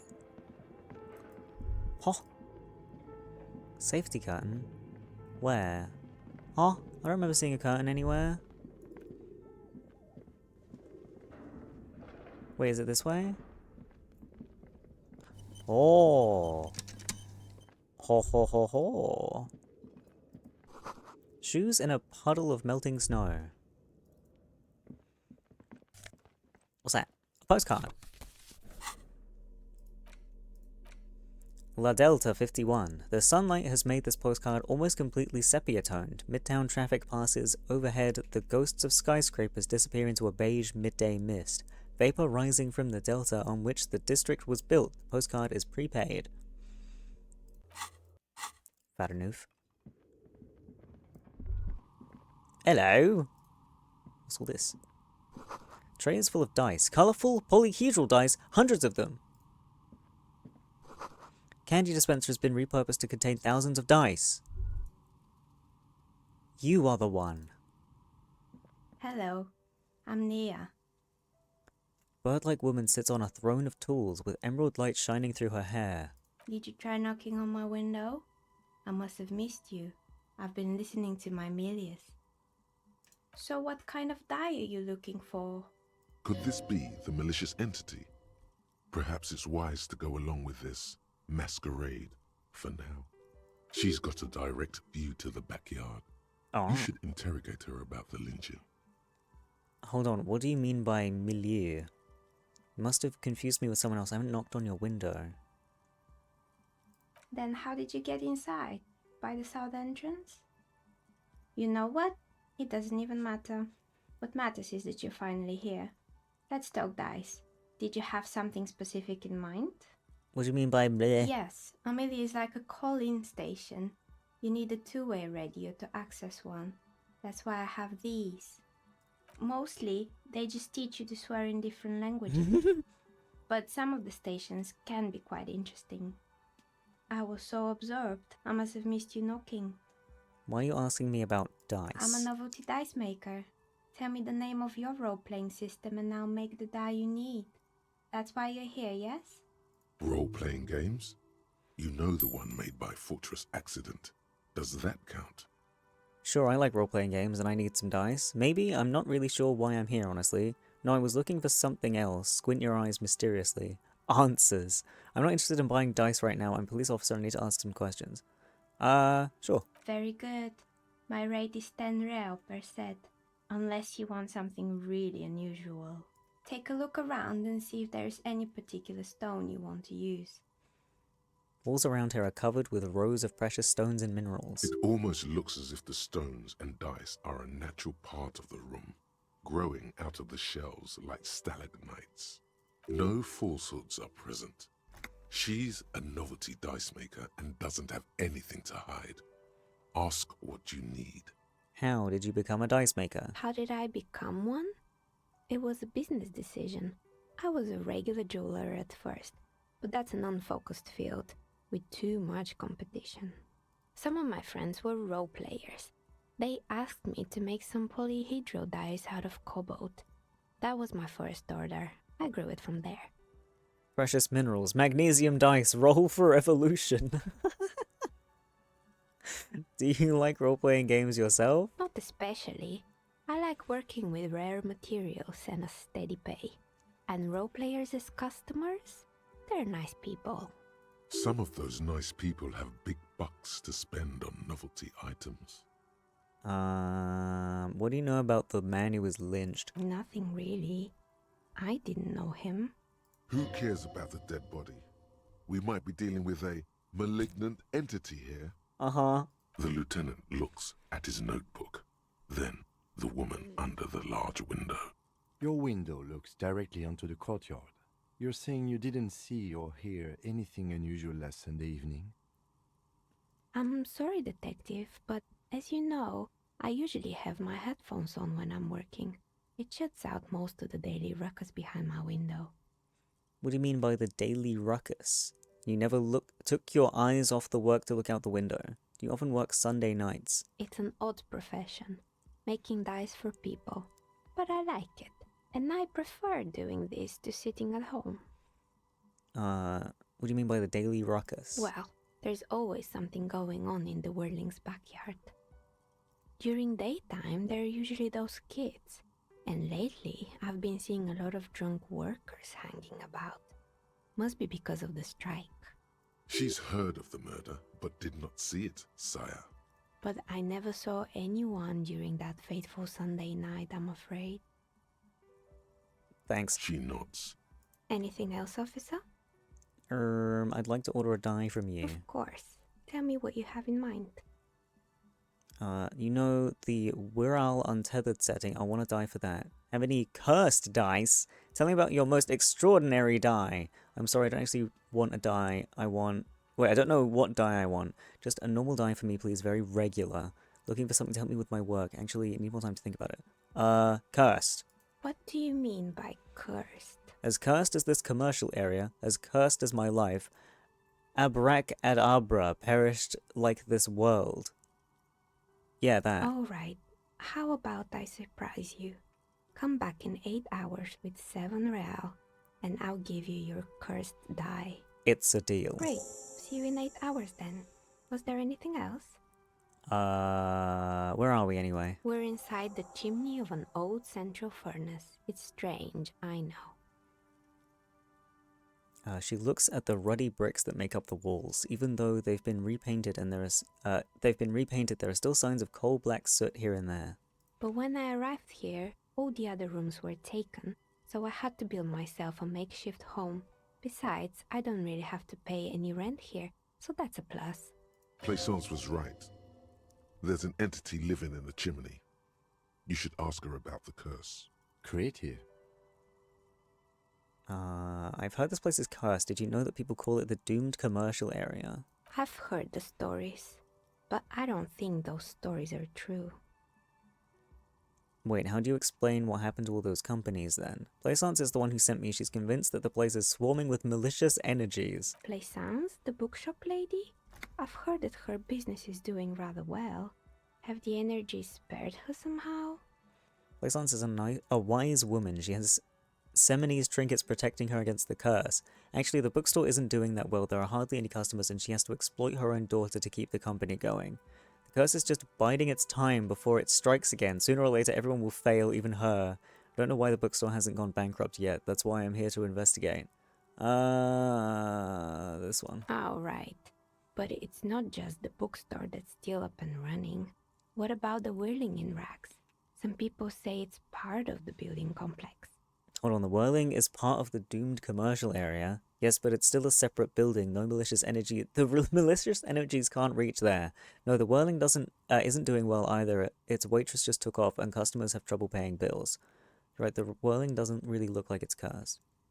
This one. And then there is me. She sighs, looking at her messy work table. All kinds of tools lie there scattered, from knives to carving files to wire cutters. I've been here for 14 years. Selling novelty dice to role-playing enthusiasts. Not exactly a million real business idea, yet somehow I've survived despite the talk of malicious energies. Strange, isn't it? Maybe it's just because she's so talented that she's been able to woo the curse. Woo the curse? Plaisance thinks it's because you're the source of it, a malignant entity. Because you're competent and dedicated to your craft, the curse doesn't affect people like you. The curse will get to you, have no doubt about it. It just doesn't care about earthly time frames. I'll be the first to admit there are many inconsistencies in the so-called curse. This one. Malignant entity? What does that even mean? Some kind of sorceress? What about you, officer? Do you think I'm the malignant entity? Time has come to face the source. Fear not, for the forces of the universe are supporting you in this psychic quest. I think it still might be you that's causing this. Narrow your eyes very mysteriously. Starting to see that there is no curse, only business decisions and natural market fluctuations. Honestly, I'm still not sure. This world is a puzzling place. Yeah, it is. Is it now? Yeah. I've always thought it's a rather mundane and boring place with no supernatural surprises in sight. Well, if you ever find a way to explain all those inconsistencies in the curse, let me know. That's all she has to say on the subject. She's been thorough and truthful, as far as we can see. Do you know what happened to other tenants? Everyone else is gone. More or less. Are you interested in anyone specific? Oh, quite a lot of them spring to mind. I want to know about... Where is it?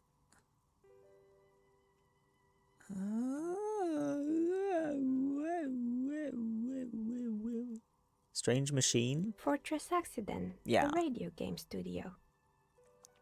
She closes her eyes as some remnant of a memory lights up her face. They were an interesting bunch.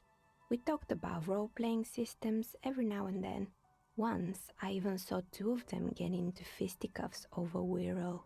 They certainly took their work very seriously, even if they seemed to be chronically liberal with their schedules. What do you mean liberal? What happened? The usual. They ran out of money and couldn't get the project done on time. What went wrong? Well, I did hear them talking at times.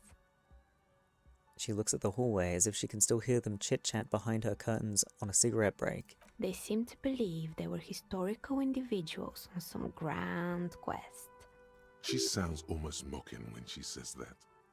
From what I've seen so far of the project, it did look quite impressive. Really, they must have been on a gigantic ego trip. I mean, the project was cool, it was just maybe a bit too ambitious. Yes, but when the money started to run out, they just began to complain a lot about capitalism. You know, how the markets are rigged to keep out new businesses and so on. In the end, they just didn't get it done. They didn't have enough willpower to produce something truly historic, and to show up to work on time. She's right. Showing up to work on time is important.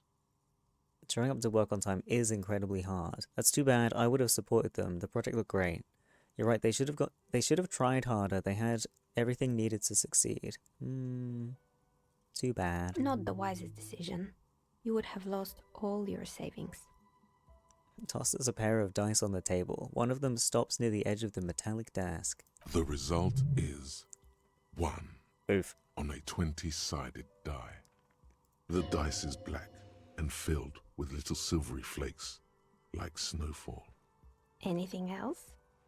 There used to be a hair salon. Yes, I think it was called Androgynous Orlando or something similar. They weren't a big hit around here. Turns out that working class men don't like genderless haircuts. They're scared of that word. Vomi should play... What? I don't even know how to pronounce that word. What is that? I don't know what it is. I'm sorry. A bit of experimenting every now and then isn't bad. What's wrong with a bit of experimenting? The customers should have been more open-minded. I would never let anyone androgynous touch my hair, not even if my life depended on it. Guess I'm a simple man. I don't really have opinions on hairstyles. No, open-minded. I guess it just wasn't the time yet. Tucks a strand of hair under the headscarf. It's a funny game? Yeah, but what kind of game? What happened to the gym? It wasn't merely a gym, it was Artemiteps Boxing Club, a community project created to steer at-risk youth away from drugs and crime. Maybe that's what Kuno needs. Kuno? Who's Kuno? He's sort of the king around here. He's a little ginger gremlin who likes to defile dead bodies. Oh yes, you mean the kid with the sailor's mouth. Yes, I've heard him yelling profanities in the backyard. Looks out the window. It's oddly quiet there at the moment. I think it would take more than a gym to help that kid. How to work out? It didn't. If anything, it made the youth situation in Martinez even worse. At some point, someone started a rumor that the punching bag downstairs was full of amphetamines. Huh? It's not really full of that. No one would store their drugs like that. Eventually, the coalition took away the funding and the club went bankrupt. This was a few years ago. It's gotten much more peaceful around the plaza ever since. It's €3 for 2 more hours. You're trying to make money with an item shop? Huh?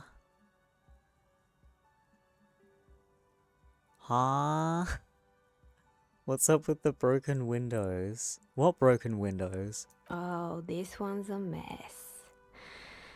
Oh, the window shop. There used to be a company that promised to repair windows 24 hours a day. What could go wrong with this one, right?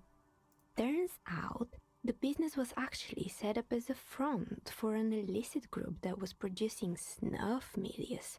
Who would have guessed? What's the snuff milieu? And they never cleaned up the debris either. Now it's just littering the hallway and I have no idea how to get rid of it on my own. Cool, very cool about the debris, but what's a snuff milieu? Shame about those windows, we're not going to ask. No, I am going to ask. It's a Sub Rosa radio station that broadcasts real murders with real victims. Some people pay good money to get off on it. Damn. Nothing changes in her tone as she says that. As if it's just another piece of information to lay out for the world. Don't worry, the ICP has a separate division that deals exclusively with unlicensed sub-roses. This isn't our problem. The game's about that. You gotta make money till the month's deadline. Has pretty funny dialogue too, though I played it years ago, so I might be biased. I mean, if you want me to take a look at it, put it in the suggestions channel. Good luck with that. It's not easy catching those perpetrators. Did someone here make stuffed animals? I saw mounts lying around. You mean Mr. Fabron, the taxidermist? No, he mostly just did drugs. Anything else? Creepy mannequins. There used to be a fashion atelier here, but I have forgotten the head designer's name. They were doing well for a couple of years, until the insect rights activists came. I didn't know insects had any rights or activists. Yeah, the atelier didn't know it either. They produced a certain collection that used chitin among the materials. Apparently chitin is made in the Occident, where it's extracted from beetle wings. And you know how all kinds of political movements are big in the Occident. The activists shut down the biggest chitin supplier, which of course caused the price to skyrocket. And, naturally, all the most fashionable tastemakers refused to be seen in chitin from then on. The atelier went bankrupt before they could finish the collection. Glad that someone took care of the little guys. I like insects, but insects don't have any brains or feelings. That's not nice. Got what they deserve, making clothes out of beetle wings. Terrible idea. No, I like insects. Really? Anyway. Looks at the windowsill where a dead fly is lying on its back, legs curled up in a bow tie. Oh. What's with the rotor blades and skis? They were made by a company called Slipstream. After they pivoted from making rotor blades to skis, their chief executive took off on a vacation with all their money. Honestly, I think it's quite funny. I think he's still sending out holiday transmissions from Tulula or Tiumotiri or Hashtkor or wherever he is. What do these transmissions say? The usual, I imagine. That he's been thinking up all kinds of new business plans and can't wait to get started on them just as soon as he returns. Her smile widens before she sees the lieutenant's face behind you. Men like that are a curse.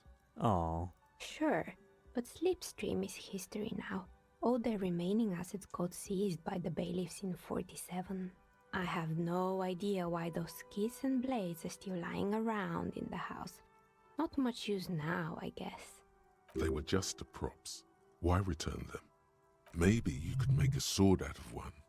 No, wait, forget it. It would take too long. Sad. There was a terrifying taxidermied bear in the cellar. Oh boy, the fabled Revachol ICT. You're in for a treat here. She smiles and leans closer, hands on her knees, like a stand-up comedian ready to tell a story. The place was owned by two guys who had some rather innovative ideas about marketing. The bear was one of them. Now ask me about their other ideas. Indeed. What were the other ideas? Alright. There was really just one. And it involved picking out the prettiest girls in the neighborhood and paying them 20 cents per hour to man the booth. What? And by man the booth, I mean slump behind the counter with a face that could maim you if you ever dared to disturb their bored magazine browsing. I know a girl just like that. She works in fruit as a cashier and she's not particularly friendly. What do they expect? 20 cents per hour is dog's pay. I'm surprised they showed up to work at all. That's an award-winning idea. How else do you choose people around you? Don't have an opinion on employing teens. I just want to know, did it work out for the business? Oh, I know a girl. Employing silky teenage girls is a widespread Give us a practice, kiss. yes. Unfortunately, they always come in packs. I'm talking about acne-ridden girlfriends and gorilla-like boyfriends loitering near the shop. At least that's what happened with Revachol ICT. Mwah. And they already had the bear. What about the bear? The bear. It didn't work out? Of course not. The bear was terrifying. No one wants ice cream guarded by a hostile apex predator. To make matters worse, the fridge didn't work too well either, and half the ice cream came out malformed and partially melted. Eventually, Revachol ICT lost the price war to its rival, Class A 5000. Class A 5000 sold caramel sundaes for only 5 cents a piece, out of regular fridges. It's the market doing its job. I'm sure the bear was doing its best. The bear was scary. Every time I saw that bear, I felt scared, like it could come alive any moment now. No, it was doing its best. Maybe. Because the taxidermist who made that bear definitely wasn't. Doing his best, I mean. How come? He said that the bear was his vision beast. He said he met his vision beast while high on desiccants. Called it Megatherian. Sounds cool. It does sound cool. Megatherian. Megatherian. A mega wild beast. What's a mega wild beast? It's an imaginary beast that guides you through life. Ooh. By telling you to do more drugs, mostly. Yeah. The horrific necktie tightens around your neck. Strangely excited. But it doesn't feel particularly fun this time around. I don't do drugs. I do drugs. I've got a vision beast myself. I don't have a comment on drugs. Hey, do you think that vision beast could guide me towards some amphetamines? Grab your necktie and mumble, "Not now, you beast." I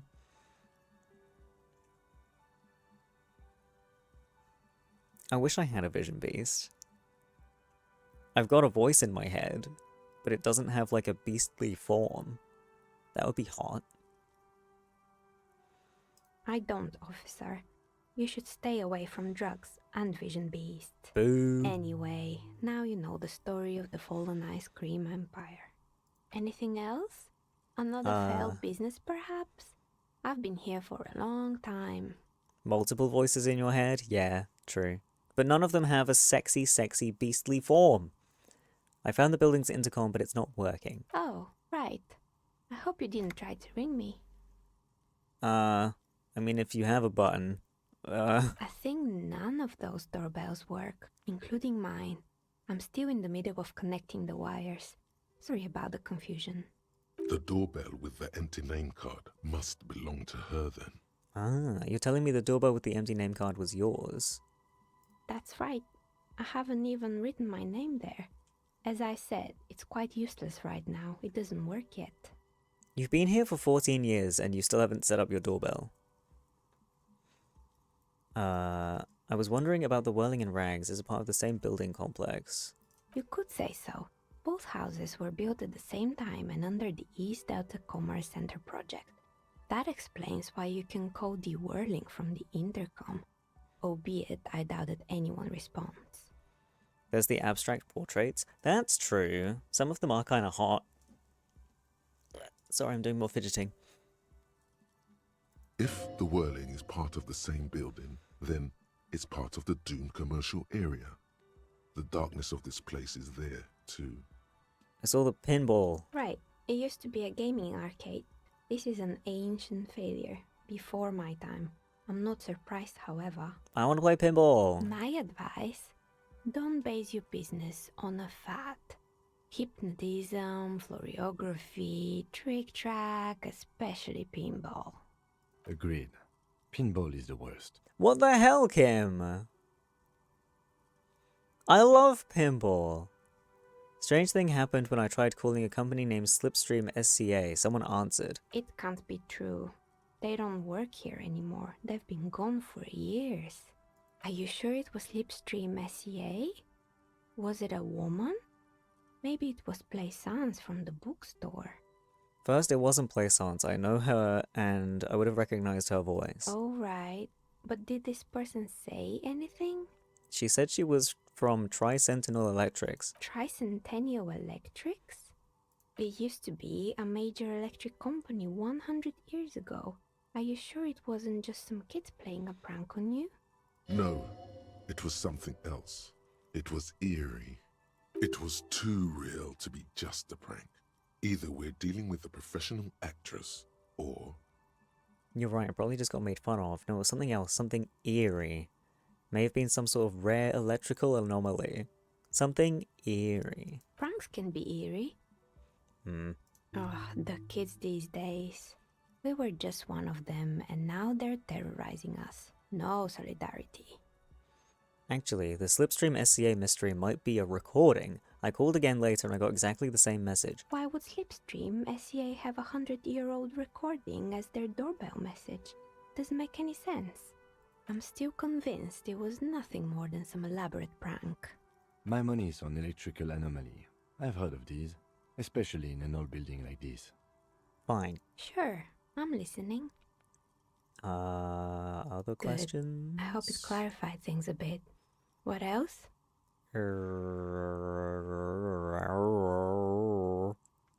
Hang on. Shivers.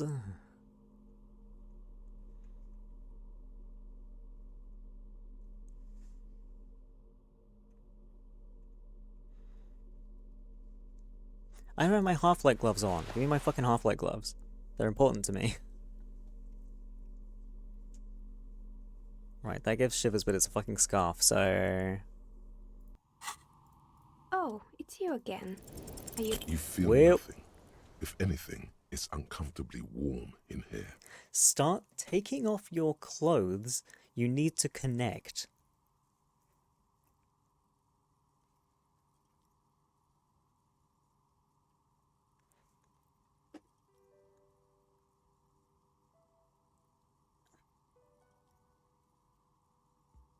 Excuse me, what are you doing?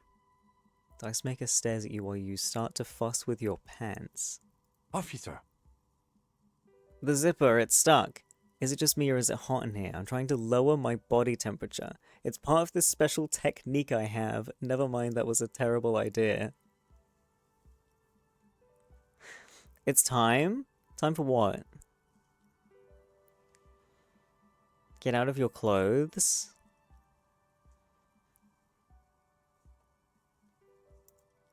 Like that? That's all I can do.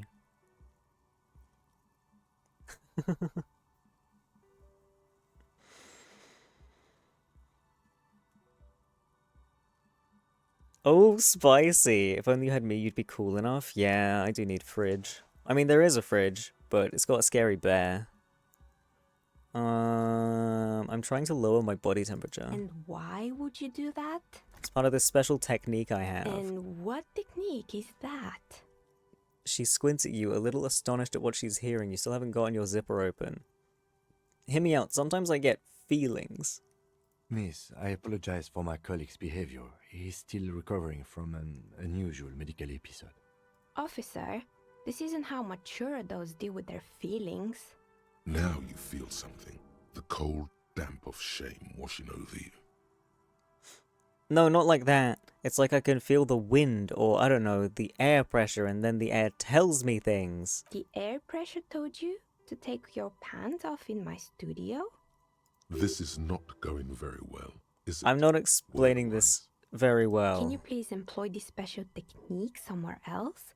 I work here and my work requires concentration. Half-naked people don't help with that.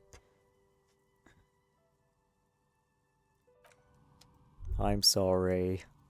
Except, no, I'm not. I'm not a sorry cop. I'm Apocalypse Homo Superstar Disco Cop. I still don't know the fucking password to this. Tiles on the cube are still smoldering, casting the framework in a soft glow. Fluorescent play and print keys shine on the keyboard. The speaker comes to life. Good evening. Please repeat. Is this the production schedule? Good. Please repeat the password. Is it my birthday? Still no. Received. Don't worry. Fortress access. Thank you. Tiles on the cube. Passwords have a way of turning up. Why hasn't it turned up, though? Your flashlight, some of the writing has faded with age, but you can still make out sections here and there. Photos and drawings have been pinned to the board. I don't know if you heard that, but Elu just, like, smacked his toy into my mic stand, and then he went, "Arrrrrrr."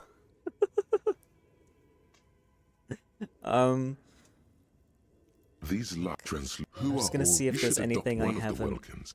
Your eyes glide. The photocard entire use, albeit a pinned postcard reads: the heat death scenario. This mini-me, your eyes glide. The handwriting is open. No. You heard him, Aru? Let's go. This old fireplace the whole thing resembles Kadran mosaic tiles. Very pesantic. Radio frequencies, it seems. UKV 123.6, UKV 123.7, UKV 123.9. Some written notes, too. Sparse and cryptic. I wonder if this has something to do with the password. If I, like, listened into these radio frequencies, maybe. Although maybe not. I don't know. Unclear. It looks like a cardiovascular system split into veins and capillaries.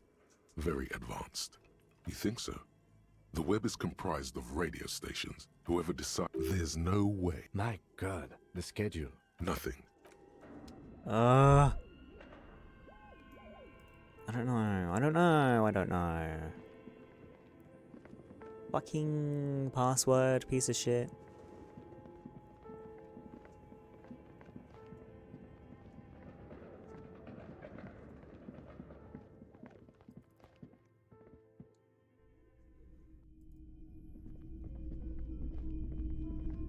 Hello.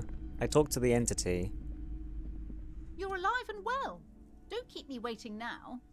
What's in there? In that dark sarcophagus? The dark sarcophagus. Yes? How was it? Tell her how ghastly it was. You know it's what she wants to hear. It was a charnel house of failed business enterprises leeching life energy from the bookstore. Honestly, a dump. Nothing to see there, just heaps of garbage. Someone should let the sunshine in. I'm in no position to give up personal opinions. No. I knew it. Oh, such horrors that have been thrust upon us. But what else did you find? Did anything survive? No, of course not. Have you located the entity? I talked to the entity you told me about. Her name is, was it Neha? Nia? She's a novelty dice maker. A novelty dice maker? Well, spit it out. Why does she need the dice? For some kind of sorcery? Sometimes they use the ankle bones of sheep. She's not a sorceress or some malicious entity. She's a businesswoman like you. No, ma'am, I have felt her aura. She is not the one to blame for this curse. She may be involved, but I don't have a way to question the malignant entity further. Sure. I don't understand. If it's not her, then where is the source of the doom? How did she explain the curse? The narrative she's built herself, it does need tearing down. Just don't say you don't have any answer yet. The uncertainty is killing her. To hell with it. Perchance you ought to just lie, sire. You've come this far. You know how to end it. There is an entity behind the entity. Oh, why is it giving me so many things? She says there's no curse because there are too many inconsistencies. The source is in the taxidermist's shop. He became involved in arts darker than taxidermy and brought the void spirits down upon this place. Honestly, I don't have an answer yet. There still leads to be followed, like that strange radio computer thing. There's another entity, more malignant, pulling the strings in Martinez. Perhaps in my travels I will cross paths with it. A third order presence, yes. I've heard of these triactors. In certain occult literature, that's too dark to dwell on for too long, and definitely not in public. I understand everything, sir. Thank you for your descending into the maelstrom. I will keep fort up here, strengthen the wards, do my best. And if you happen upon the third entity in your travels, may the Lord be with you. Well, this has been absolutely educational. If we happen on the third presence in our travels, we will certainly come back to tell you. Read, streamer boy? What? I'm fine with the reading. It's the making decisions that I generally don't like. Yes, the venture continues. In other waters. Darker waters. Should we get out of here? Before the vortex collapses? Yar. Make decisions, streamer boy. No! I wonder if it's late enough in the day for me to sing karaoke now. Looks like it is. Right. What stat did I need to remove? Was it drama?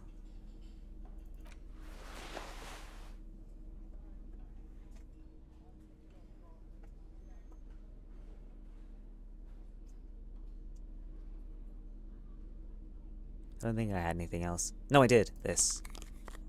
Minus drama. Okay. And we'll give it a spicy save. And I'll have a sip of coffee.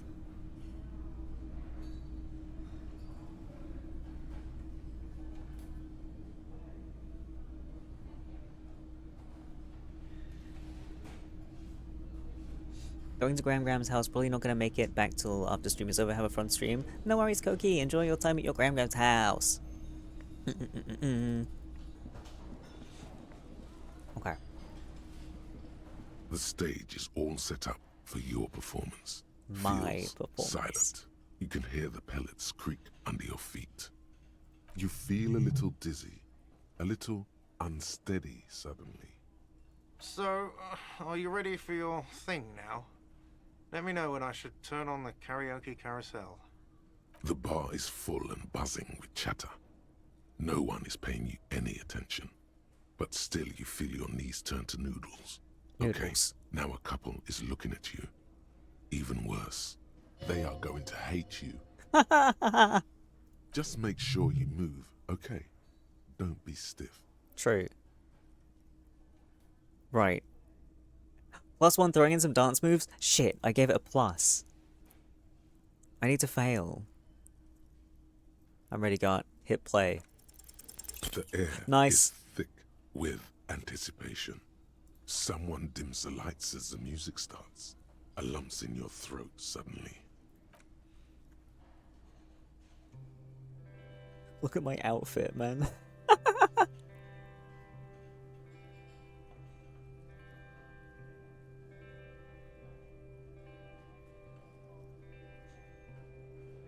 I wish I had a lighter. I would often go there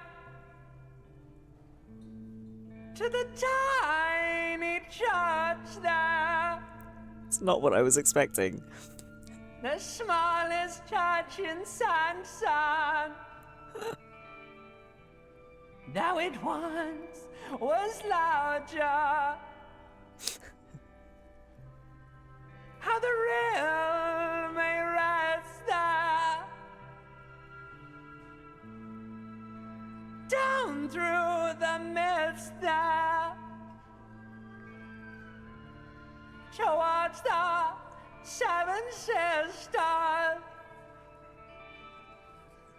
towards those pale cliffs there.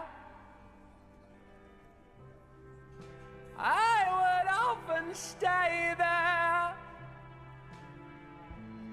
in the tiny yard there. I have been so glad here, looking forward to the past here.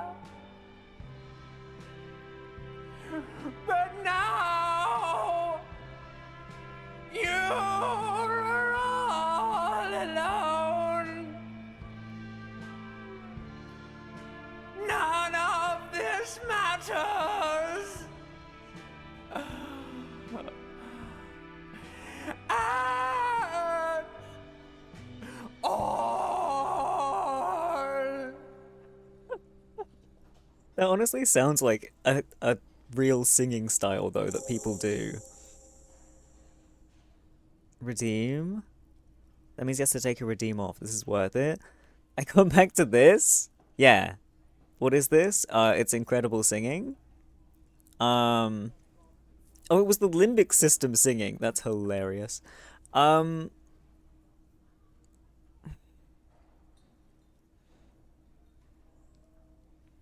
could take a redeem off, or I could Try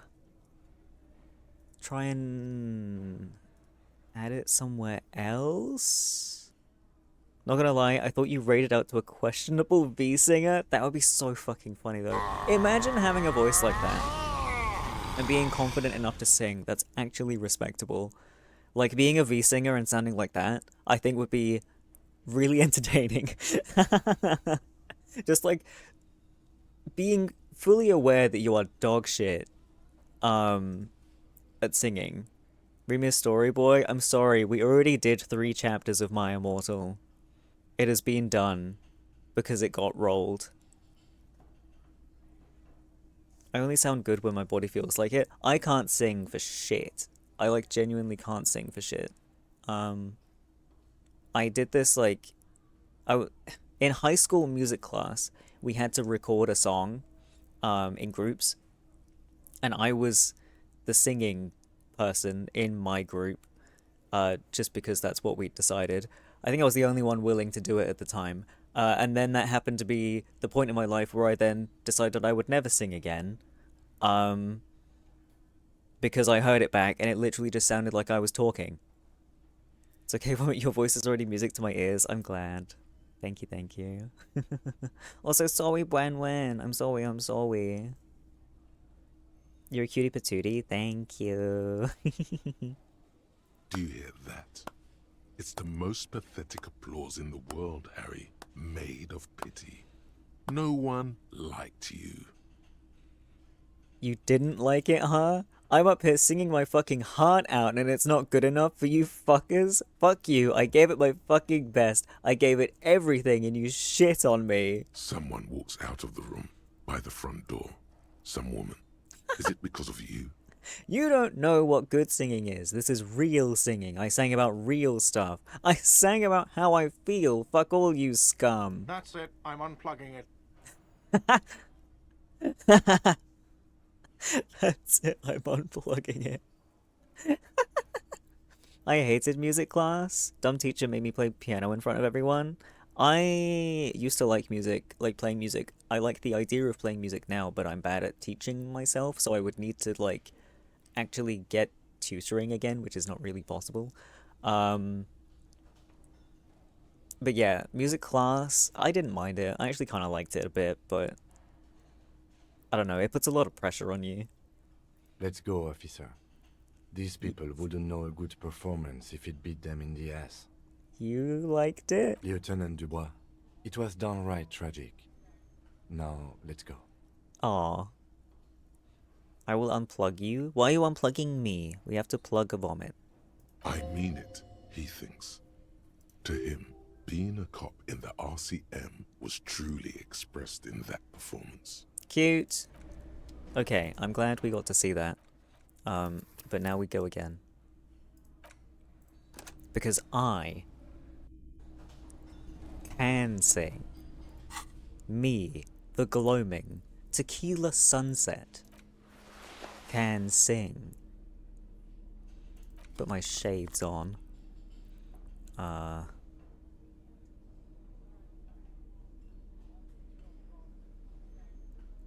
That's all I got, Chief. I could put that on, but if I take this off, it'd be wrong to ever take it off. It's your friend. Yeah. You'll betray if you change it for some boring scarf. Yeah, I ain't doing that. I'll plug and unplug bombs, yo. Okay. The stage is all you feel a little. So, are you ready for your thing now? Let me know. Look around the room. They are going So I'm to gonna hate. dance. Just make sure you move, okay? Do a little dance. Don't be stiff. Test the Immediately, microphone. A loud feedback noise startles the room. You feel like an amateur. How are you supposed to hold the mic? No, I Should fucked you it. just sing into it? Shit. Where should you stand? It's fine. I can Look see him. that. Right. Well, I'll still win. It's fine. Look. The air Hey. is thick with anticipation. Someone dims the lights as the music starts. Okay, here we go.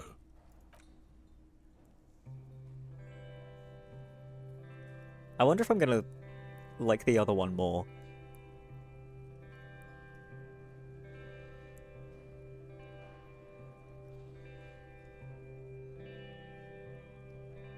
I would often go there. To the tiny church there. It's the reptilian brain. The smallest church in San San. Though it once was larger. How the realm may rest there. These two people are animating at the exact same time. Down through the mist there. Toward the Seven Sisters. Toward those pale cliffs there. It's a lot easier to understand the lyrics with this voice. I would often stay there. In that tiny yard there. I have been so glad here. Looking forward to the past here. But now, you are all alone. None of this matters. No, none of this matters. At all.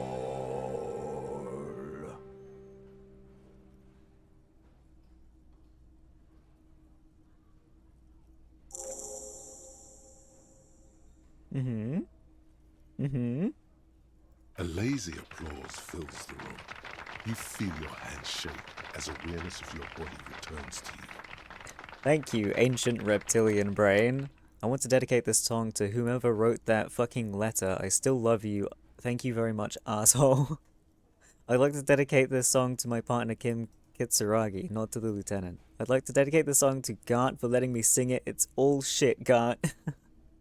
I'd like to dedicate this song to the pale nothing that will devour the world.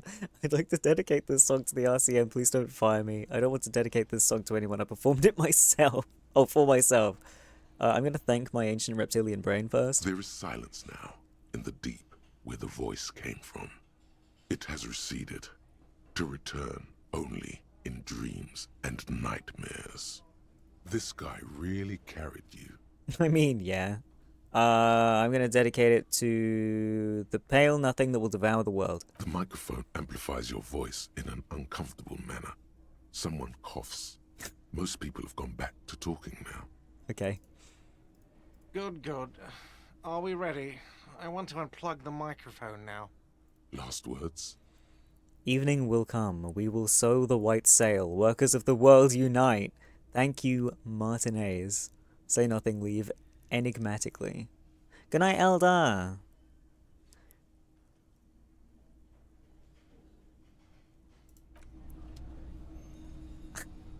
Cool. Well, I did that.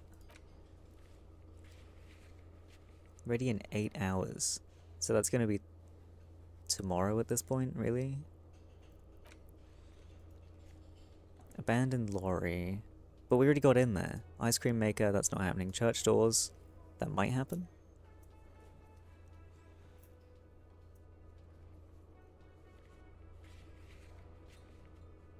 I ain't doing the fucking barbell. Fucking hell, man. Break my arms off.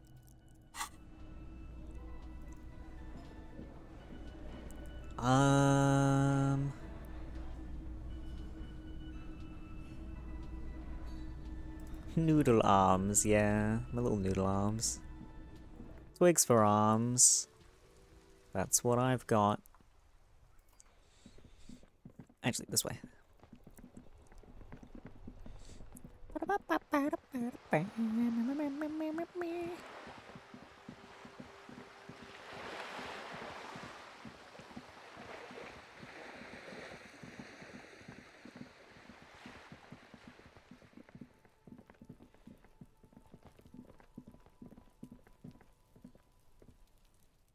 Twig arms are cute. You think my twig arms are cute? Teehee. Oh, hello.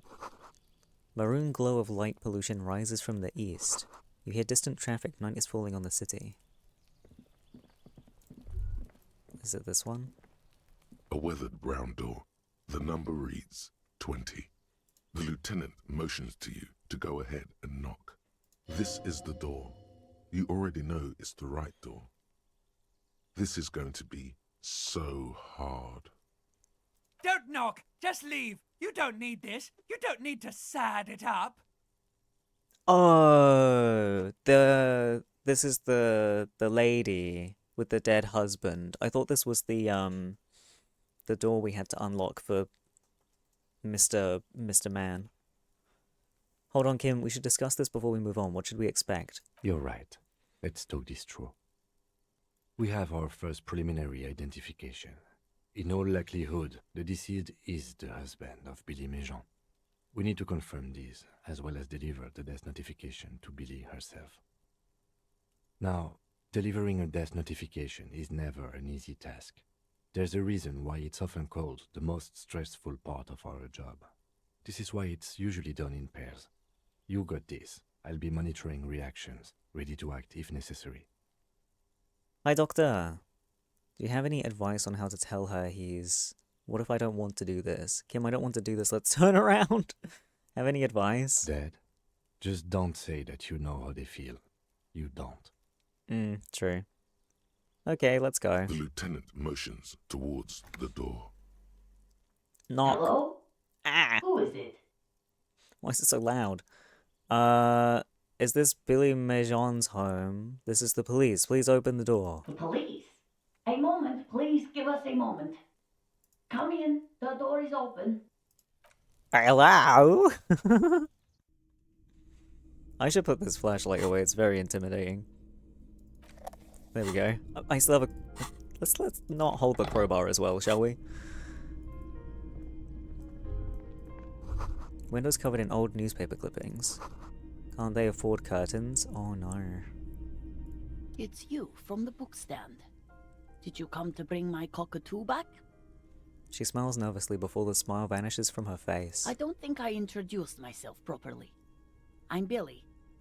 Would you like something to drink? Tea? Lemonade? We're out of coffee. The lieutenant has taken off his foggy glasses and is busy cleaning them in his handkerchief for now. You're on your own here. I'm not really here for the tea. No. Thanks, but I'm alright. Is this about Victor, my husband? Is he in some kind of trouble again? I can come pick him up in the station if that's what. She stops, her eyes trying to read answers from your face. No, this is something much worse. Is he in the hospital? How bad is it? How about some small talk before you break the news? That doesn't seem like a good idea. How have you been? Like, come on. Live here with Victor, your husband, right? Well, kind of. Also, it's kind of weird that you walk into the house and immediately there's a bed. But I don't know, maybe that's just me. Empathy, impossible. Kim is here is a +4. Let's go. Identify the leather jacket. Identify the library card. Discuss things through with Kim. Lieutenant's handkerchief. Wait. Oh, am I gonna like pass it to her so she can dry her tears? Doesn't it have some of my fucking stomach acid on it?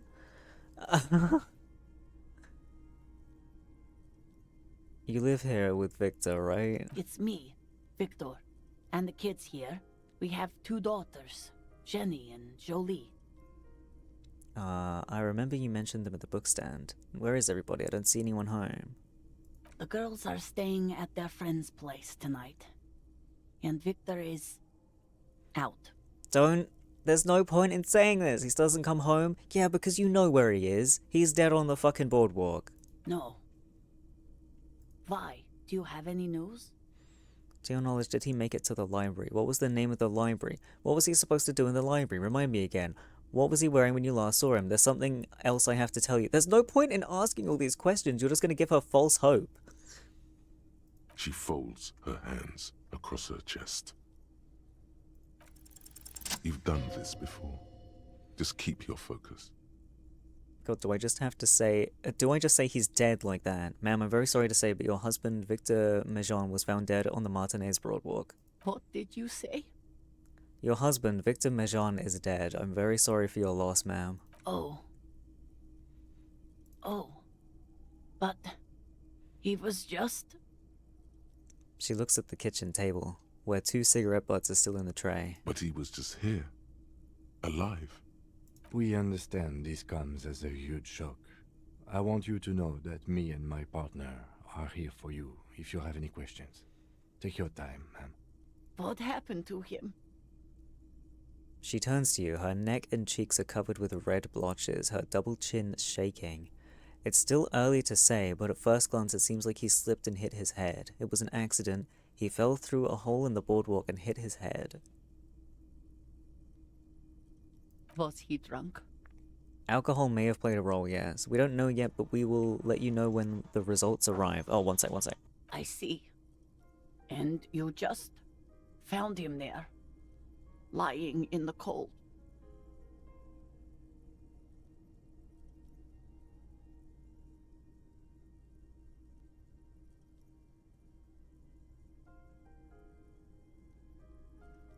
Okay, sorry. I forgot that pressing my mic button picked a dialogue option. I was gonna say something else, but, How long had he been there? If you say 2 days maybe, it will be etched in her mind forever. It's hard to say at this point. It couldn't have been long. 2 days maybe. Couldn't have been long. Hard to say. She blinks, eyes welling up with tears, as her hand starts searching for something from the pockets of her dress. Here. Lieutenant takes out his handkerchief and offers it to the woman. She nods and slowly wipes away her tears. Is there anyone we could call for you? A friend, a family member, someone who could be here for you? No. I just need to tell my girls. The air gets sucked out of her lungs suddenly. God. Should I call them? Should I tell them to come home? No. A day. Yes, they should know. Do you want us to call them and ask them to be here? No, take a day to recover. You'll be better prepared when they come home tomorrow. Good. That's probably the right thing. Thank you. She nods, but with a wretched expression. Just tell me, what do I need to do next? Where is he? Can I see him? We've taken him to the city morgue. The local coroner will be contacting you shortly to arrange the funeral. Here's his number in case you want to contact him earlier. He hands her a leaflet with the morgue's contact information. A very good call. Is there anything else that the RCM could do for you? No, I'll call you if something comes up. I'm still... She rubs her face, runs her fingers over her cheeks that have become numb. Thank you. Thank you for telling me. I'll call if... She runs out of breath. Again, I'm very sorry, ma'am. We should step outside and talk. Set the library card by her, leave the room.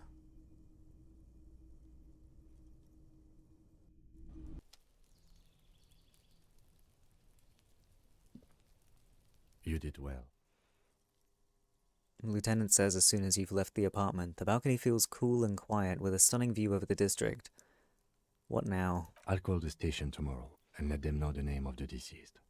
What about Billy and her kids? They'll manage. This case is closed then. Okie dokie. I didn't like that one, I'm not gonna lie.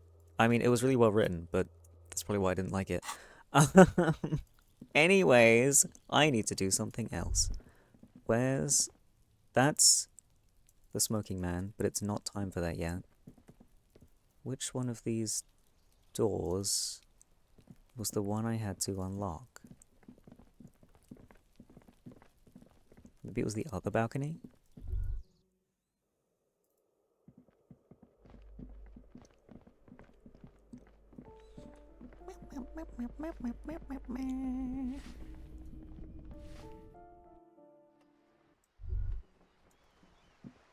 Oh, hey.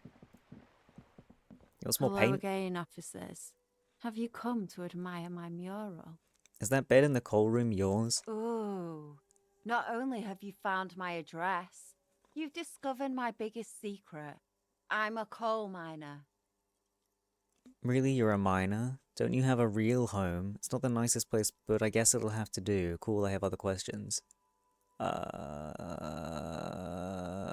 You're a miner? Yes. I keep hoping a shaft will collapse on me, but somehow it never happens. I guess it'll do. It doesn't have to do anything at all. Nothing does. Like me. Right now, I'm doing nothing at all. Okay. Shoot, Piggy. It's what you do, isn't it? I'm gonna ask more about the wall and see if she wants this can of stuff I have. Can't you tell? I haven't really started it yet. Why are you so committed? This place is severely lacking in havoc. Not even the occasional trash can fire to break up the tedium. I thought I'd mix it up, you know, summon the forces of crime and social chaos with a wall-sized invitation. Yeah? Lying is cool. Okay. I thought she would maybe want my, stuff. I believe it was the one out in the yard. Oh, wait, by the stairs? Wait, there's also that one. Wait, what's this one? Pretty depressing, telling the woman about her husband. Yeah, the whole situation with the husband was not my favorite. How did I look at this before? Oh, I guess I can't. Okay, never mind.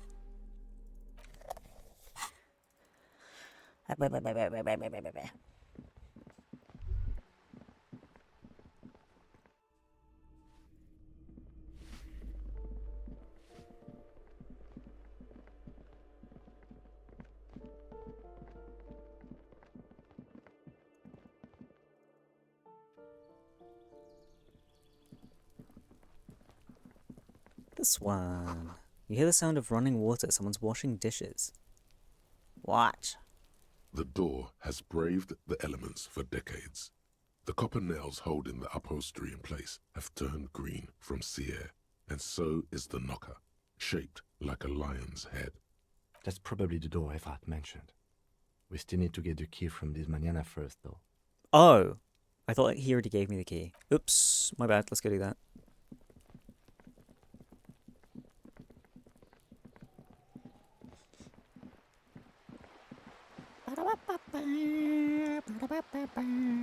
And then this will hopefully take me to 9 PM where we can talk to the smoking guy.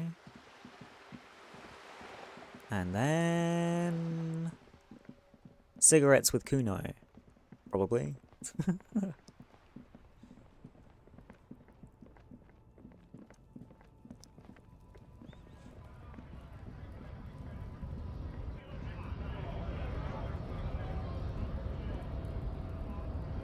Hello. So, how'd you like our harbor?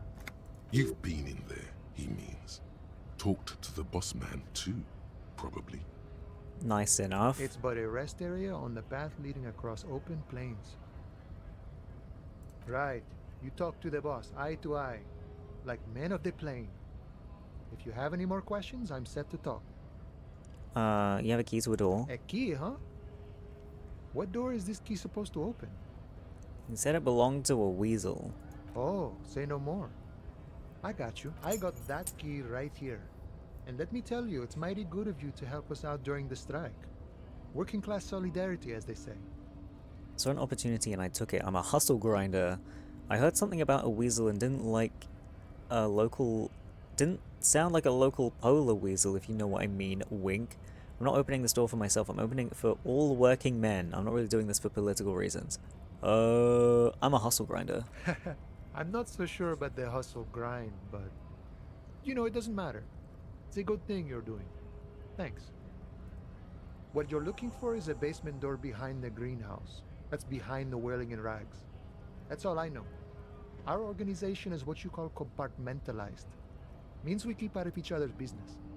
Needs to get into that container too. Oh yeah. Okay, but Where did you get the key from? The janitor gave it to me. Nice fella. We talked about life and things that really, truly matter. None of this mess we're in, this jiving and juggling. What's it for? To feed our children, I guess. Anything else I should know about this task, this weasel person, when he'll be home? I'm more of a philosophical dock worker. I like to talk about the big picture stuff. Who I am, who you are, what we are fighting for. He means he's not going to tell you cause he doesn't know.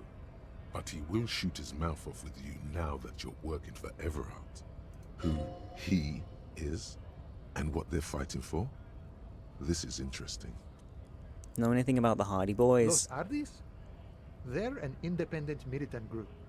A bit too high-strung, but it comes with the responsibility. They're sort of like you. Preserve the rule of law and all that. Except it's Everard's law. But really, they're just like you. Is he actually comparing you, an officer of the law, to some neighborhood vigilantes? Come on. He's just trying to keep the peace. There's only one law friend, and that's me!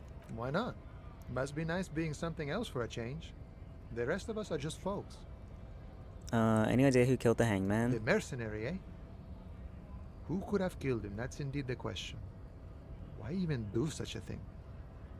Merc was hanged with very specific type of cargo belt, one often used in heavy transport areas, for example, harbors. Harbor is a prime area of suspicion. In your opinion, are the dock workers involved in the killing? We'll do this one. What a thought! Why would noble workers resort to such a thing? Unless they were pushed, of course. Pushed how? Your dead guy was an enemy combatant. What does that mean? He was an agent of the opposition, attempting to undermine our honorable efforts. I don't want to ask him if he killed him. Did you kill him? I ain't the murdering type. But that's just me. Large organizations like our union have all sorts of men, with all sorts of skills. He's not lying about not doing it himself. Understood. This has been of limited use. Still, thank you. No problem. I wish the best to you in your search. Sure, I'm glad it's not my search. Okay. I want to see what happens at the container. Do I have it in my task list, actually? Hang on. Da-da-da-da-da-da-da. Cargo container door. Ah! I can redo it.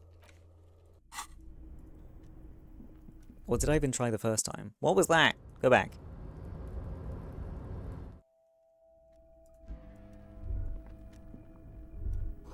Someone is habitually chilling next to the radio.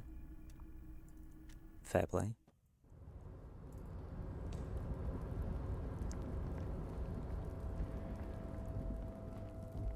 That's not it. This way?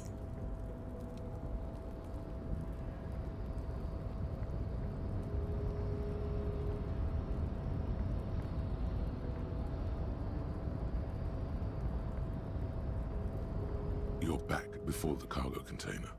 Its draw has not lessened since you were last here. If anything, it seems...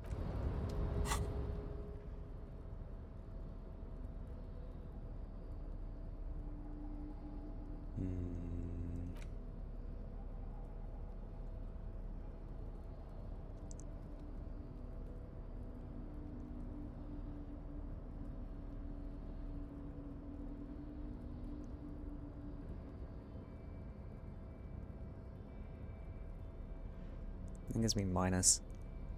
Plus. Any other minuses?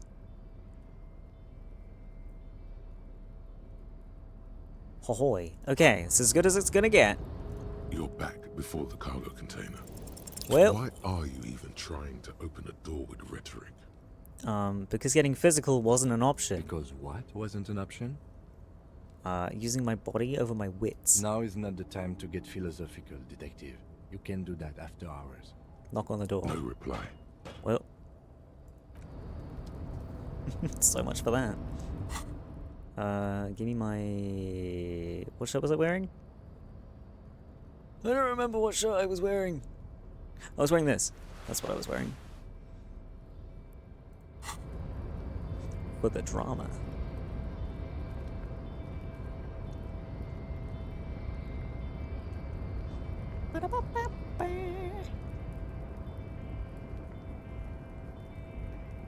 One sec, I need a sippy.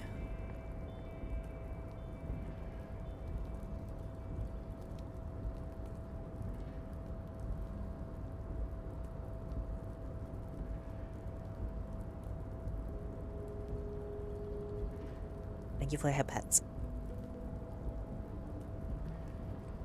It's my very special, very warm drink. Really?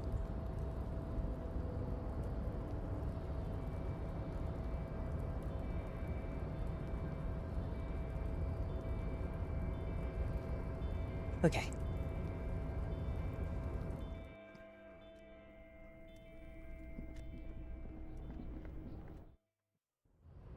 You know me, Vomi? What, the fact that you want me to piss all the time?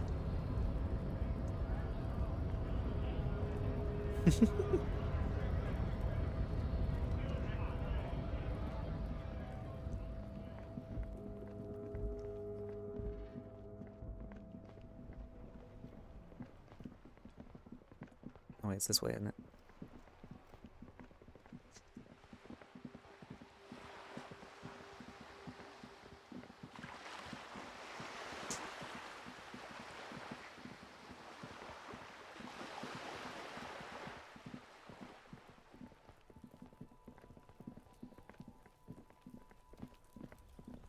Here we go.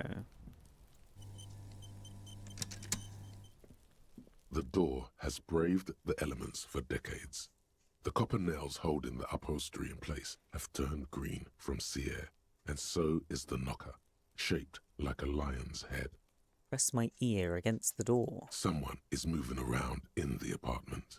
You hear the water being turned off and the sound of dishes clinking together. The tenant must be cleaning up. That means you're too late. Nothing more to do here. Better report back to Everard. Oh, shit. But when I left Everard before, the key guy wasn't there because it was too late. And now I've remembered to do it. Oh. Knock on the door. No answer. I know you're in there. That already defeats the point, doesn't it? Let's get out of here. Fine. As you turn to leave, you hear footsteps on the other side. Yes, someone's definitely home. We should leave and go talk with Everard. Tell him what happened, that we couldn't open the door. Maybe there's a workaround. I don't understand. I don't understand. I don't understand. I don't get it. I don't get it. Now I gotta go all the way back.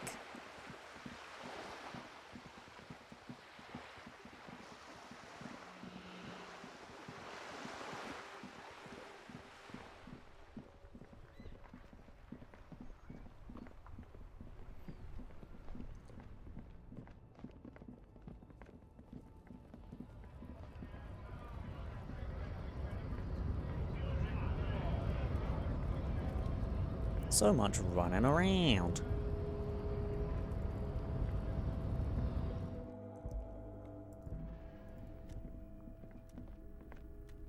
Go.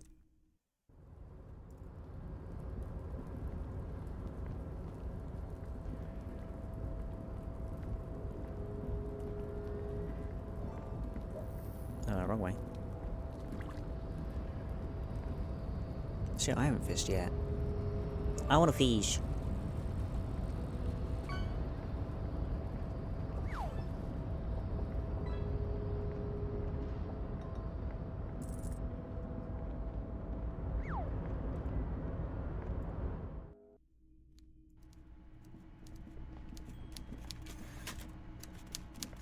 Hello. Mr. Dubois, a pleasure as always. You don't have to sit down this time, since you've already sat on that chair. That's such a weird thing to say. What? What? What? Turns out these strikers were being served an alcoholic brew. I stopped this madness. I don't know what that means, Harry, but I love it. I love your initiative. Knowing you're out there keeping things running lets me focus on the big picture stuff. Don't even tell me what was going on.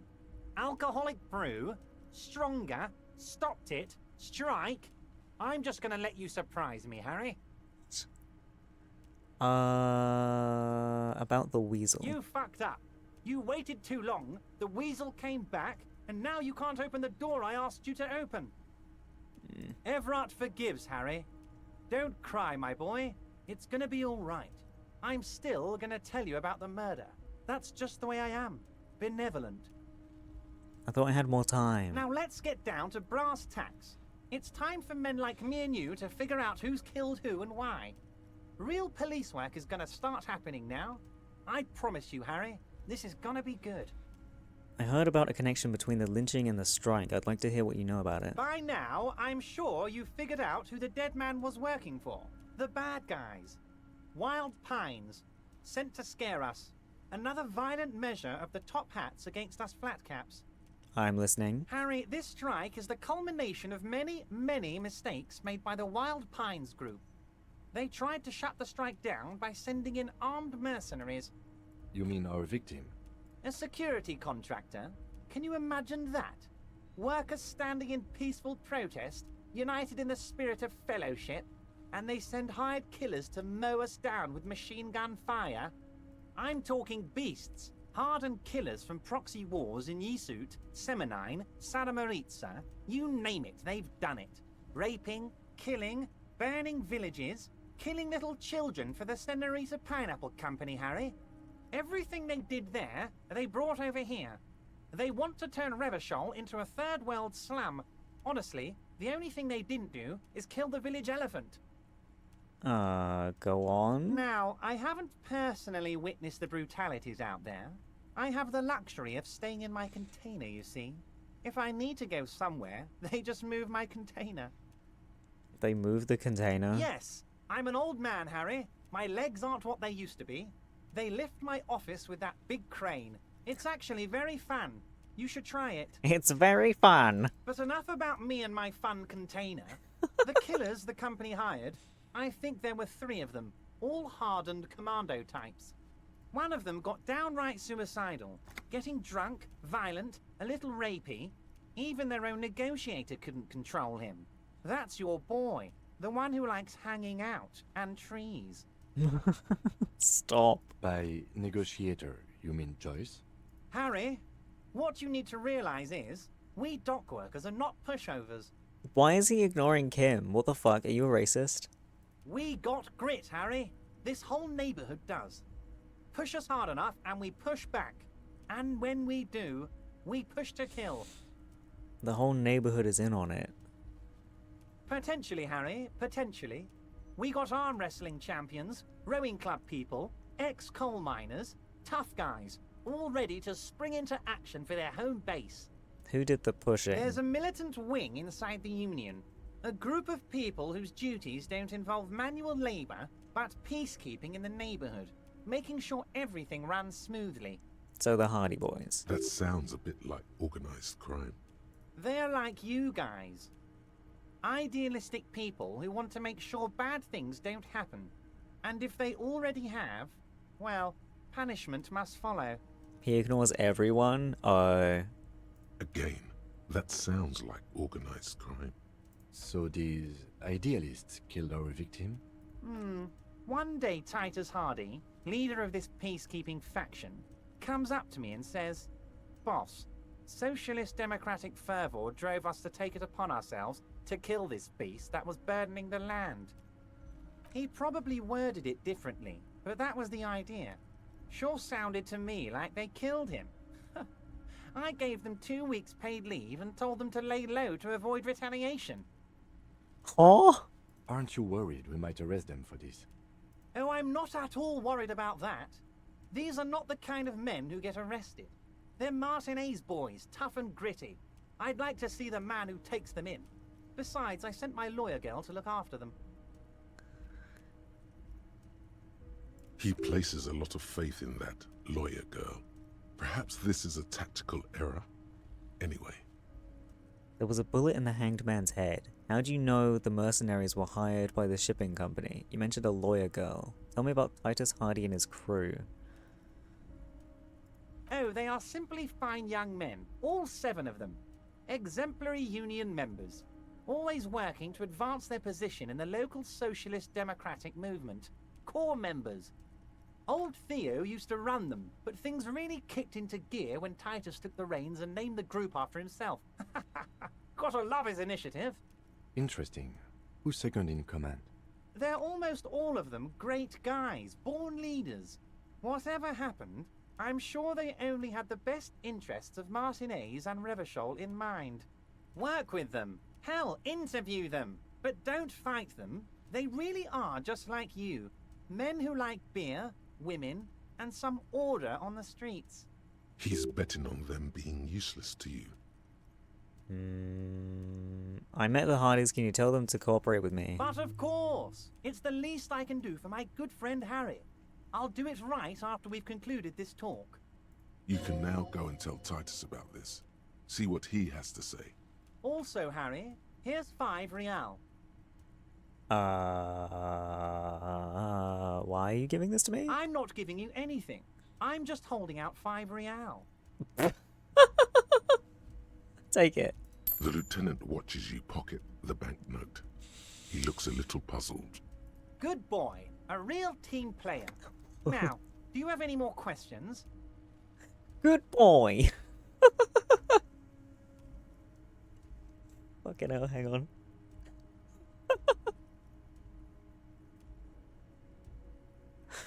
There was a bullet in his head. So they shot him. Sounds pleasantly surprised. He was shot in the head before he was hanged. How odd. I don't know what to say, Lieutenant. They told me they hanged him. A hanged man is what I saw when I took a look into that yard. Kayuba! Thank you so much for the subby. How are you doing? Hello, hello.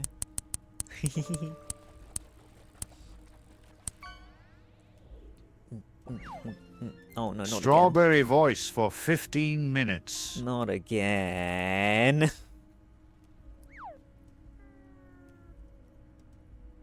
Heads of lettuce. This guy's got the nerd gift face. He really does. A wild Kayuba has appeared. I know, right? It's been ages since I've seen him. Also, how did he get a look in the yard? Did they move his crane over for him to have a little peek? It's impossible to say if he's telling the truth, sire. A talking strawberry? You're right. What I do know is, the case is in safe hands. If anyone can get to the bottom of this shot and hanged man, it's my 2 little policemen. Godspeed, policeman.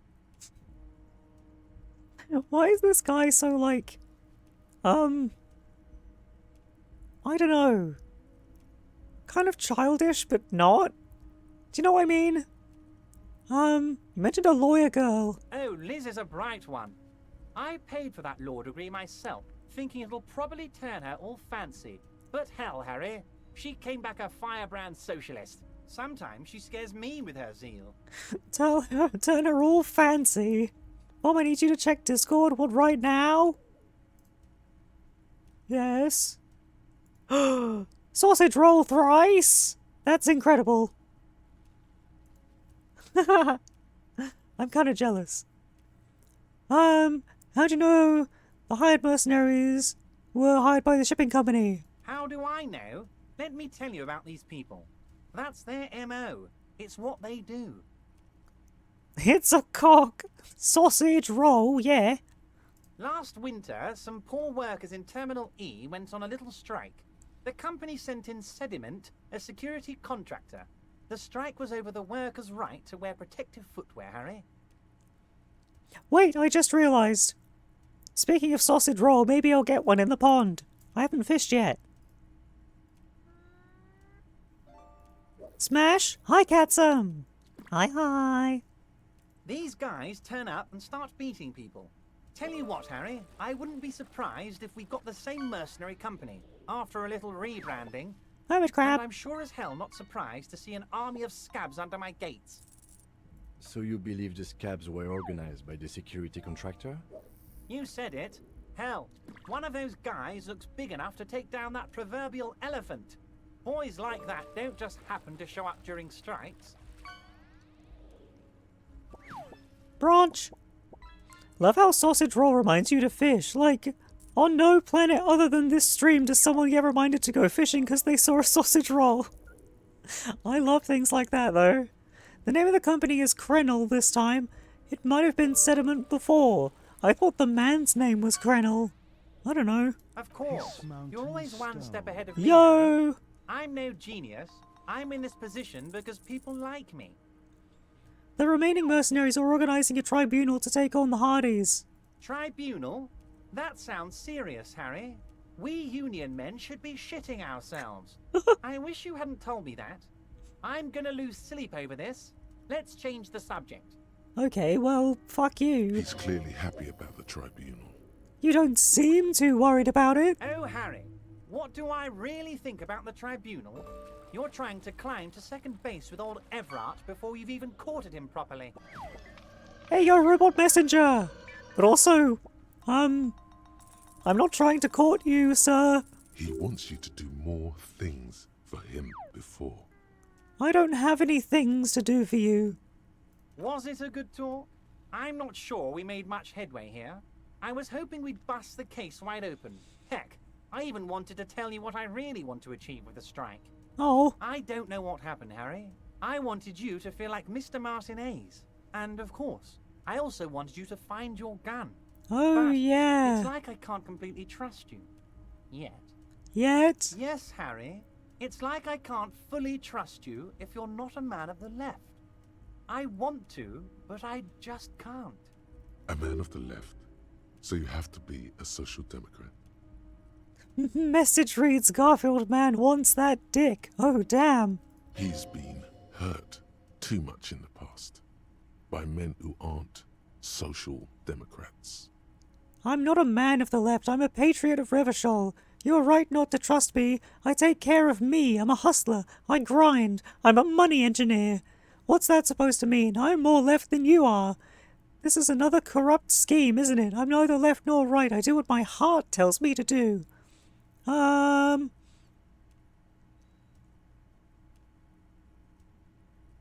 more left than you are. You're saying it, but I don't believe you. You know how it is. Company snitches, agent provocateurs everywhere. I'm barricaded in this fortress of mine, and I need to get a message out. Will you help me? And what would this entail? Once again, I require nothing unethical or illegal of you. You just need to get 2 little signatures on this piece of paper, and then mail it to my accountant in La Delta. Kim, what do you think of this? What are the signatures for? Fine, if I happen to be there, I can ask them. Whomst am I asking? What are the signatures for? I'm glad you asked, Harry. The Union is going to build a modern youth centre in Martinez. What? It will be righteous. We're gonna get those teenagers off drugs and on roller skates. Hell yeah! There's a nameless little street on the coast with some old houses around it. Most people have already signed. I just need 2 more signatures to get this mission off the ground, Harry. You mean the fishing village? Yes, the little cul-de-sac on the coast, where all the men have drowned in either the sea or the bottle. A gloomy place, doesn't have that Union attitude. You're already pretty deep into this. What's a little more? No one can see you here in Martinez.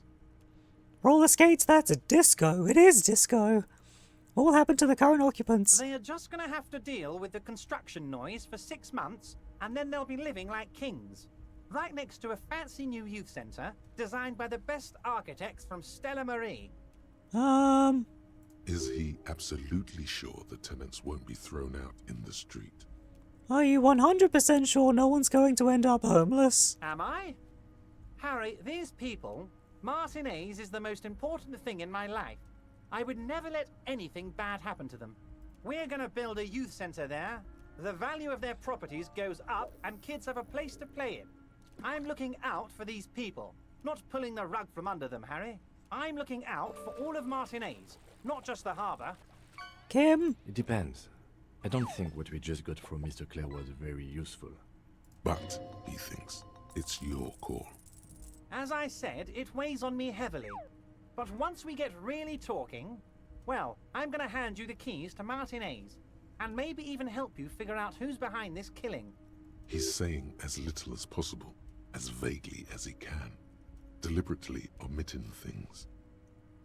Fine. You bring joy to my heart, Harry. Such a pleasure to be working with you. Here. You need to get signatures from Isabel Sadie and Lillian Carter. The cul-de-sac is right past the pawn shop and across the canal. I heard there was some trouble with the water lock, but it should be fixed now. Once you have the signatures, mail this to 13022 La Rocca in La Delta. Then I'll know you're a solid socialist. Okay. I'm told the union is involved in the local drug trade. I've finished investigating the local drug trade. I mailed the signature you asked me to get. Lie. Aren't you going to ask me how I got in? I met Joyce. Oh, that's very nice. I haven't gotten around to her yet. I'm very, very busy, you see. I hope you're getting along. One thing I want to make very clear, Harry, is that this is not some kind of union versus corporation situation. Everyone is just pals here. Just pals? Yes, we're all trying to do what's best for Martinez. Don't feel like you shouldn't work with her just because you and I are such good friends. I'm not a jealous guy. Why haven't you let her in to see you? If she actually wants to see me, she will find a way. Any good negotiator would. And I just don't have anything to discuss with a bad negotiator. Form, did you know you're so adorable? Well, I do now. It's a fortress. He knows she can't get in here. He doesn't want to see her. It's as simple as that. Of course, Harry. Let me just assure you one more time. It's perfectly okay to share anything we discuss here with this Joyce. This is a completely transparent organization. I have no interest in what she is doing, but I myself have nothing to hide. Your business is your business, and I respect your privacy. Just remember, none of this is secret. Tell her about all of it. My brother's picture, my singing swordfish clock. Tell her how overweight I am and how I'm helping you find your lost gun. Tell her about everything. Everett doesn't mind. This guy's fucking crazy. It is rather interesting to tell people things about each other, isn't it? It was nice telling him about her right now. I guess so. Drug trade. You've got a lot of spirit clearing up the drug problem alongside this murder. I'll talk to the mayor and see if I can get you the key to the city, Harry. Now, let's talk real business. Are you fucking kidding me? Actually, Rivershell doesn't have a mayor. He refuses to discuss it further. It's probably just a small nuisance to him. Fine. See you soon, Debardeur. Just kidding, but not too much. Singing swordfish cock? My god. Right, what am I doing now? It's nearly 9 PM, which means it's nearly time to talk to Skinny Smoker Man.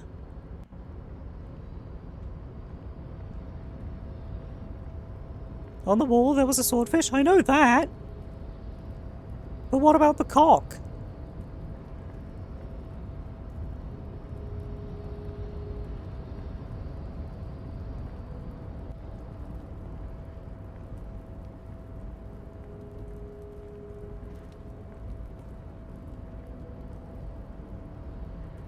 I don't know about that bit. Can you find out about it?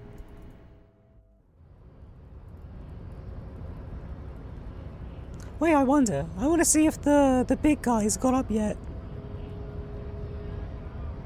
He is up. Hello. Do not presume this has drastically altered our race dynamic. I knocked you out like a god of martial arts. True. I said nothing about our personal dynamic. That has altered. A little. He means very little. Why are you not with the Hardy Boys? What are those tattoos of yours supposed to mean? Okay, no, never mind. I don't want to talk to you. Fuck off.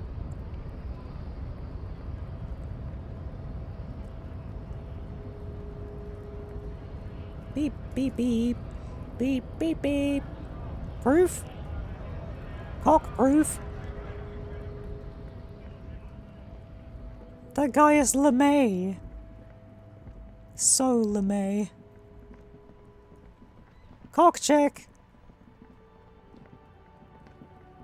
This is the wrong way. Wait! No,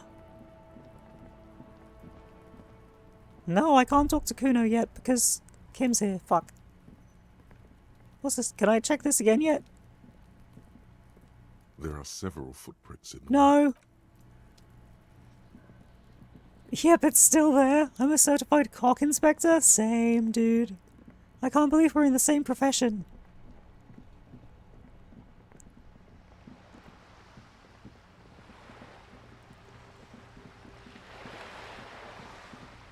I'll talk to Joyce for a minute to, pass a bit of time. Maybe tell her about Everett. I need someone to inspect my cock.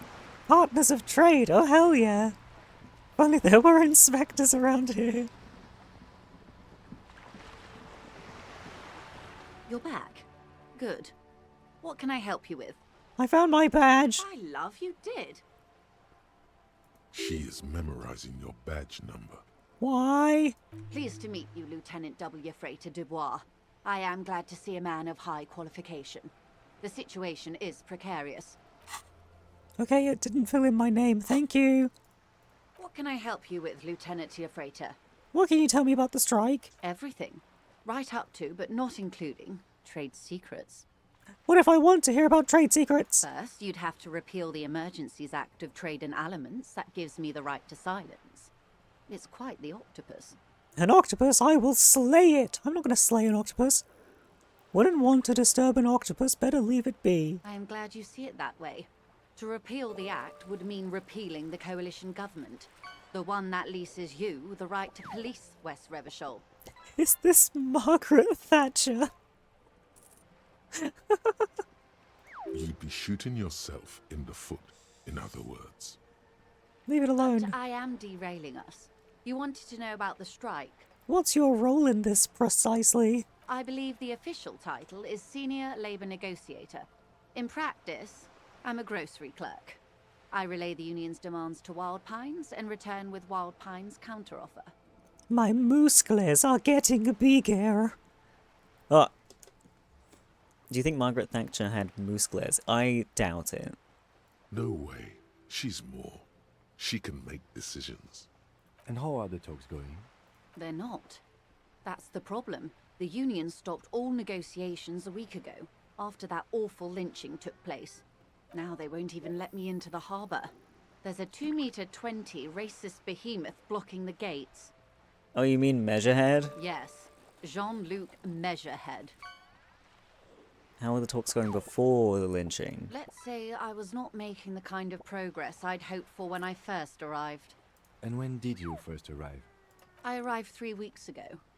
Yes, in the middle of February. The bay was still partially frozen then. I prefer to do these things on site, like the RCM. Wouldn't let Margaret Thatcher into the harbour either? Was wondering who Joyce reminded me of? Yeah, honestly. But the strike began in December. I wasn't the original negotiator here. I took over after Mr. Gaumont hit a wall with Mr. Clare, the union boss. Mr. Clare refused to speak with Gaumont despite concessions he'd granted the union in prior negotiations. This isn't the first time the union has gone on strike? Heavens no. There have been 2 prior strikes. Both times the union won significant concessions, including overtime pay and a medical plan. This time their demands are more, I guess you could say, aggressive. Ludicrous even. It's meant. What happened to the scum on? What are their demands? The scams at the gate, did you put them there? What do you think of Everett? What happened to this other guy? Mr. Clare told him to... How did he put it? So posh, negotiator? Fuck off, midget. Wow. Gaumont is short of stature, you see. Cool? Not cool. Okay then. Yes. Keep in mind, this is a negotiator Mr. Clare has worked with before, and who was more than fair with him and the union. Sounds like usual aggressive posturing. What are their demands? There are leaflets everywhere, and banners. What did they say again? Oh yes. Every worker, a member of the board. Most of the workers probably don't know what that means.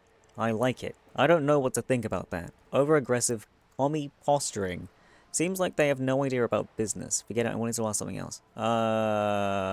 I like Then it. you might also like their other slogan, Demand Democracy. Not hard communist enough for me. Personally, I agree. It lacks the pizzazzo of every worker a member of the board. What exactly do they mean by it, though? What's the demand? It's quite simple, you see.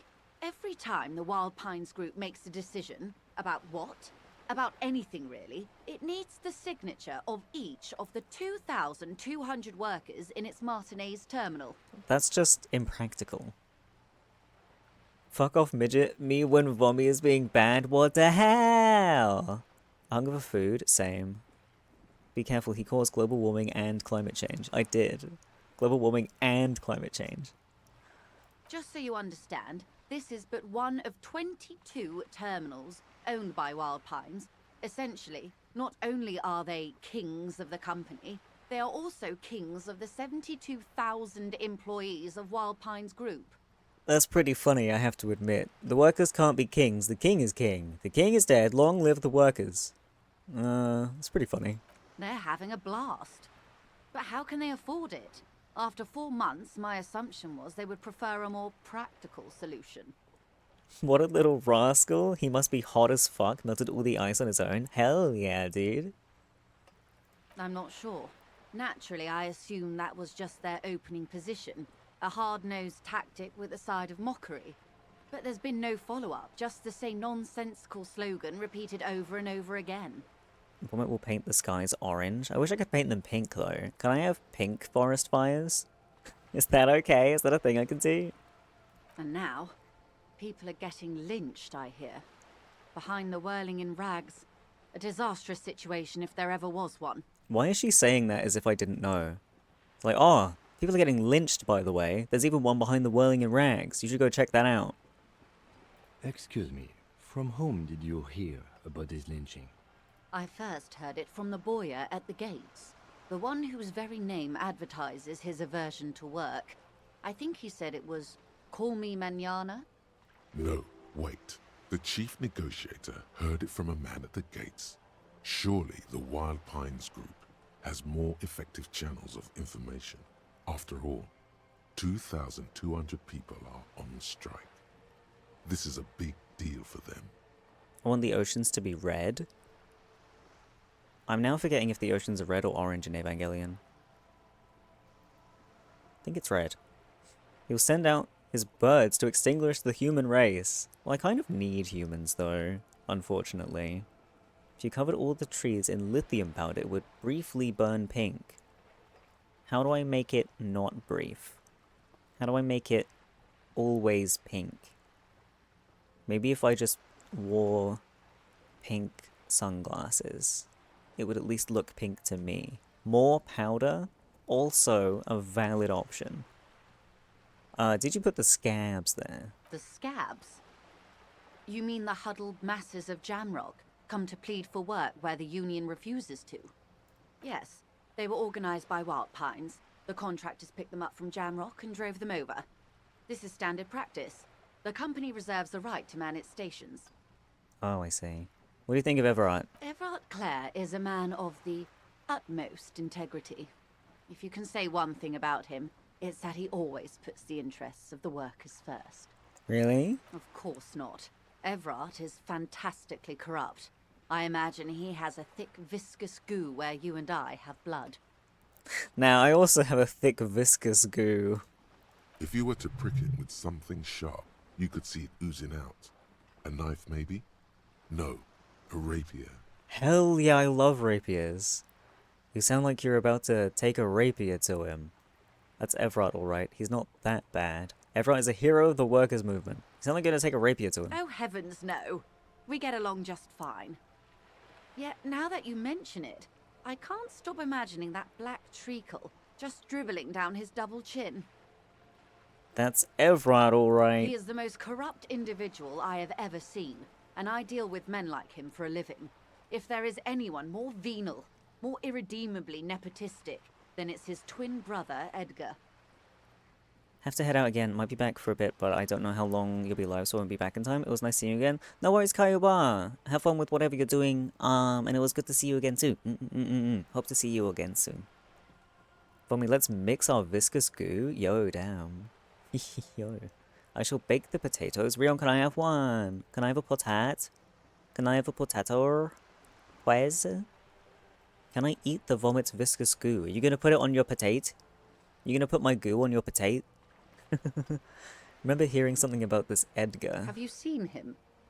No. Edgar looks exactly like his brother, except for that lazy eye. He also talks exactly like Everard does.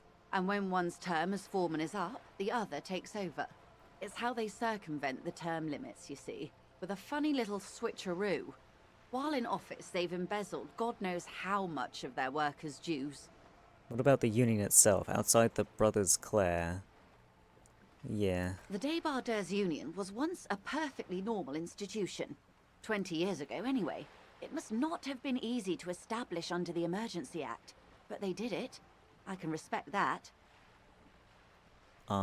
Sounds like a dank potat. That's a kink for sure. I'll be nice and you can have one. Let's go. The first time Rion's ever given me anything. Holy shit. Instead of taking all my stuff away from me.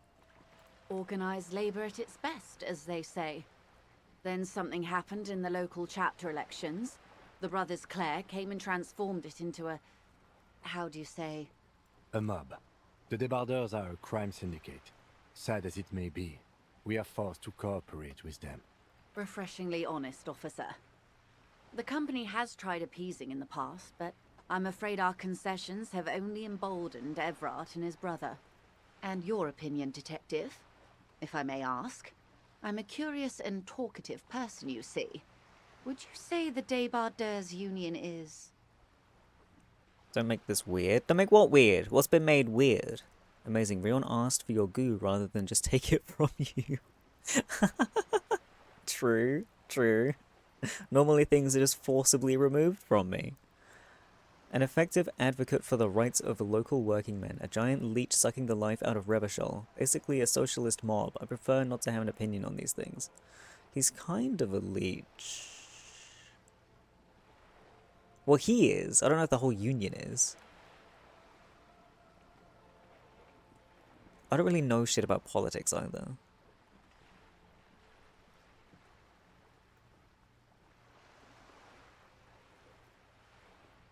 Thank you for being candid.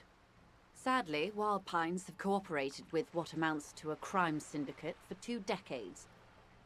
However much you feed the wolf always hungers. One more thing, you said something happened in the elections. I'm glad you asked. There was a woman, the previous forewoman of the union. She disappeared. Disappeared? Yes. On the last day of the local chapter elections, her daughter phoned in and said she wasn't running anymore, or coming to work. Ever. End of story. Eerie. Downright haunting, if you ask me.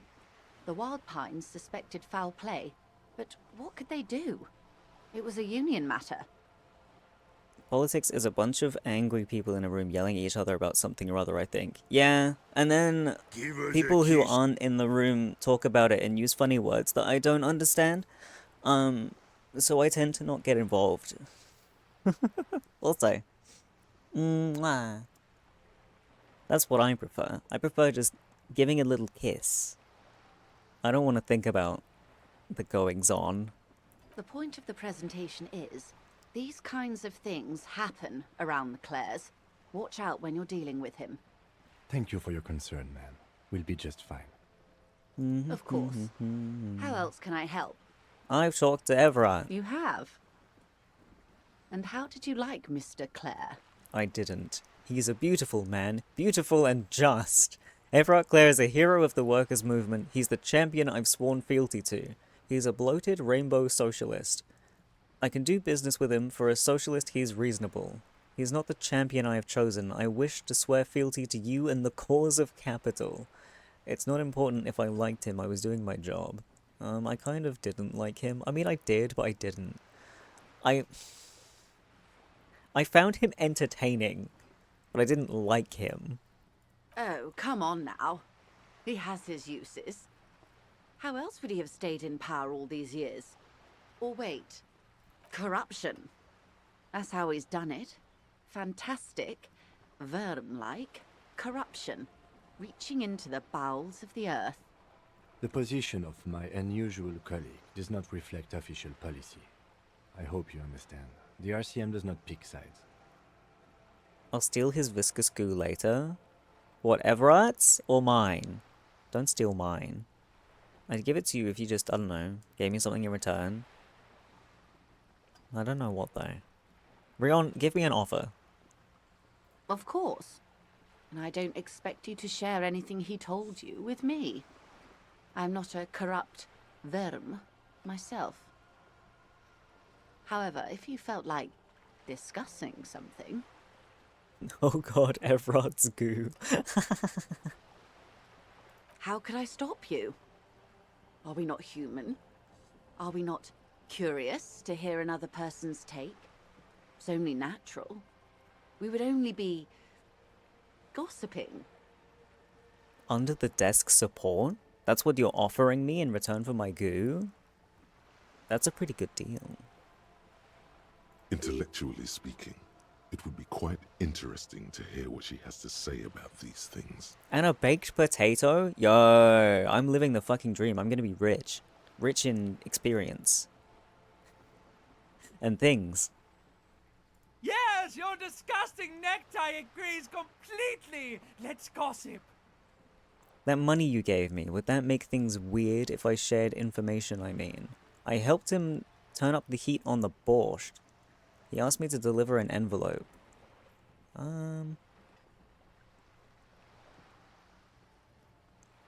Borscht? Did you now? What sort of borscht is he making? The cook makes it to keep the strikers drunk, helps them strike. The strike brew. That's a classic. And by turn up the heat, I presume you mean put more alcohol in it? Nope, you misunderstand. I turned the knob like this. Beyond curious. I will choose to interpret that as you turning the alcohol in the strike brew down. For the sake of our professional relationship.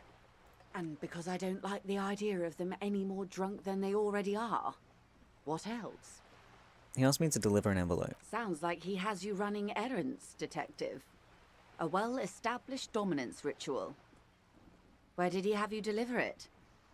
To a nameless settlement down the coast nearby. Ah, yes. I've been meaning to go there. With longing. Clear and simple longing. Strange. Why does she want to go there? He wants to build a youth center here for the children of Martinez. You're quite fond of this village, aren't you? So you're sad you can't buy the place? Wow. Build a youth center. A youth center with Edgar Clare's statue on top of it. Go ahead. Help him. Make it so. I have no power to stop him. You're fond of the village. I should be. In my youth, I had a brief dalliance here in Martinez.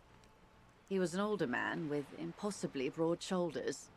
He's probably dead by now. Even his shack is long gone. Not that it matters. These buildings are all carbon copies of one another. You've been to Martinez before? Yes. I was slumming it with some girlfriends of mine. We had boats and... Don't hold it against me. My paramour certainly did not. Sounds like you miss those times. Not overly so. It's not like this was the only place we visited. Me and my girlfriends from Azon with our shiny boats. Like reavers. Soul Reaver? We told ourselves we were the worst thing to happen to the coast since the Coalition landed in 08. Imagine. If you say so. I'm over-radiated, Harry. I do silly things sometimes, out of pale-related illness. Like take this job. The moral of the story is... So it was a factor in her coming to Martinez in the first place. Interesting. Do not spend 22 days a year in Pale Transit. Don't waste your 20s slumming it with your stupid friends. And don't deliver Everard Clare's mail. Are you satisfied, detective? What else can you tell me about your mail delivery quest for Everard? Do you think it will improve the place? Overradiated, no wonder she looks about 109. So true, though. I don't feel like this is a great way to end this conversation, but it's all I'm allowed to do. Yes. I'm sad I'll never have the time, detective. I've always wanted a dilapidating fishing village. She is more defensive about it than usual. Full of ghosts and ancient memories. Has this errand yielded you any information? Meh. Of course, Detective. Should something come up later down the road, don't be afraid to drop by for a chat. Until then, is there... I gotta go. There's a man on a balcony I need to speak to.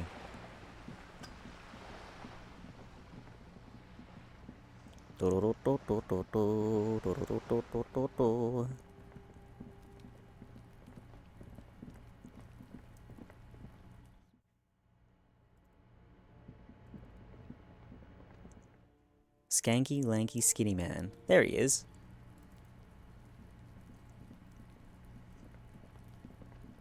Hello. Gendarmerie, you found me.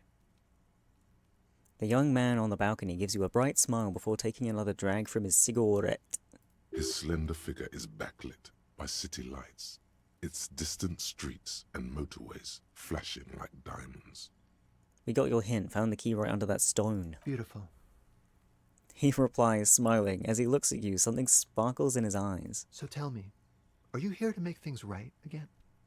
How many cigarettes have you got, lad? Thank you. Thank you for knowing that. Almost described vomit there. What a hell. But he ain't skanky. Am I not? That's what I'm aiming for, yes. Honestly, I'm trying not to screw anything up. I'm not going to make things right, I'm just going to make them spectacular. Ignore his question. I was hoping to talk to a possible witness. Your balcony overlooks the murder scene. I'm going to make them spectacular. Beautiful. He says again, a nearby street lamp casts shadows on his chin, drawing out the slender cheekbones. I have some good news for you. My Sunday friend is visiting me tonight. I told him about you and he'd like to say hello. Step in. He's already waiting. Interesting. By the way, I'm really digging the view here. Point to the skyline. Why would I want to meet your friend? Very well, I'll talk to him, but first I want to talk to you. I have so many questions. That's nice, but I don't have anything to tell you. It's my friend you're looking for, not me. He takes another drag of his unfiltered cigarette and looks around. It's getting dark and the neighboring windows have lit up one by one. You're an elegant, posh British. Am I? Are you sure? I got crazy cheekbones, for real? I love cheekbones. Tee-hee-hee. Besides, I've got to run. He's going to leave you alone again. That's sad. No! Run where? But I just found you again. Go if you must, I don't care. I don't care about people leaving me all the time. But I just found you again. Just look at it. It's a beautiful night. Who's going to stay in on a night like this?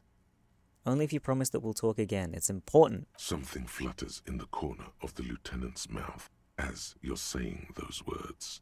Heh. For me, it's not posh, but almost posh. What does that mean? I eat cheekbones. I put them in my soup? What the hell, Brenwan? Watch out. We'll talk. Just not tonight. Okay. Take care, alright? He says with another disarming smile before slipping off into the night. And he's gone again.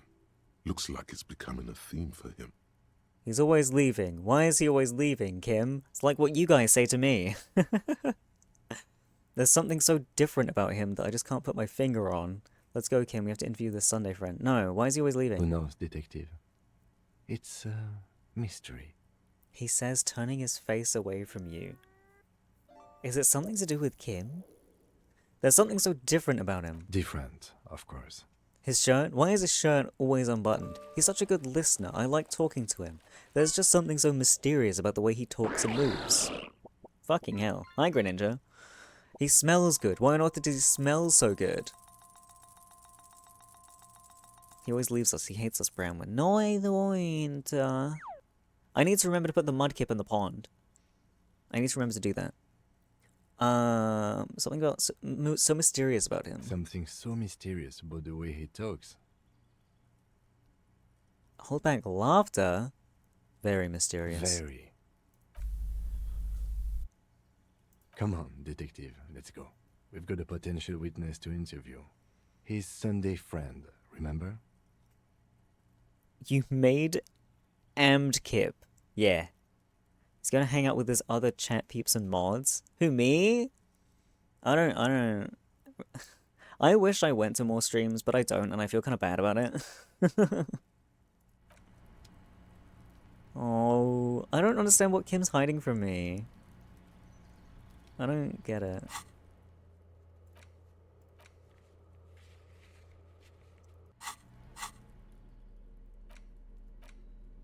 A white envelope with a stamp attached to the upper right corner. Very warm drink. Handed to you by Everard Clare. Inside are some legal documents with 2 names printed on them. Isabel Sadie and Leanne Carter. Both signatures are required. Let me have a sip.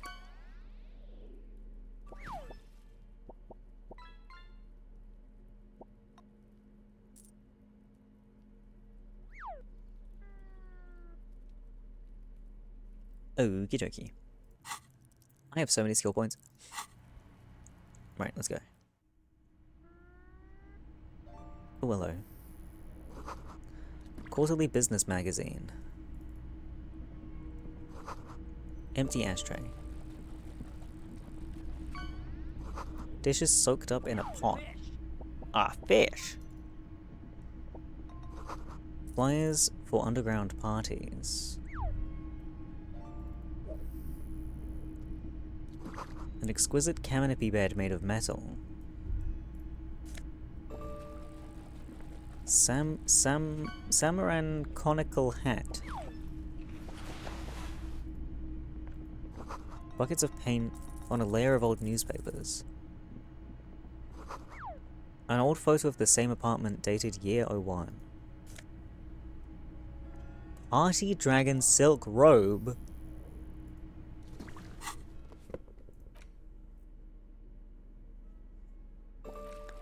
This tawny cone-shaped hat looks like a beacon of Samaran wisdom, its straws sticking up like antennas. Thank God you can't really see people's reactions when they see you strolling around in this incredibly insensitive headpiece.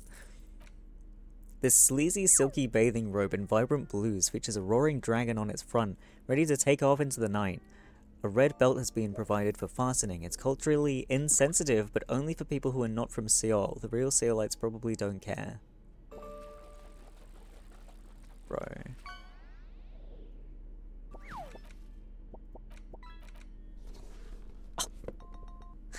It really doesn't work with the mesh top or the tie.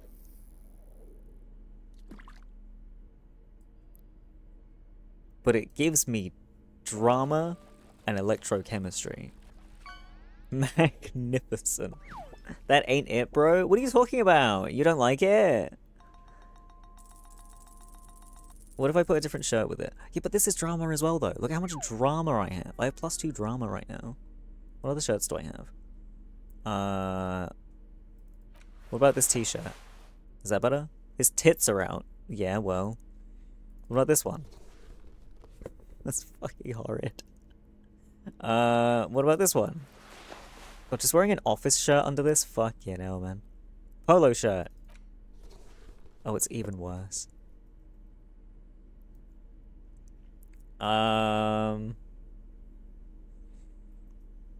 If it wasn't like slipping off the shoulder, it would be easier to match with something, you know? But honestly, the stats. The stats. Thank you for the headpads. Just no shit at all. Let's go. Oh, no shirt?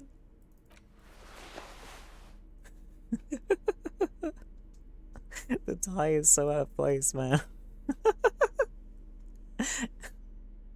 Anything for the stats? I mean, I honestly don't really need drama a lot of the time. I do like shivers. But fuck it, this is my outfit. Hello. In a wider sense, Z's is actually my apartment and yours. You have acquired the robe. Keep it, officer. It looks good on you. Oh, I'm glad you like that I've taken it. You shouldn't be seeing him in an intimate setting. For some reason, you feel this man is your superior. Oh. Superior, but he's not in the command chain. Novomi, you need drama. That's how you become rich and famous?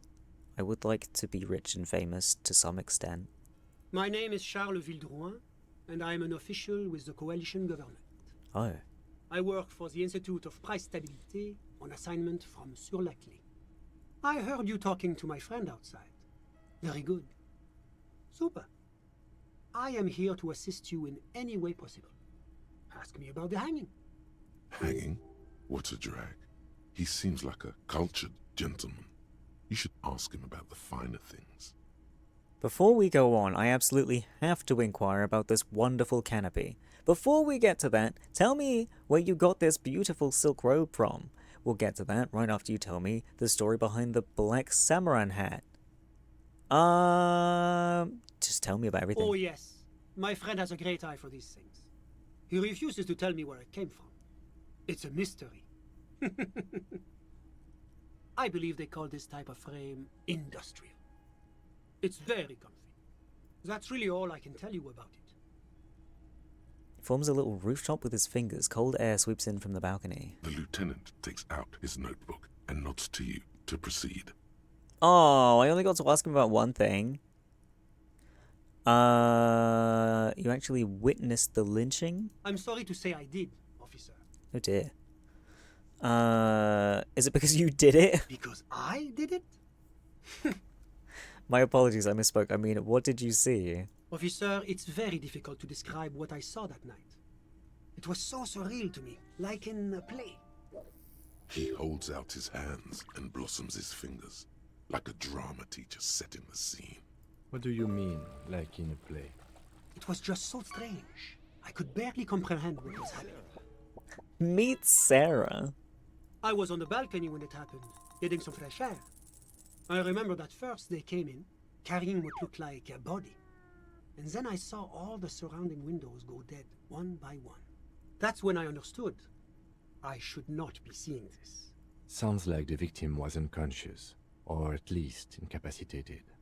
Interesting. Sarah, no! Is that Dribble's wife or something? No, that's... What was his name? It was something really stupid, and then he had like a reasonable surname. Fuck. I don't remember what his name was. Some fucking Resident Evil man. Who were they? Can you describe them? I couldn't see their faces well, and there were quite a few of them. But they were very loud and very Martinez. Let's just say that the laboring classes can get rather expressive with their profanities. How many of them were there? I couldn't tell you exactly. Less than 10. Maybe 8? Probably 7, because there's 7 fucking Hardy Boys. What happened next? I went back inside. Were you able to see anything from inside? Officer, the yard was pitch black. There was nothing to see, but I could still hear their voices. They were threatening to kill that poor man. Were they men, women? What ethnicity were they? All men, I presume. But again, I couldn't see very clearly. I believe they were mostly white, though I believe I saw 2 Areopagites among them. And I am quite certain that one spoke with a Mesk accent. What happened next? Well, that's the strangest part, officer. Nothing happened. It was oddly quiet for a public lynching. What do you mean nothing happened? They lynched a guy. Eventually, their shouts died down, and that was all. There were no gunshots, no celebratory shouts, no anything. Why didn't you call the RCM? You're right, of course. That is what one is supposed to do in such circumstances. I was simply in shock. I'm afraid I don't have anything else to add. About what time was all this happening, approximately? All I can say is that it was late. Well, let me get this straight. You didn't actually witness the hanging itself, did you? No, I didn't see the corpse until the following day. Thanks for your time. Of course, anything I can do to assist the RCM. Can you tell me about your friend? Ah, my friend. My friend is a good young man. His family immigrated here from Kedra, and life has not been easy for him. But he understands the importance of education. He has taken his future into his own hands, and that's all that matters. Hi, Tori. What's Kedra? How did you two even become friends? You still haven't told me who he is. What are you doing in his apartment by yourself? Who is he? Sorry. Who? Man throws a quick glance at his watch. Your friend, the smoker on the balcony, we were just talking about But him. I told you, officer. He's a bright young man here to pursue his education. Education is the foundation of our future, especially the arts. It is a cornerstone of our civilization. What's his real name? Officer, you have to understand. I can't give you his personal information. I'm sure you have your own methods and databases, right? Please don't put me in this situation. So all you can tell me about him is that he's here to study the arts. He's deeply enmeshed in the study of the fine arts, yes. Which arts? He's a truly free spirit. He likes all the arts. Perhaps graphic design, printmaking, who knows? The world is open wide for a talented youth like him. What are you doing in his apartment by yourself? I'm just enjoying the view. Man smiles, nodding to the window. What view? It's dark outside. Listen. What? I'm not hearing anything. The Insulindian Bay. What about it? This place used to be a luxury accommodation before the revolution. Apartments, of course, were much bigger then. A few walls have been added here and there, leaving some of the tenants without a private bathroom or a kitchen. But the million real view stays. You can't take that away. I was asking about your friend. My friend comes and goes. I'm sure you'll see him around. He's a busy bee. A busy bee? What an odd choice of words. How did you two even become friends? How did any of us become friends? Bad things happening on the Insulindian Isola? Oil platforms ablaze in the night? Civil wars lasting for years? Finally, the international community is forced to step in. You're describing how the coalition occupied Revachol. One of the wonders of democracy is that everyone is allowed to have his own opinion. And not just allowed, encouraged even. Have you ever tried debate? What do you mean? Debating. You should consider joining a debating society for adults. I hear they're oodles of fun. I used to have a flyer for one, but now that I start thinking of it, it was for an improv class anyway. It's this funny theater thing, you know? Very creative. Helps relieve stress. I can't think of anything worse than, like, debating, by the way. I'm in a debate society? Really? I love improv. I would be awful at it. And debating. A mass debate. Okay. A chill runs down your spine as you envision a half-dozen people in professional attire standing around a chair, awkwardly pretending to be waiting for a motorbus. It's neither funny nor creative. What's Kedra? Kedra is a candidate member of APIS. But, between you and me, their potential membership is a more contentious issue. What do you mean? That it's never going to happen. They entered negotiations in 21, and it's been pending ever since. But that doesn't tell me anything about Kedra itself. Is it warm there? Cold? Something in It's between? warm. It's also known for its mandarin trees and dust storms from Supramundi. Mandarins. Kedra's an emerging market, but it still has a long way to go. Maybe that's why my friend's menage decided to emigrate. Okay. I'm all ears, officer. What's an official like you doing in Martinez? The coalition is only looking out for the price stability. Inflation is a killer, like a heart disease blocking the normal circulation of the economy. It must be controlled. The economy impacts the entire international community, which is why it requires international oversight. What are you doing here in this apartment? Well, I'm renovating it. It is an interesting project. The building used to be a 12-story skyscraper before the cannons took the top 4 stories off. This, of course, happened when the coalition forces landed here. You could say I'm undoing some of the material damage the international community caused when we arrived here.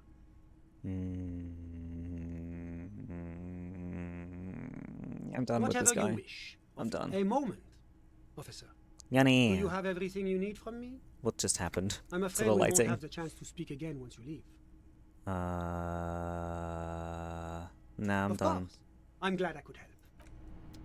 I got to go. I'm also like super overtime on stream. Oops. Okay. We can save here. And then I'll figure stuff out tomorrow. Okay. Wow. That will be all for me today. Let's find somewhere to go. He's leaving us? Well, yeah, but, I was here longer than I was supposed to be, so there's that.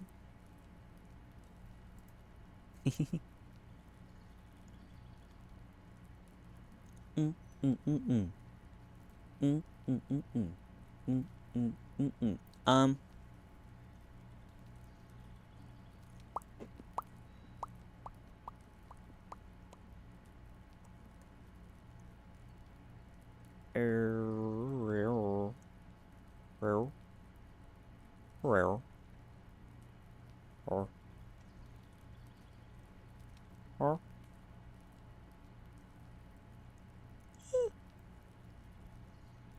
Oh my goodness, I need to not yawn. Stop. Calm down. Okay. Can I have a goodbye kiss? Yar. Hang on one sec. Mwah. It's abandoned us. There is no god. Oog, R-E-O. Yeah, those are the kind of things that I say, huh? Anyways. Grab yourself a raid message.